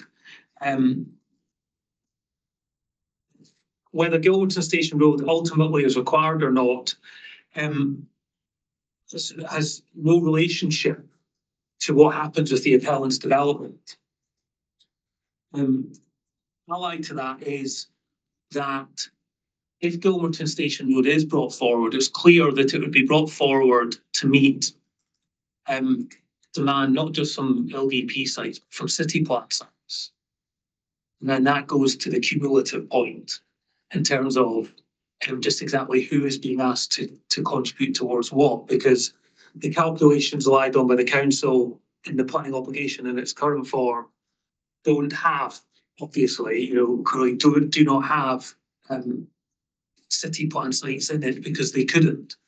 So I think that creates difficulty in terms of taking that approach to it. As I said, there is no obvious correlation between the development of our site and the delivery of Gilmerton Station Road. As I understand it, the new school opened in August 2021. I think that's right. Froston opened in 2021. And that coincides with when the development first was completing housing. So it's been in the Froston catchment from the beginning.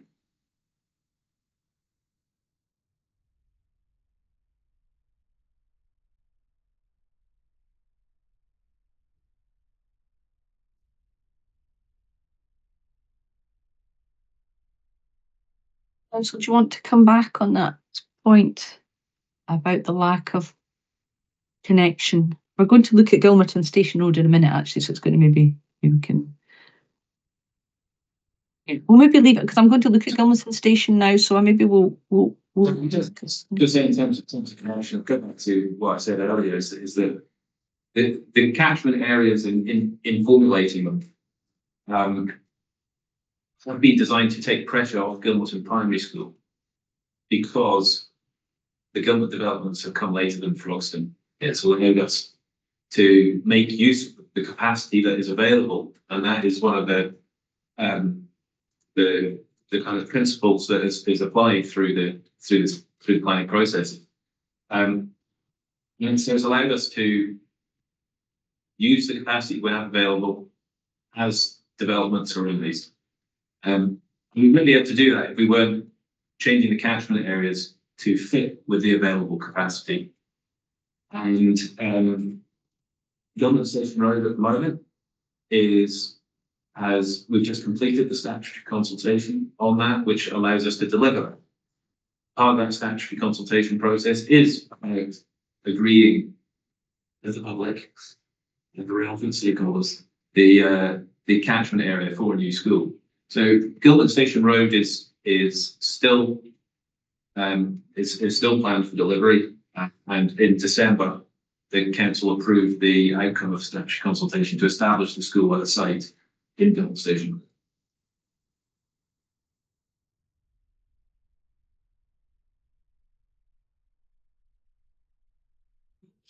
Are we finished on that? Oh, right. Just 2 points. One is I don't think there's evidence before us in terms of different rates of completion between different parts of LG1. So I don't know if we can take that simply as read.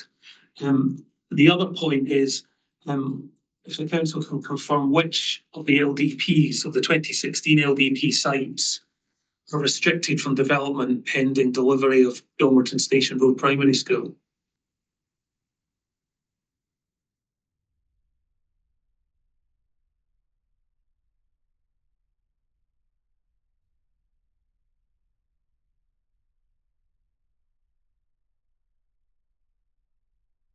Yeah, sorry, obviously, are you able to give an idea if there are any planning permissions in place that control Gilmerton developments or any developments in the immediate vicinity of Gilmerton Station? That hasn't been part of the approach that we're taking in terms of, as I mentioned, having sort of obligations to restrict development in that way. It's, I think, as has been described, it's instead trying to change, adjust the catchments and so on to deliver the school infrastructure arising from the cumulative effects as and when it arises, not only in manner. So I think we can do much more. Yeah, no, that's fine. No. So it's essentially all the housing sites have been approached in roughly the same way, is that they're not prevented from proceeding physically. They're just asked to pay as the development's completed. That's the council's approach to all developments. There are no restrictions placed on any developments, and the council is seeking to identify sufficient capacity as and when that capacity arises, and utilising the cumulative zone in order to be able to achieve that, and the direct relationship to the development being the catchment areas in the contribution zone. So no development is ever restricted from being able to start or to reach a certain point of occupation until the education infrastructure is available for use.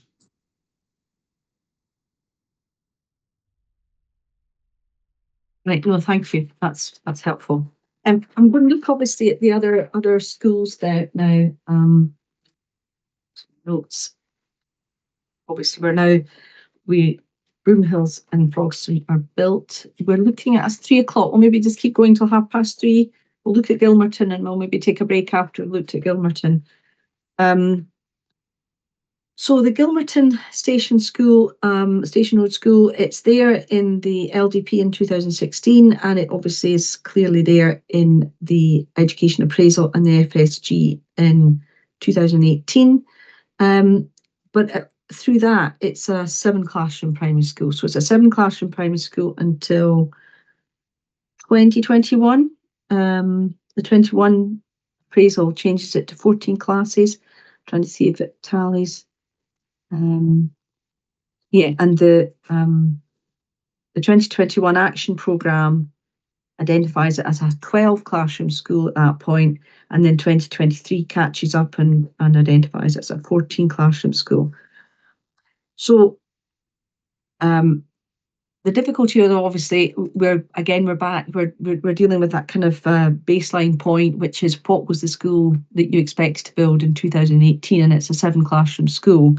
So it's difficult to then attribute these higher costs. They are indicative of change and pressure on your school estate, but it's difficult to use them when we're trying to compare back to what the appellant was asked to pay in relation to development at 2018, 2019. So I'm wondering, obviously the school project costs are increasing all the time, but it's much harder to identify where the developer's cost, if the developer has to contribute to Gilmerton at all, would the council agree that it must stay at the 7-classroom school size, and at the 2017 baseline cost that formed the education appraisal? Because obviously right now we're looking at the capital strategy, those recent reports from December 24 that you shared with me. The Gilmerton Station School is now a £30 million school or thereabouts. So can I have the council's thoughts on this issue of kind of movable feast, this idea of the Gilmerton Primary School increasing in size and expense in the intervening period? Yeah, I mean, that's just reflecting the housing that has come forward from the site in the contribution zone, which is different from what was originally assessed back in 2018. Unfortunately, it's not within the council's gift to seek funds for what we now know the costs are. That would be our ideal situation, but obviously that's not within our gift. And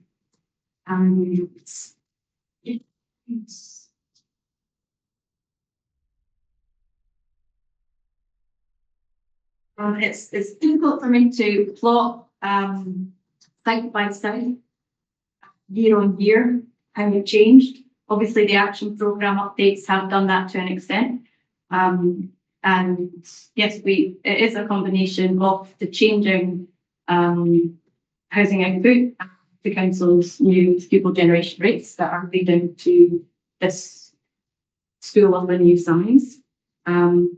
As Robbie has explained, we have carried out a statutory consultation to establish the new school that has approval. We are hoping to secure the funds to deliver the new school as part of the council budget setting process in February. We have had issues with this site insofar as we require a serviced and remediated site. And at the moment, this school site has not been transferred to the council because it hasn't been serviced and remediated. So that obviously creates an issue when it comes to actually delivering a new school if we don't have possession of the school site. Subject to it getting transferred and serviced and remediated soon, we hope that it could be open by August 2028. So was that to start in 2028 or to complete? Sorry, complete.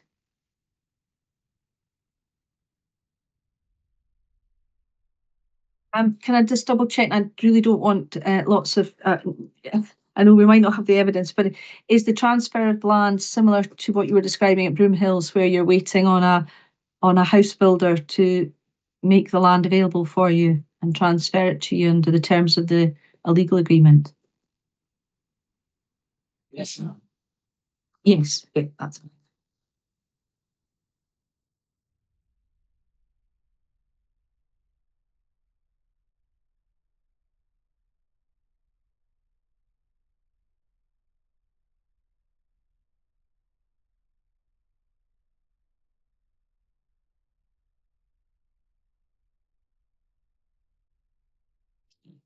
So we need to still go back and look at, we're still dealing with, I think, the tail end of our discussions about Frogston, and that's this issue of the catchment change. That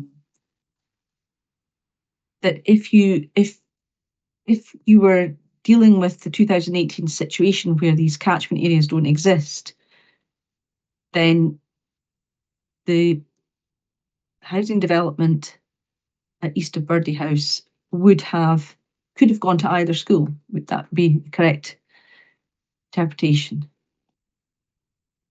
Yeah, and until we carry out a statutory consultation engaging with the school communities affected, then we can't say what the catchment boundaries are going to be. So until we go through that process. And in the way that your calculations are carried out, and again, as you said, you're not able to put the bigger project into the actual calculation now. You can't add in the 30 million school as opposed to the previous cost.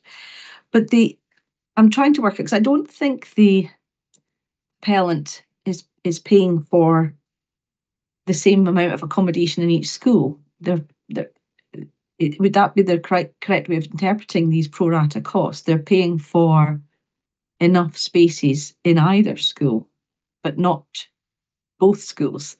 If you know what I mean, if the catchment went through the middle of that site, for example, you would be putting half the pupils into one school and half into the other. So at the outset, the appellant's contributions are only ever intended to fund that number of pupils. It doesn't really matter where they go to a certain extent. You were funding those pupils. Yes, I think that's probably a product of the contribution zone approach that was taken. That there's a total capital cost identified, which is then divided by numbers of houses, which is itself connected to a number of pupils. But yes, it is school lined, if you like. It's from the control on that is the clause in the Section 75 agreement that you identified this morning. So the point the contributions are, for the purposes of the calculation, it doesn't attribute that as a certain amount of CT to one school or another, because that's not the approach that was taken with the contribution zone. That was back in 2018, 2019. Of course, things have now evolved, and we do now have the Frogston catchment area.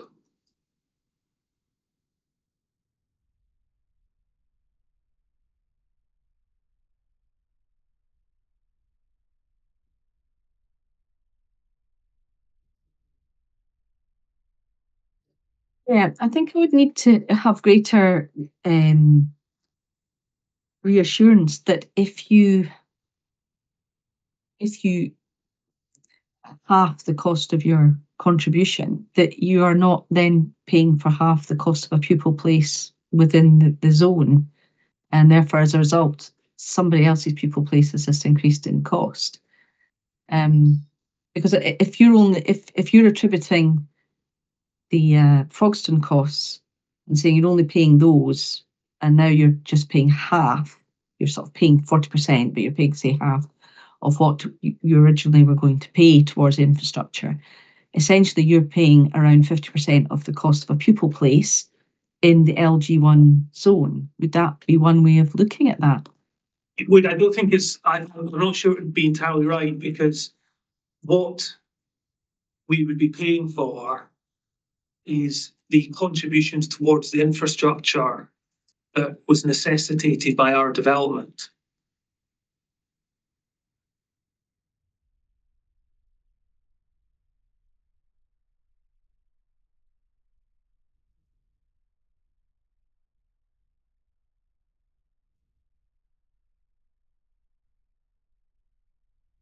Okay. So I think to fully understand the relevance of the Gilmerton Station Road School, we do need to understand the pupil delay issue, the maximum pupil issue, I think, because obviously that would then show that perhaps the full impact of your development hasn't yet been felt in either in the LG1 area.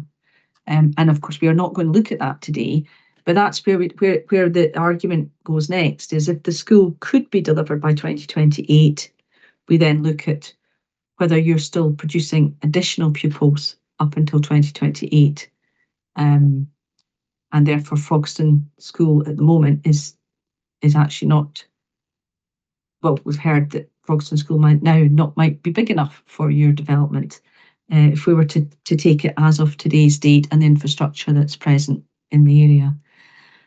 So I think might have to stop the discussion on Gilmerton a little bit, unless anybody else wants to raise anything else. I think I've got the date of 2028 is where you think you're going to go with that, which is 2 years further on from the 2023 action programme, which was looking at 2026.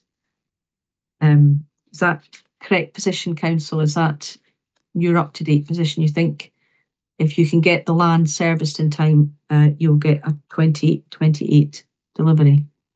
Yeah, it's all subject to successful land transfer. And we need to still design it and get all the necessary consents But in terms of establishing the new school, that has been good and was approved. And I wasn't sure, did you say you still had funding decisions to make about that? Or does the funding exist for that school in terms of your own capital spending? So the council's setting its capital budget at the moment, and we are hoping to secure the funds as part of the February budget. I believe finance colleagues will be basing their assumptions around what contributions we expect to come forward from the developments in that area.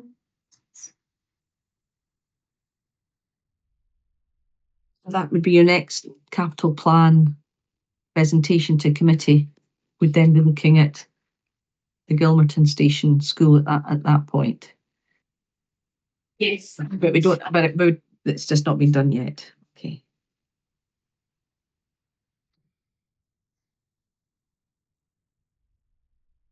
Well, 2028 is feasible in principle, but there's still a land transaction and a confirmation of capital spend to be put in place before you could say that the project can proceed. And then obviously the minor inconvenience of getting planning permission.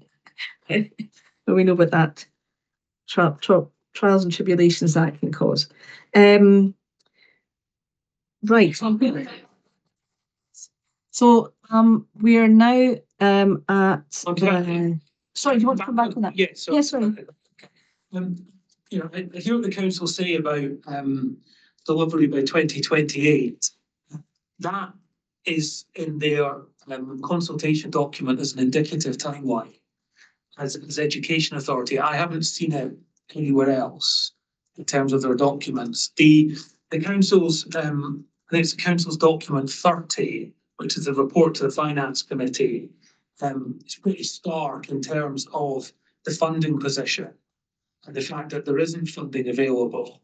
And the bit I have difficulty squaring with that 28 figure, and I appreciate that there's an update coming in February, is that the spending on that, on Gilmerton Station Road School, isn't scheduled to start until 2029, 2030, the earliest. So it may be that you know, I'm not saying it can't happen or it won't happen, but other than the indicative timeline in the consultation document, I haven't seen it anywhere else, but all the other evidence would suggest otherwise.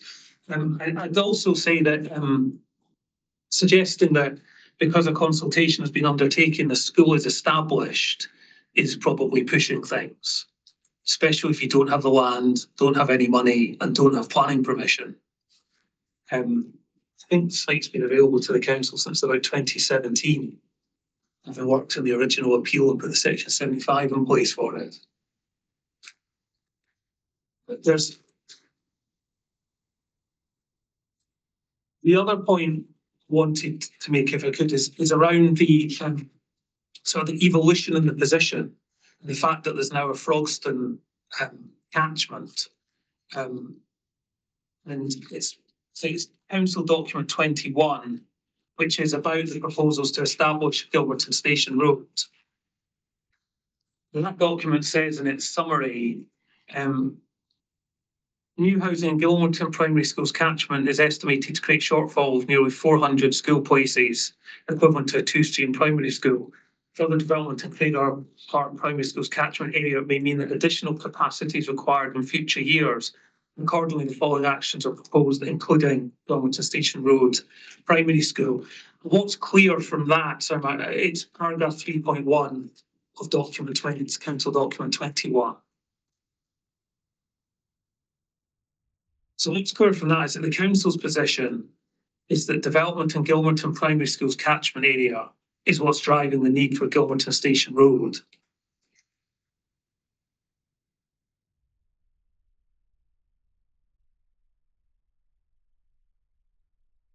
And that same document, 2.7,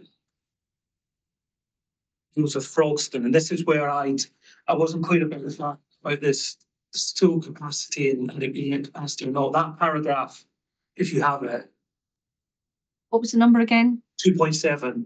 2.7, yeah. Yes, I've got it. That says Frogston is projected to exceed its available capacity by 2027. This is an August 24 document, I think.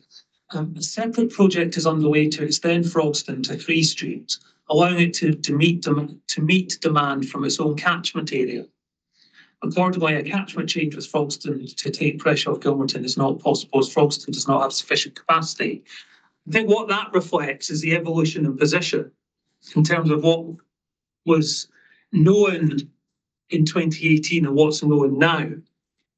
And as I understand this, what this document says is that new housing in Gilmerton Primary School's catchment is what will drive the need or otherwise for Gilmerton Station Road.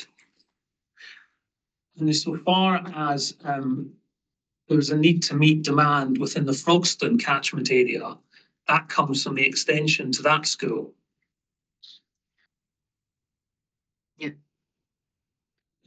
We asked for clarification from the council on how it was approaching developer contributions to Frogston extension, because obviously it doesn't form any part of their justification for these obligations. I think that's now something they're going to pick up.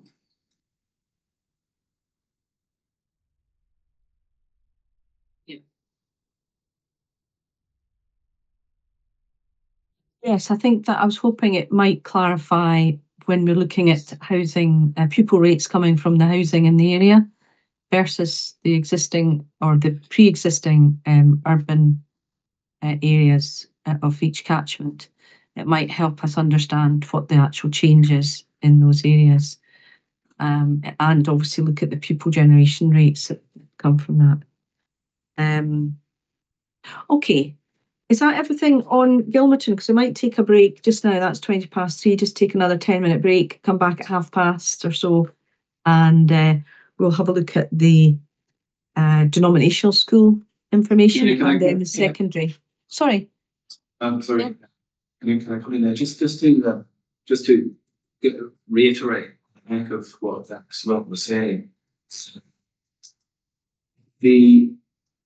The job we have is to make sure that there are sufficient school places across that area. Part of doing that is using the catchment areas as a means of controlling that.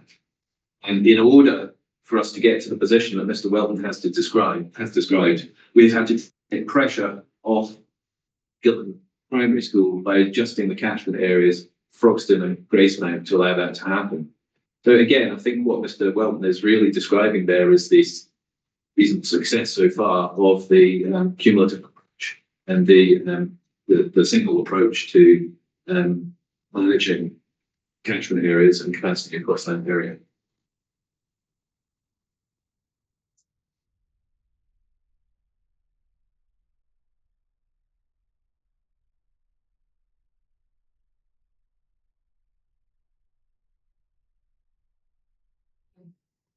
Do you want to come back on that, or we? I appreciate Mr. Fockett's making submissions in his capacity as education officer for the council's education authority. What I was seeking to identify was the link between this development and infrastructure, and in the context of the planning obligation, the test of circular valid planning obligations.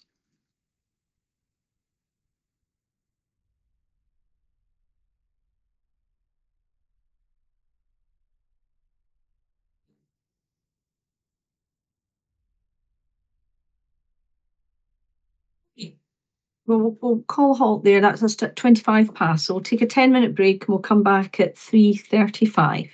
Okay. Okay.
That seems to be everybody back.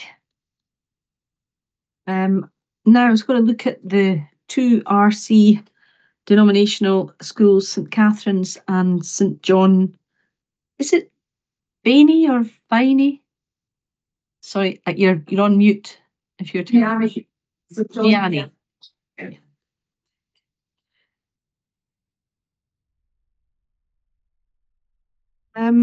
Right, so we've got a kind of audit trail of what's happened to the denominational accommodation that was required. We've got 4 classrooms in the education appraisal in 2018. As I said earlier, I think it says or, so it's in either school. Then it's by the 2021 education appraisal, it's a 5 classroom extension to St Catherine's and a separate 4 class extension to St John Vianney. So it's become 9 classrooms over the 2 schools. Now, obviously, not all of that is attributable to LG1 or even the whole of LG, I think, because I was looking at the catchments for the schools. I think they're in an appendix to the 2021. I found them in the appendix to the 2021 education appraisal at page 80. And it's obviously both St Catherine's and St John extend northwards into other education contribution zones. So there's a challenge there in terms of attributing the actual number of classrooms to LG1 potentially. But maybe we can clarify that, because obviously the 9 classrooms in the action programme are probably dealing with the wider area rather than it just LG1. And St Catherine's has gone from an extension to a new school, but a new school with greater capacity. And city plan, St Catherine's, yes, there is again 5 and 4 in the city plan in 2024, but without costs.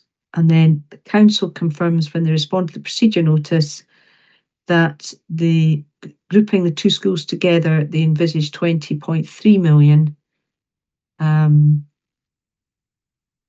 Doesn't seem to be any cost directly attributed to St John Vianney, but maybe you can clarify that, actually where the costs are divided between the 2 at this moment in time, and whether any of the work has been done. The appellant's case is that some of the work at St John Vianney has been done, and there's a willingness to pay the share of the 1.193 million. Is that correct, Mr. Wilton? Is that your position? I mean, it's, this application or appeal rather does not seek to make any modifications in respect of contribution towards denominational education. Right, okay.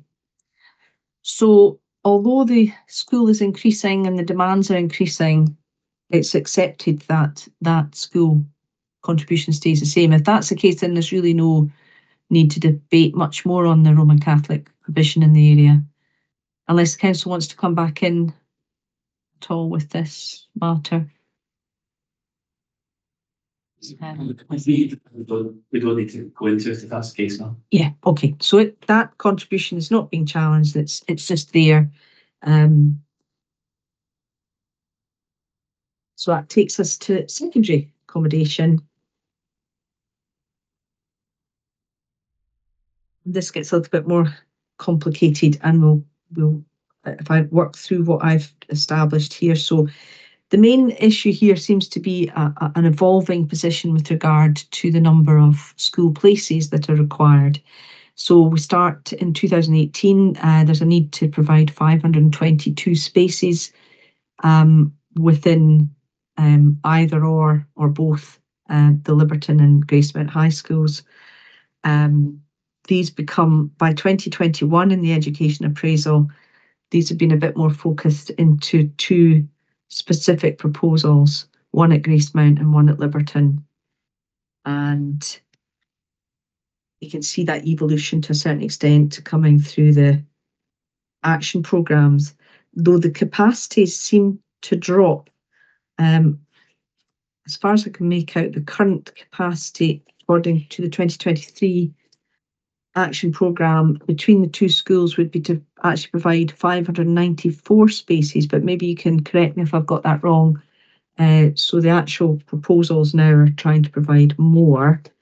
And then, of course, we reach, it drops down again in the city plan, where they're looking at 530. And then response to the procedure notice, and the council confirms they are really looking at a 200 pupil increase at Liberton in the context of an extended replacement school, and that they're not sure about Gilmerton would be the best way of putting it just now, because there's an uncertainty about the number of pupils that would eventually end up at Gracemount, depending on whether the Gilmerton Station Primary School is rezoned into that catchment area for secondary. And then we have the added problem that we'll come to shortly, which is whether or not the changing the way that you assess the efficiency of the classroom space within the school allows you to increase the capacity of the school and therefore build less additional classrooms. So can we first look at the secondary places and the change in secondary places that seem to be needed as a result of the LG1 contribution zone, or actually that's for the whole of LG, I think, isn't it? The whole of the LG zone needs 522 spaces, but that figure seems to be evolving and it's settling down close to where it started. Can the council comment on that at all, whether that's significant to our discussions today?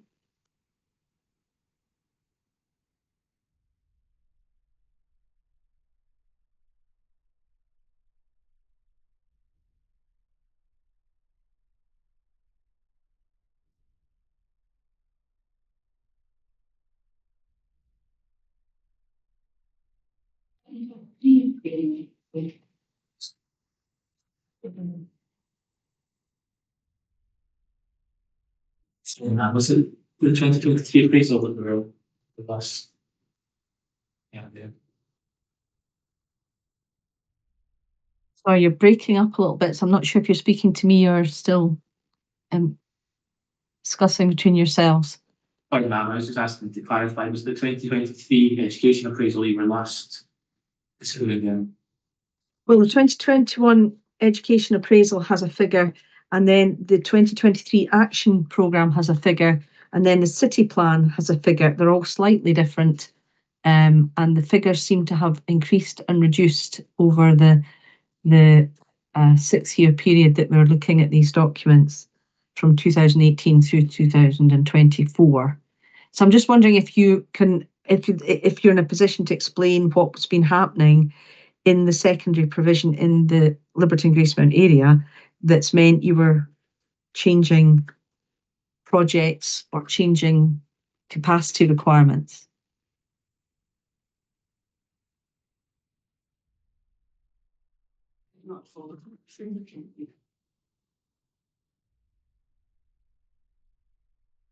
Especially on the figures, then we'll have to once we've. I know, sorry, I skimmed through them because I've written them all down before I started, so apologies. But I was taking them all from the various documents that identify the infrastructure requirement, and I just saw that the figures were changing, and that it's obviously the need to do something at Gracemount just seems to change. It seems to be changing quite a bit through this period.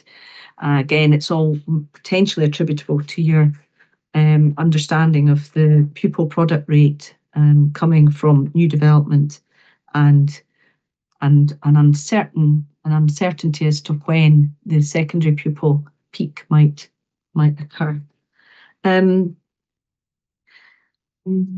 Obviously, if you're looking at that, give you a few moments to look at that just now. So 2018 was 522, the appraisal was 530, action program was 594, and city plan is 789. Okay, so that's for the combined. You say They are split, I've just added them up. I'm just talking amongst. I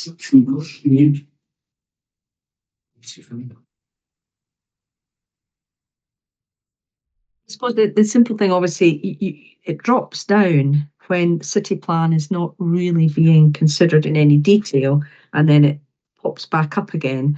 And therefore, it's in terms of where we are with our trying to attribute impact from this development, we obviously, this process is trying to establish that the city plan sites really we have difficulty in incorporating the city plan sites into this, because we're trying to compare this against the 2018 expected impact from the 2016 LDP and urban capacity sites. So I'm just trying to work out where we are in terms of if there's any way of identifying how many school pupil places are required in secondary at the moment based on the original LG1 assessment, whether or not that is now a smaller or a greater figure. Because obviously the 2024 figures from the city plan obviously will take on board something else, may take on board developments that are allocated for the first time in city plan.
Now, just now, actually, the positive perspective for you, just now, if it's one that is a point that you would like us to bottom out, then perhaps it could be a further written procedure on it. That's we're not the information before you able to bottom that point out for you just now. Yeah, it will have a link to the different housing capacities for the sites between what was known in 2018 and then what has come forward through the applications that will form part of the latest action programme. And there'll also be changes to the pupil generation rates. Pupil generation rate in the education appraisal for 2021 was different to the one that we are currently using, which is in the 2023 action programme.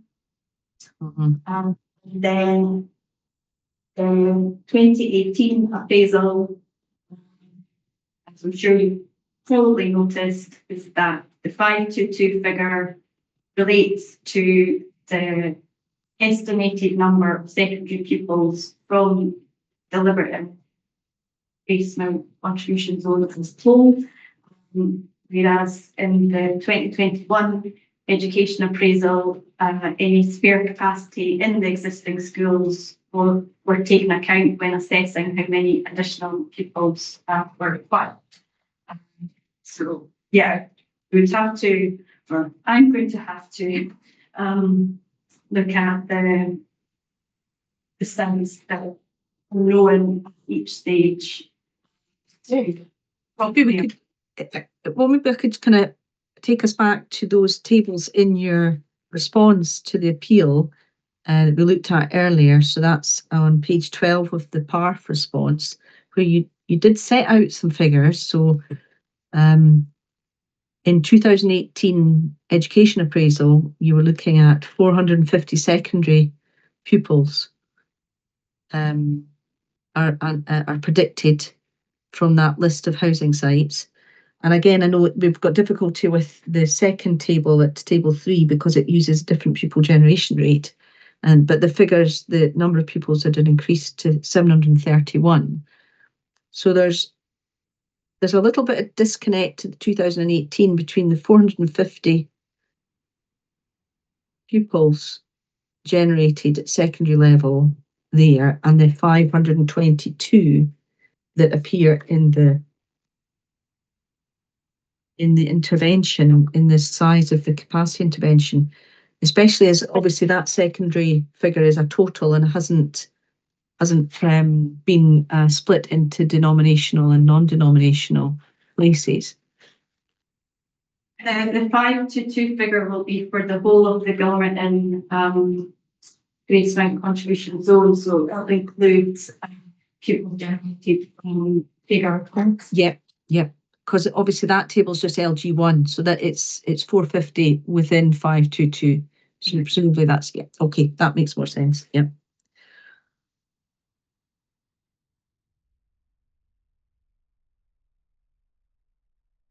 And when you were working out, we saw from your tables earlier that there seems to be a slightly simpler approach to secondary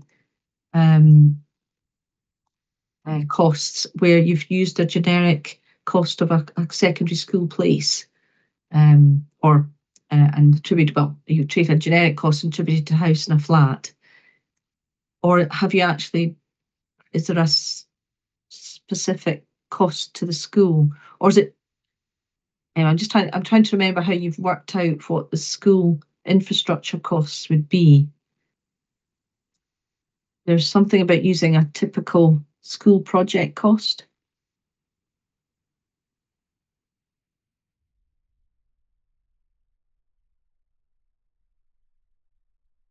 I don't know if I'm reading it right or not, or if you've gone through the same process as you have done with the other.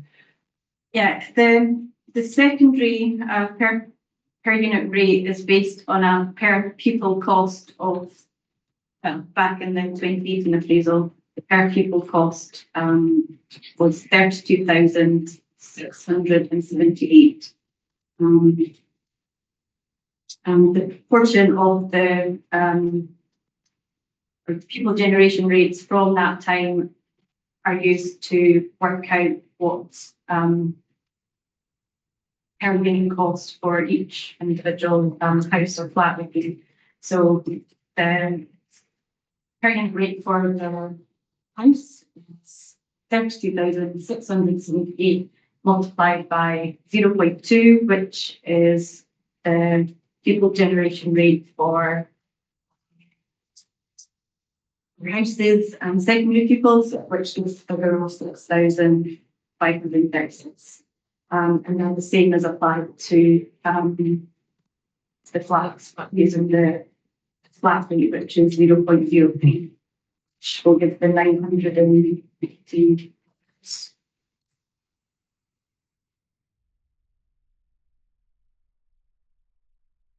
So we've got an idea how much of that. So it's 450 in 2018, and don't have. Trying to see if you've given us up to date what you think. Your secondary school capacity in your PARF form looks at expecting to provide 200 places at Liberton, and this uncertainty over the Grace Mount extension, and how much is required. Is that right? Yes, because that was linked to what the secondary school, the new primary school at Gilmerton Station Road is aligned to. Yeah. So at the moment it's currently aligned to Liberton, but once the catchment change takes effect, it will be aligned to Grace Mount. So again, now that the council has made the decision to establish the new school on that site and align it to Gracemount, we know the direction of travel in that respect.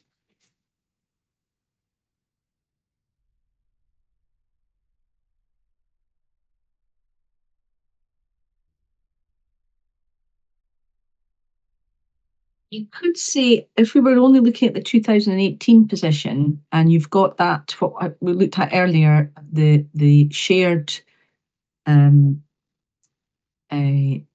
catchment area in that strange triangle where that bit near where the appeal site is, was in an area that might have gone to Gracemount or Liberton. You could argue that obviously at that point there was a need to look at both the high school catchments equally at that time. That would make sense in terms of secondary at that time. That be correct, Council? Yeah? Yep. Yeah, okay. So, Mr. Welton, do you see where my question is going in terms of secondary? At the point in 2018, the appeal site sat in an area that could have gone to either secondary school. So it was important that the contribution zone for that, covering the whole of Liberton and Gilmerton, would have been sensible in isolation. Yes, and I don't think we take our issue with that. I mean, to bring it back to the financial obligations, if I've understood the council correctly, in response to your question about how they calculated the costs for that, that's a 32,000 type number. 10.2 gets you the 636. That 32,000 isn't linked to a specific piece of infrastructure or pieces of infrastructure. It is a pupil requirement or payment towards secondary school infrastructure, whatever form that might take. So in a way, the school or schools involved isn't actually relevant to the way the council's calculated the contribution, because whether it's an extension to Gracemount or an extension to Liberton, whether it's 200 spaces or 522 spaces, that isn't how the council have approached the obligation. They've taken I don't mean this, George said, they've taken a generic figure, 32,000 figure, and then applied a pupil ratio to it. And from the appellant's perspective, position on secondary contributions is, in terms of the application for the modification, I think is quite straightforward in that the SG identified that there was going to be 522 additional spaces provided. That's not been done. In the council's part, which you've highlighted already, paragraphs 83 and 84, says that there's a project to replace and extend Liberton High School. Now, the replacement of Liberton High School doesn't feature in the SG. The new school will have a capacity of 1,200, so that's 200 more spaces. And then what it says about Gracemount is that it will be progressed at the appropriate time and when a business case has been approved. And then it said the council say, demonstrating that housing developments will contribute to the delivery of education infrastructure will be a critical component in any business case for the extension. And of course, what that relates to is the financial payments will help with a business case, not the impacts of the development requiring the infrastructure. So the appellant's position is simply that the 522 spaces on which the obligation is based, and that remains the council's position, certainly haven't been provided, and it's not at all clear what the council's intentions are going forward. And you know, I think this is a point that will probably have to be dealt with in the second session, but we would say related to this development.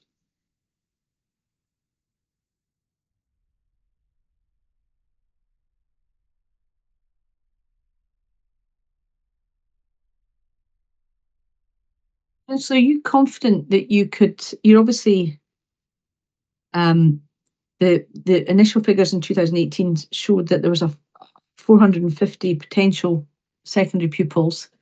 Are you confident that there is a need to provide additional capacity in either Liberton or Gracemont for the appellant's development?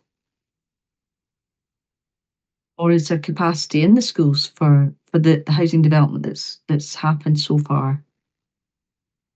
No, we are of the view that Gracemont will have to be extended. This will come back to the issue that we've parked just now in terms of the delay.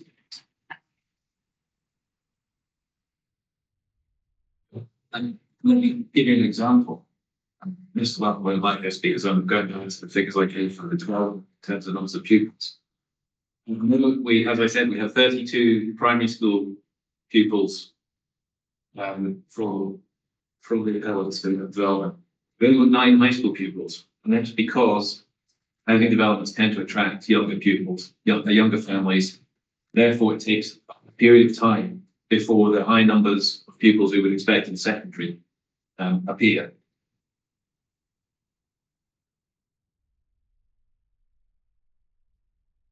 So there's a delay, which we're going to discuss separately. So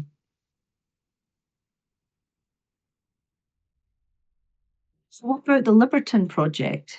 Let me just check that this site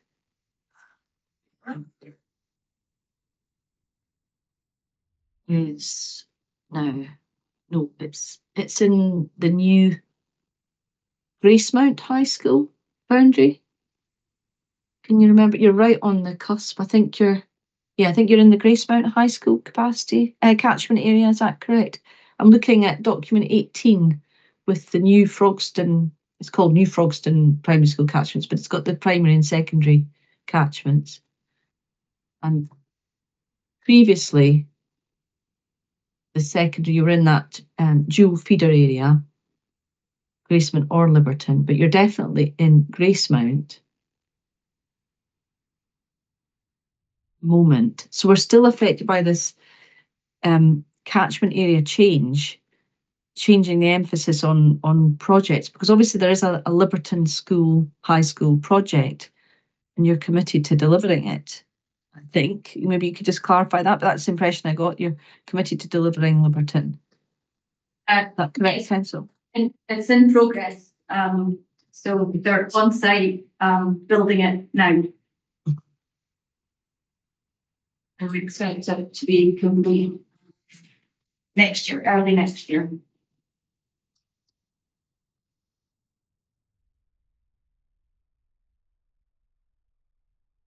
So in terms of your argument that there isn't additional secondary school capacity being provided, but we've got some evidence that there's actually a project being provided in the timescale of the completion of the appeal site, or it's fairly close to. But it's just no longer in that catchment area because the catchments have been changed. But I just want to check that those catchments, yes, you said earlier those catchments for secondary have already been changed, haven't they? They're already in force. Right. Yeah, because that relates to the new Frogston Primary School, which it's fine. So Liberton, so the 200 spaces at Liberton are being provided because you're going from 1,000 capacity existing school to a 1,200 capacity new school. And those additional 200 spaces, I believe, were part of the 520 figure, 530, whichever figure we're looking at. Can we look then at that recent information, which was to do with how more efficient the high schools could be which were the reports that the appellant highlighted that showed that the capacity could improve. And I think Gracemont gets bigger by around 200 pupils, but would be deficient in its dining or other sort of shared spaces, general purpose spaces. And Liberton, according to that report, which is a capacity reassessment matters from November 2024, it shows that Liberton technically ends up with a smaller capacity of 1190, 10 pupils. I don't think it matters too much. But your reassessment shows that Gracemont can take more pupils under that calculation, but your response then confirmed that the council didn't agree those changes for Gracemont because of the dining space and other shared space deficiencies. So can you explain a little bit where you are with that and the changes to the capacity of the school as a result of those studies that you were undertaking in 2024? Yeah, so what you have highlighted there is a council officer assessment of capacity. We're not trying to build accommodation where it's not necessary, and we need our schools to be as efficient as possible as a result. So an assessment of capacity across the estate for all schools in the city was undertaken to look at how well they were being used and how well the capacity methodology matched up with the recorded capacity of the schools. The upshot was that there was an increase for most schools across the estate, with the exception of schools like Liberton, Castlereagh, which are newer schools, and therefore already operate according to a more modern reflection of the way the curriculum should be delivered. And having reported those findings to committee, the councillors were uncomfortable about elements of what we would call suitability, the suitability of spaces to support that level of growth. So we are at the moment undertaking as a follow-up to that. We are reviewing the suitability issues that have been identified, which is related to dining and social space, in particular at the schools concerned, including Gracemont High School, and our response to that will go back to committee in March. At that point, we would make a recommendation again about the capacity we believe suits the school based on the timetable of the spaces, which was the original report, and also the suitability issues that have been identified.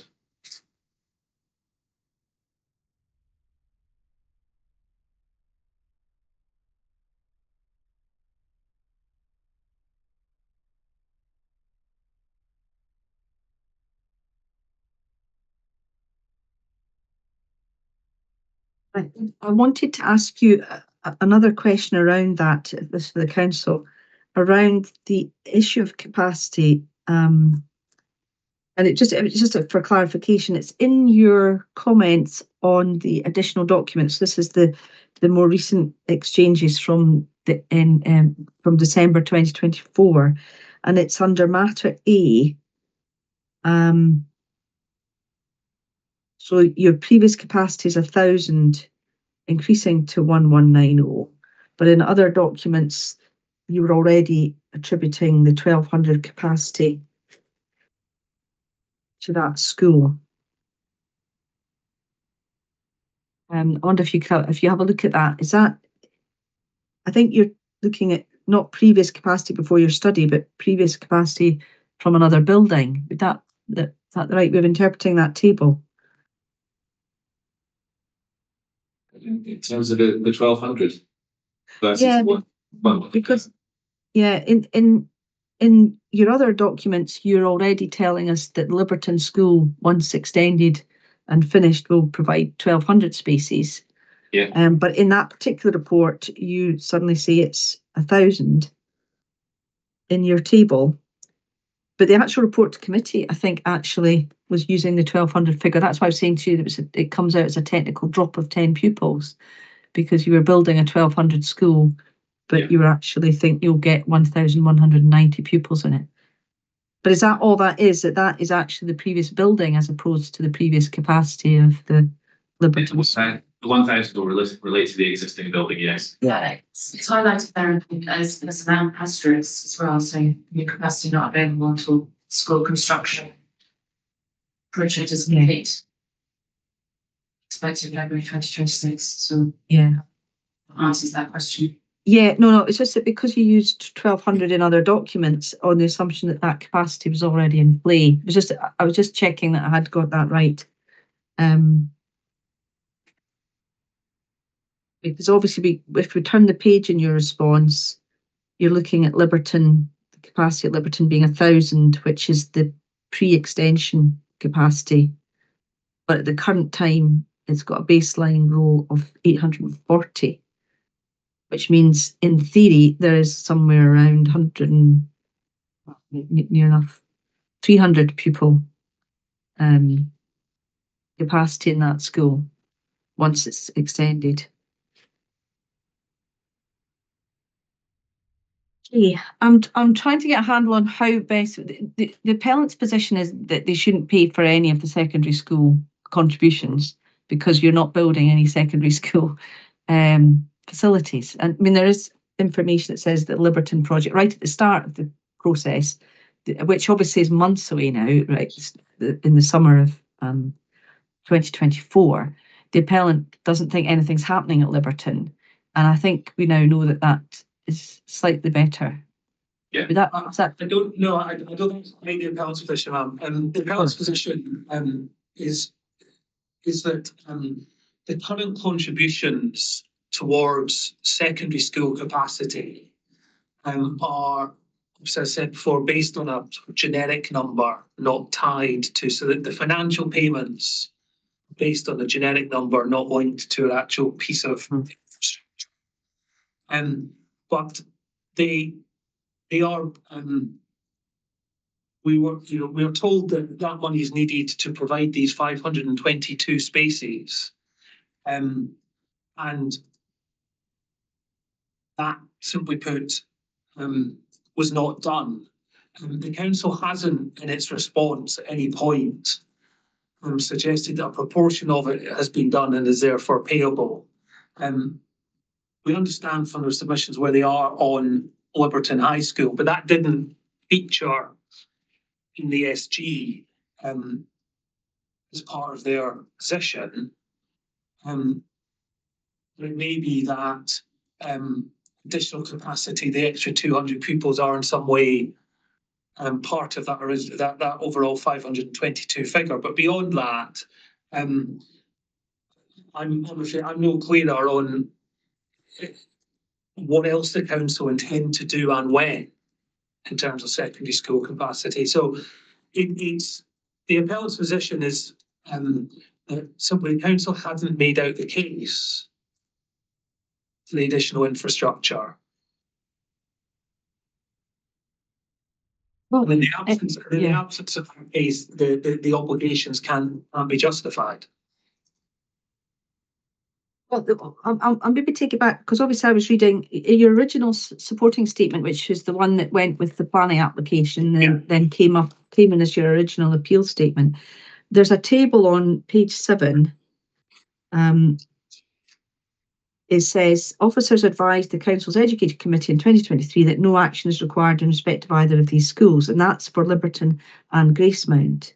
So in 2023, and yet here we are in 2024, and there's a new school being built with additional capacity beyond the original need or whatever, the original identified capacity of the school, or that they're now extending it. I'm just really highlighting that you start out from a position that you were making your case right at the outset that there was nothing happening with the secondary provision at any kind of immediate timescale. But actually, that's not the case, and we've now got evidence that there is something happening at Liberton, and it will provide additional accommodation beyond the original school role, original school capacity.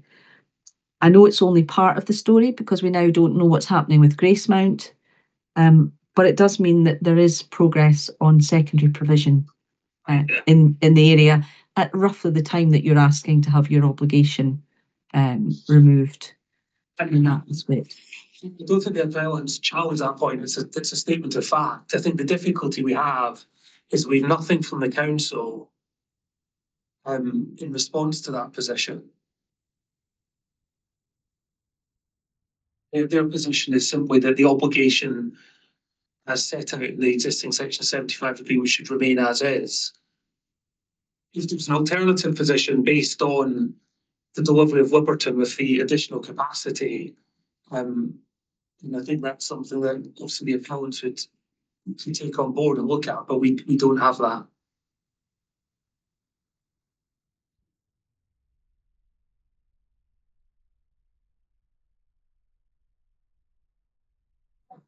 I don't know if you recall, obviously in response to the procedure notice, I asked the council to give me a response to your table, and we definitely got that.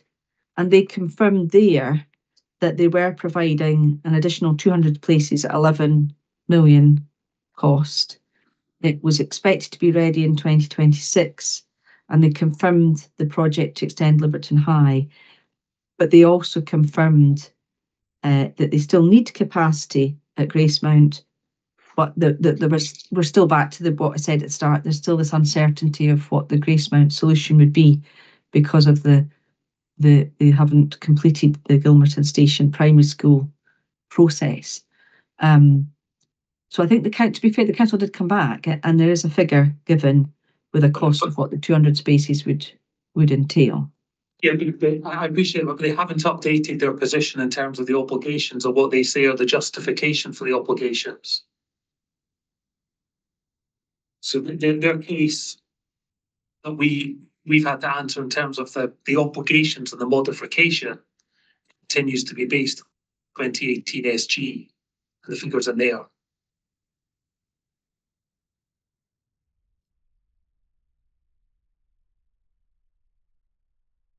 Yeah, but I'm going to really come back to it because obviously your premise is that you're accepting the projects that are in the SG, but you don't want to pay for the ones that haven't been built or aren't under prospects of being built to serve your client's site.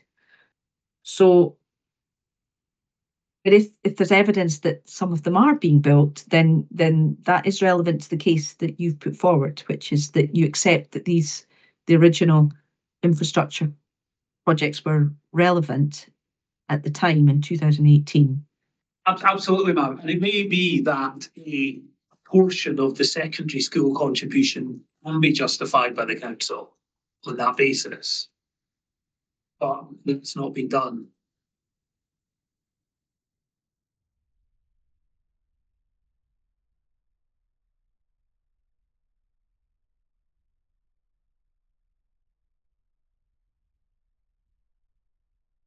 Council, do you want to come back on this point that we're talking about in terms of the secondary provision projects that you have, and whether or not there's any way of calculating some kind of pro rata distribution between the uncertainty over Gracemount and the certainty over Liberton? I was just going to come back briefly on the concept that's supposed to respond on that, or to respond on whether Mr. Wells made his case in it or not. I think that's really for him to make his case in terms of what he actually sought in this obligation. And we're saying, is that justified? No, it's not. We're school provision, we're saying what's happening in Liberton School. We have responded to you on that point. And it's more to go to the great Gracemount position. I don't think I was going to say much more than that, man. I don't think the criticism that he's making there is justified in terms of what council has stated back based on the planning obligation, the modification that's been sought. It's a specific modification saying that no high school contribution should be paid. And we were saying why there's potentially Liberty High School is in the process of being delivered with extended capacity, and the grace amount is still planned for. And that's been in council's position forever, not departed from that.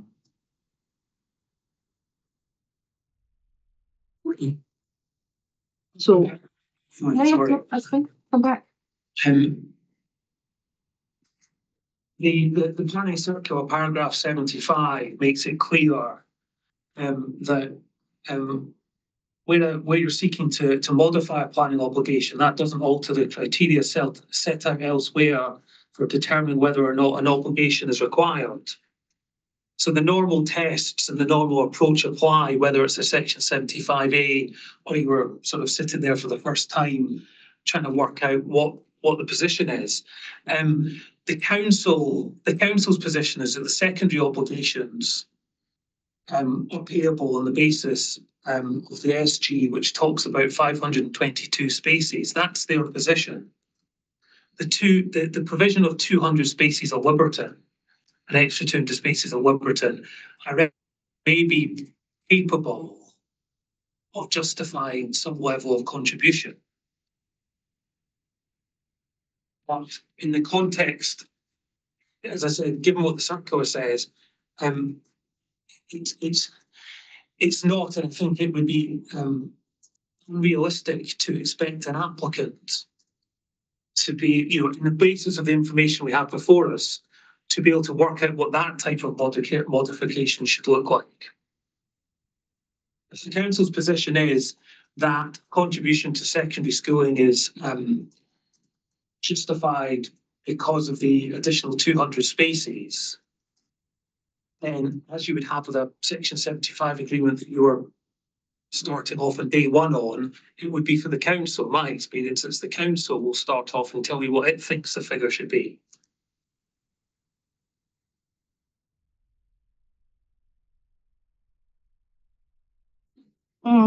It does imply that that there is more of a negotiation in a section 75 modification, and I certainly get the impression from my understanding of the process there's less of a negotiation when it's a section 75A, that you are presenting a proposed change to your agreement and not starting a new negotiation. No, but the test, that's probably correct, yes, although the offer was made to meet with the council on this during the application stage and not taken up. That may be in practice what happens, but the tests and the circular are applied in the same way. So it's not on us, I would suggest, to try and reverse engineer what the obligation should now be. It falls to the council to set out what it says the obligation should be on the basis of, if they are saying it's for 200 spaces. So do you want to come back on that issue about how, I think you maybe already made the point, but anything you want to add to that? I think now I really made the point. I don't think I need to add to what we said. Okay.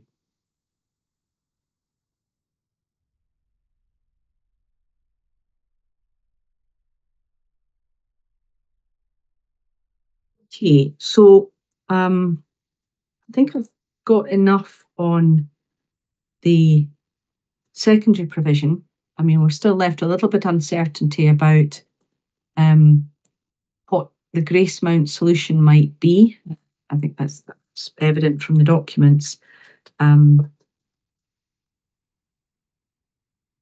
We do have the ability potentially to say that there is some capacity being provided in Liberton, and that will remain even after, regardless of how the council calculates its school capacity figures.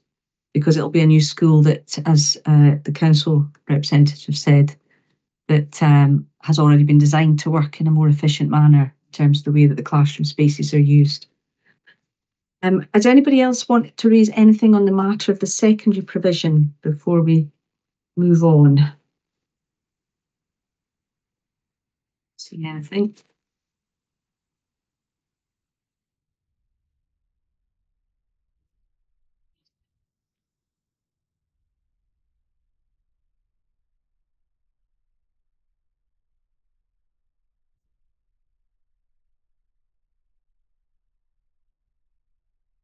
Oh, it just takes me to item 6 now, and we have covered it a couple of times already today. Conscious of the time, we're now at 4:20. We've got through a lot today, so I didn't have a lot to deal with. I think we may have covered it, and it's actually just the way that the land east of BurdieHouse as a housing site is treated within the 2018 and 21 appraisal documents. The council's tables that we looked at a couple of times, that's the tables at table 1 at paragraph 68 of the original submission. That's giving us the, that's confirming that east of BurdieHouse was part of the overall figure of 669 for the urban area. And then we have another table which we've established has been created, not directly lifted from an education appraisal or other document, but it's been created at a point in time using housing land audit information to create a new figure of housing, and that again gives us the actual figure of the consented project at BurdieHouse Road, which is the 116 total number of units.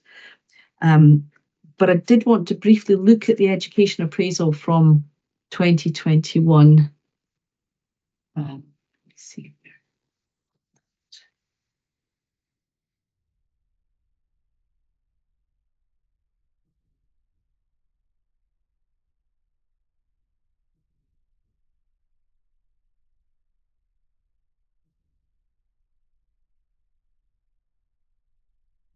It is here. So the education appraisal in 2021, I was trying to work out where it deals with housing sites that are contributing in each area. Let's see if you've got it open yet.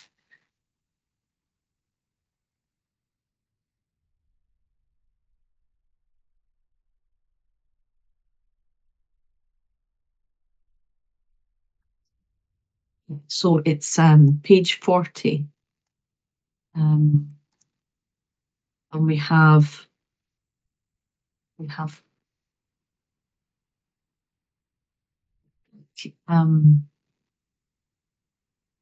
roles for each of the schools within LG1.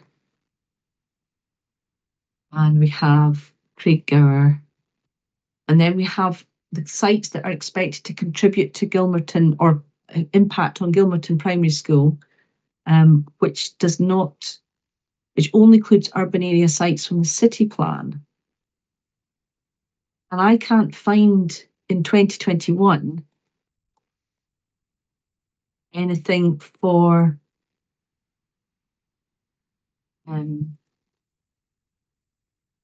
east of BurdieHouse. It doesn't seem to be there. I wondered if you could have a look at it yourselves, if you could explain to me where it is, because obviously in 2021, I think work has just got started on site in 2021. I think that's what you said earlier, wasn't it? You were.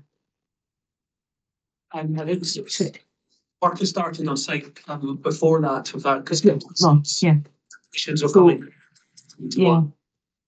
So the permission exists from 2020, but in terms of output of completed units, it's fairly early stages because you're not complete until 2024. So I'm just trying to find where east of BurdieHouse has gone in terms of the impacts, because obviously there are LDP sites here that are in the Gilmerton Primary School area and also Craiggower. They're not mentioned for St Catherine's. They're not, well, not obviously mentioned for St Catherine's. And we don't have anything of that nature for the secondary schools. The secondary just deals with pupil products from the plan.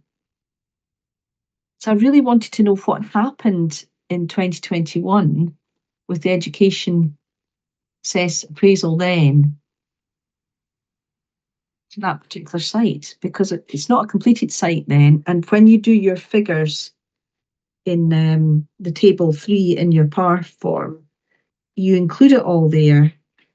And that's you told us earlier that table might have been prepared on data produced around 2020, 21. And you've got a lot of sites there all contributing to LG1. I'm just wondering, is it a Frogston primary school issue because there's Frogston's complete? So, the introductory text to the 2021 appraisal explains that the actions are based on the housing land audit from 2020 and the new housing sites in the proposed city. Because planning permission had not been granted for the appeal site before March 19, I think it would be, in order for it to form part of the 2020 housing land audit.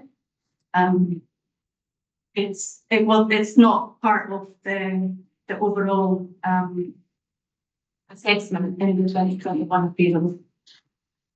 So because the site is not part of the 2020 housing land audit, it's not part of the 2021 education appraisal.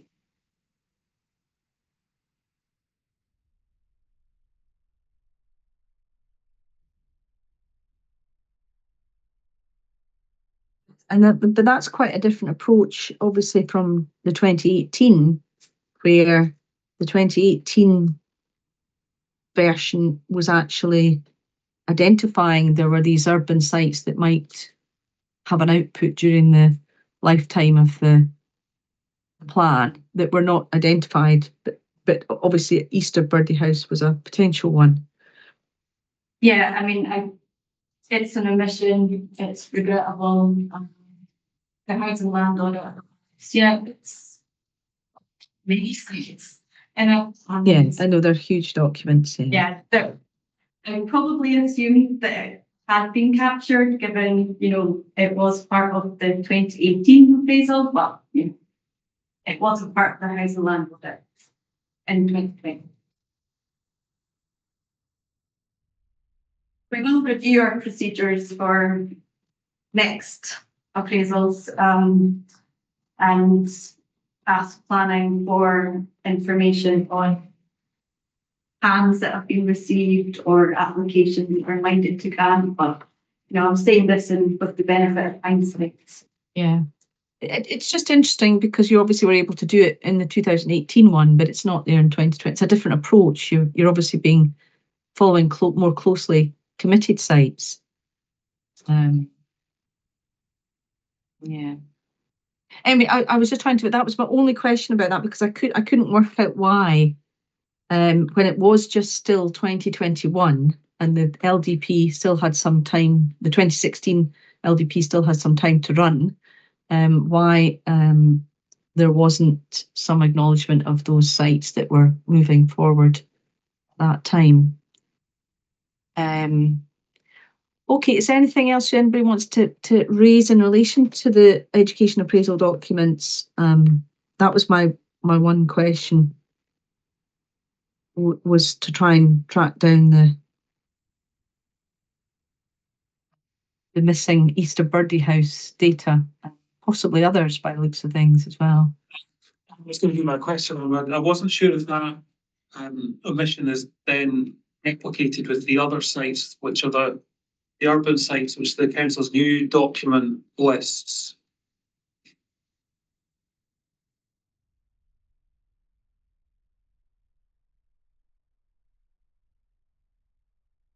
Yeah. does give us some difficult, it in a way, it makes it more important that perhaps that the 2018 figures really are, we do use them as the baseline for what comes next, because the 2021 appraisal, although it's more recent, might not fully cover all the housing sites. Certainly doesn't cover this one, and therefore the fuller picture of housing developments might not be fully represented there.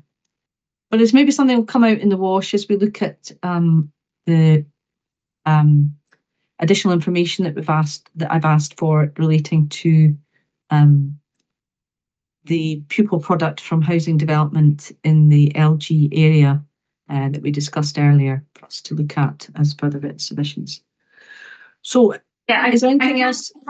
Sorry, I can confirm that some of the urban area sites that were identified in the 28th appraisal are now city plan sites, like Liberton Hospital, Grace Crescent, and Gilmer and Dyke Street. So they were all part of the urban area assessment for the 2018 appraisal, and now they are allocated. Right, okay. And of course, BurdieHouse doesn't become a city plan site because by the time city plan's done, it's got planning permission and it's underway. Yeah. Okay. So that's right. Well, would that be the 56 units? Something that relates to.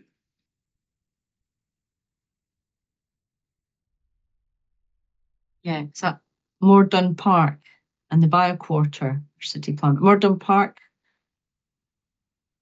I don't know if that was an urban site and a long-term site in The two Gilmerton Dykes sites might be those. yeah. I don't know if they've changed name, of course, sometimes that happens. The LDP sites all keep their original allocation number, which makes it a little bit easier. Right, okay. So anyway, from my point of view, I just found that difficult to follow as to where those housing sites that were still being built were contributing or being counted in the ongoing need for education infrastructure. So anything else on the education appraisal? No. So I've got in the agenda any other relevant matters. That's really just if there's something has occurred to someone in the preceding day or perhaps in the run-up to the hearing session itself where you've thought that would be important that we discuss something that's happened. I've nothing really to raise here myself, but I was wondering if there's anybody who feels I've missed something out or not properly considered a topic. I'm not seeing anybody putting their hand up, desperate to. Okay, so well, that's fine. We're bringing this to a close. I'm going to, before I forget all the details, I'll write out some kind of further procedure notice that encompasses what we've talked about today. I'll try and be as reasonably precise about the time periods. I think you raised it, the council person raised it about what period this data should cover. So I'll try and give some kind of indications to how that should work. It will come out of the requirement for further written submissions. Normally it's 2 weeks, so we'll stick with that. 2 weeks for written submissions on these matters. Essentially, mostly it's the council that's providing the written submissions, I think, and then the appellant would have an opportunity to comment on them. I think that's the right way to go here, rather than have you both provide submissions on the same information. So we'll get the council to provide their position on the various tables and other matters. I think, Mr. Welton, you raised the issue of the definition of the action programme as we move into delivery programmes. I think you were going to look at that. So maybe best to do that at the same time. And then what was the other thing cropped up just as we were 2 minutes? Paper. Volunteer to have another go at my maths. Yes, that was the other thing. Yes, for you to set out what your formula would be, what the figure would be if you applied a different formula. And I think what we'll do is then allow a bit of an exchange on that, and I'll put date in the diary for a hearing session, maybe you could come back. I'll put a few days out in that note, and you can come back with availability, and we'll try and reserve a space when we can get everybody together again. But it could be, I'd like to think we go as quick as possible. So I'd like to try and do 2 weeks to get the initial submissions in, to give people, obviously council's got documents that they need to prepare and write, maybe share with each other. And then maybe just a week to respond to them, if that's all right, just to keep things moving a bit quicker. At the end of that week, I'll try and have a hearing date for the 4th week, if you see what I mean. So the first 2 weeks, submissions, 1 week to comment on those submissions, and then we'll try and get a hearing date for the 4th week in that sequence.